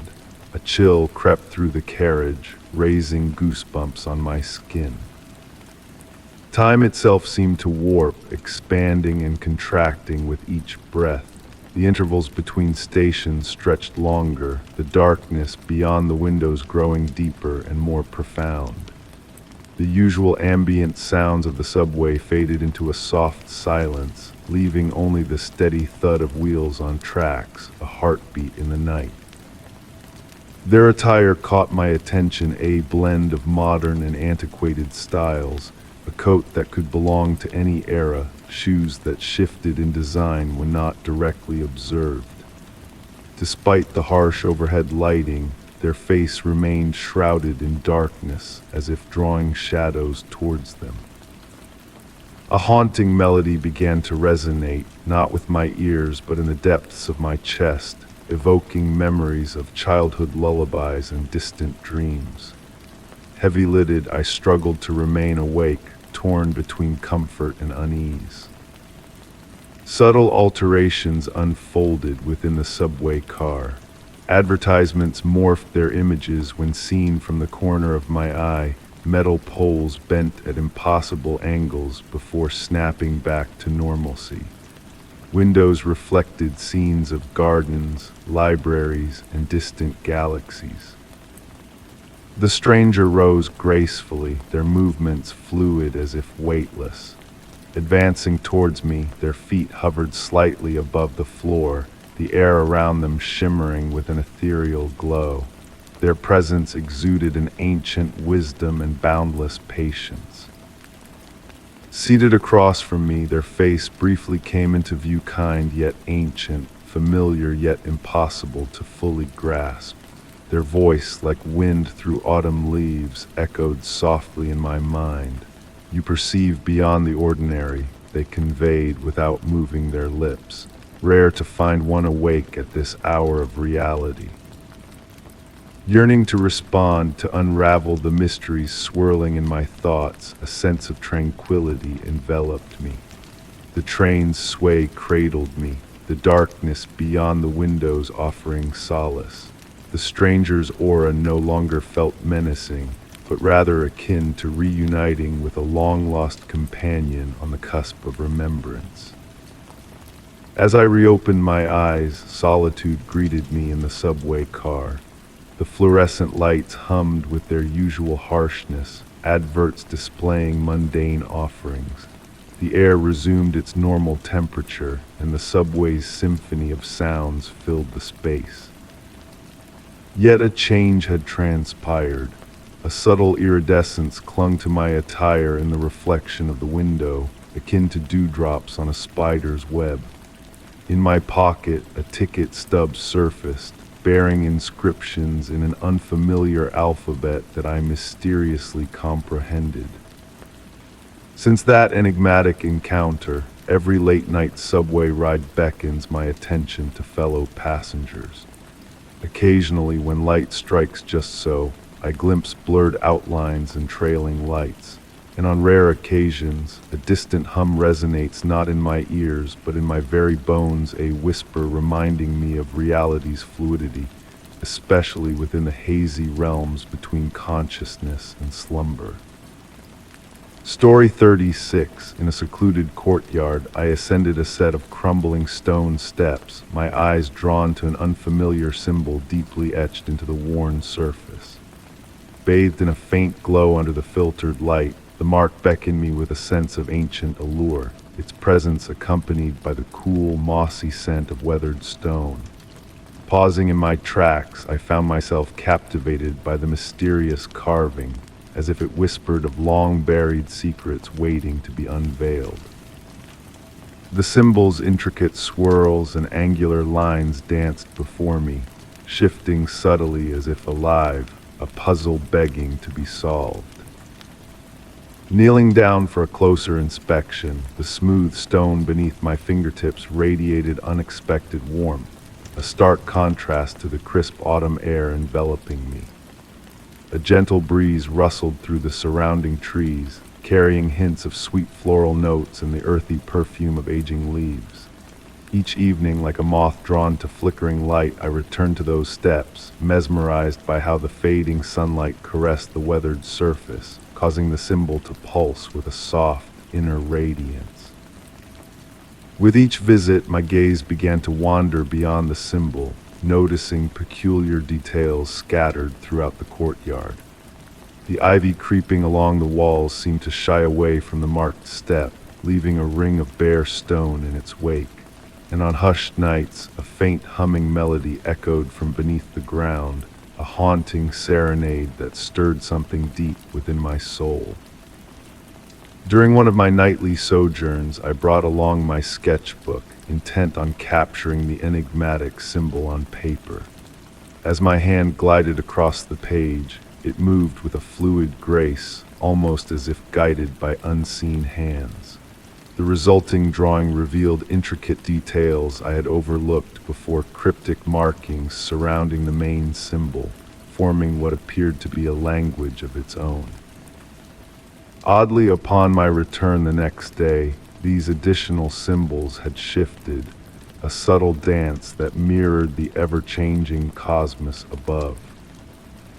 As autumn waned and winter's chill crept in, I timed my visits to coincide with the golden hour when the sun cast long shadows across the courtyard.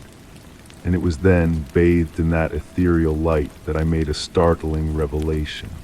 At the precise angle of the setting sun, the symbol cast a shadow that stretched towards a hidden alcove, unveiling a cluster of interconnected marks, each holding a piece of the enigma. With the arrival of winter, as frost coated the landscape in a glistening embrace, the symbol seemed to defy the icy touch that blanketed the stones. While the rest of the steps lay cloaked in white, the marked area remained untouched, as if protected by unseen forces. On frost-laden nights, a spectral mist rose from the symbol, shaping itself into ghostly letters before vanishing into the wintry air. Night after night, the symbol invaded my dreams, morphing into gateways and winding paths leading to forgotten realms. Though the dreams left me with a sense of tranquility, their mysteries lingered upon waking, a whisper of a world just beyond reach. And in my waking hours, a melodic tune hummed at the edge of my consciousness, a melody intertwined with the symbol's enigma, a melody of the sea's embrace and the ancient whispers of ageless forests. One evening, as dusk painted the sky in hues of twilight, an elderly woman materialized in the courtyard. Her presence exuded a quiet wisdom, her silver hair shimmering like moonlight in the fading day. Without a word, she traced the symbol with a weathered finger, the hum growing louder, the air shimmering with ethereal light. And just as swiftly as she appeared, she vanished, leaving behind a smooth stone that fit snugly in my hand, etched with a miniature version of the symbol. Now I make my pilgrimage to the steps each day, the stone a talisman of the mysteries that envelope me. The symbol's riddle remains unsolved, yet I've come to accept that some truths are meant to be felt, not deciphered, experienced, not rationalized. It serves as a gateway to contemplation, a reminder that within the familiar lies the extraordinary, waiting patiently for those who pause to listen. In the hush between day and night, I swear I hear the old woman's voice carried by the evening breeze, humming that haunting melody. And though the symbol's purpose eludes me, I find solace in its presence, a gentle acknowledgement that not all mysteries demand resolution to be cherished. Story 37. On a night bathed in moonlight deep within the heart of the woods, I chanced upon an ancient campsite reclaimed by nature's embrace. The towering pines swayed in a rhythmic dance, their needles whispering secrets of forgotten times. The air, cool and fragrant with cedar and damp earth, carried a hushed promise of hidden mysteries waiting to be unveiled. As I tread softly through the carpet of fallen pine needles, approaching a clearing shrouded in moonbeams, I beheld the remnants of a once vibrant gathering place. Weathered logs encircled an old fire pit, now adorned with delicate mushrooms emitting a faint, ethereal glow under the moon's gentle touch. Their soft luminescence seemed to pulse like a quiet heartbeat in the night. At the clearing's edge stood the skeleton of an ancient cabin, its wooden walls weathered silver by the passage of countless seasons. Moonlight filtered through the tattered roof, casting ever-shifting patterns on the floor that seemed to dance in the shadows. The slightly ajar door swayed gently in the night breeze, creating a subtle, soothing rhythm that blended harmoniously with the whispers of the pines. Inside the cabin, time had woven its own enigmatic tale. Dust motes pirouetted in the moon's silver rays, while the aged wooden floors creaked beneath my cautious steps, as if recounting ancient memories. A stone fireplace dominated one wall, its chimney soaring skyward like a silent sentinel. Within its cold hearth, dried leaves had gathered, forming intricate patterns resembling cryptic symbols of a forgotten language. On a small table bathed in moonlight by a window, a weathered journal awaited discovery. Its pages, warped by humidity, still bore the traces of elegant handwriting that spoke of strange lights among the trees and haunting melodies carried by the wind, fading from memory once heard. The author of the journal chronicled how, with the onset of twilight, the pines would engage in whispered dialogues, recounting tales of passing travelers, forest transformations, and elusive entities that moved within the veils of shadow. The writer described nights when the mushrooms in the fire pit would radiate a brighter luminescence, their ethereal glow pulsating in unison with distant, indistinct sounds lingering at the edge of perception. As I immersed myself in the journal's mysterious accounts, a subtle shift in the atmosphere enveloped me. The moonlight assumed a silvery hue, casting deeper shadows that seemed to breathe with ancient wisdom. The whispers of the pines grew clearer, yet remained veiled in enigma. I swayed gently, as if swathed in an unseen current, my breath sinking with an elusive rhythm concealed in the night air. The journal hinted at a peculiar phenomenon. On nights of the fullest moon, such as this one, the old fire pit would mirror the celestial canopy above, transforming into a pool of liquid shadow despite its dry surface. Compelled by curiosity, I ventured back outside, the journal clasped reverently in my hands. The clearing appeared altered, though the nature of the change eluded my grasp. The log circles seemed to form intricate patterns, and the mushroom's glow intensified imperceptibly. Drawing closer to the fire pit, I witnessed the journal's claim come to life. The ancient ashes now mirrored the moon and stars with uncanny clarity. Yet within that reflection, a spectral anomaly caught my eye, beckoning me to lean in closer. Amid the mirrored constellations, unfamiliar lights danced with ethereal grace, moving in silent harmony to a melody only they could perceive.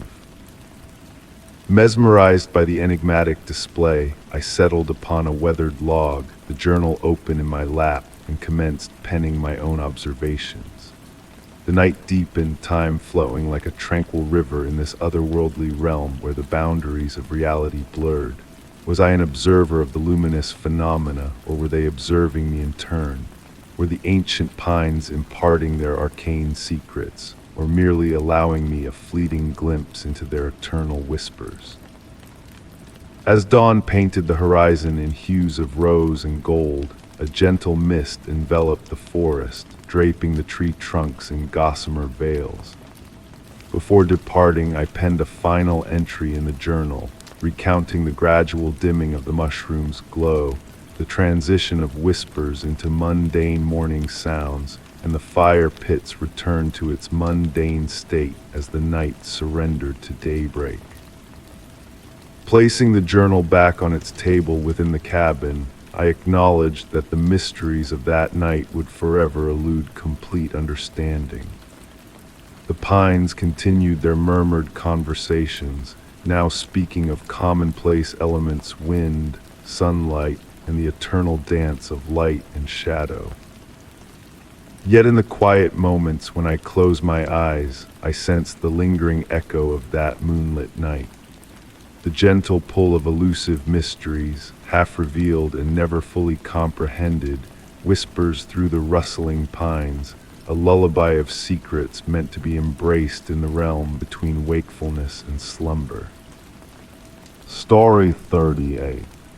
In a forgotten gallery filled with relics of a bygone era, I stumbled upon a peculiar portrait that seemed out of place, a weathered image of a stranger, her eyes hinting at a sorrowful tale.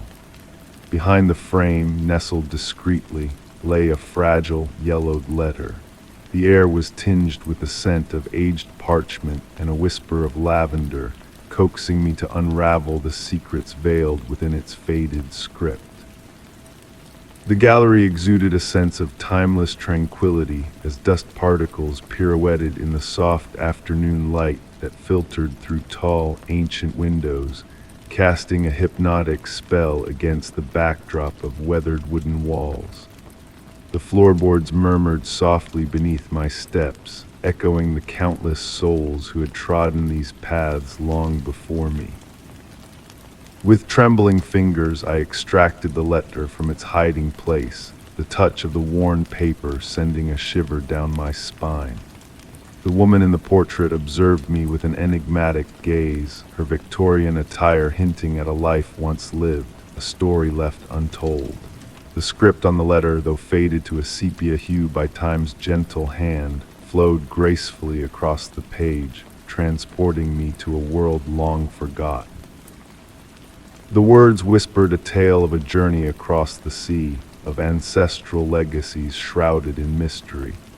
Visions of a music box with a hidden compartment, of a key that held the key to the past, of tales spun about a grand manor by the misty shore. The melody of a forgotten tune haunted the writer's dreams, urging her toward a truth buried deep within the family's history.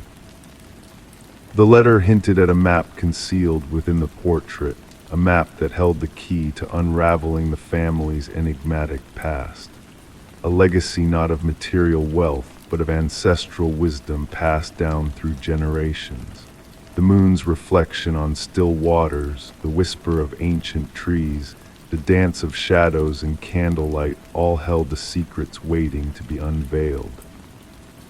As the letter concluded, its resonance lingered in the gallery, casting a spell of introspection upon me.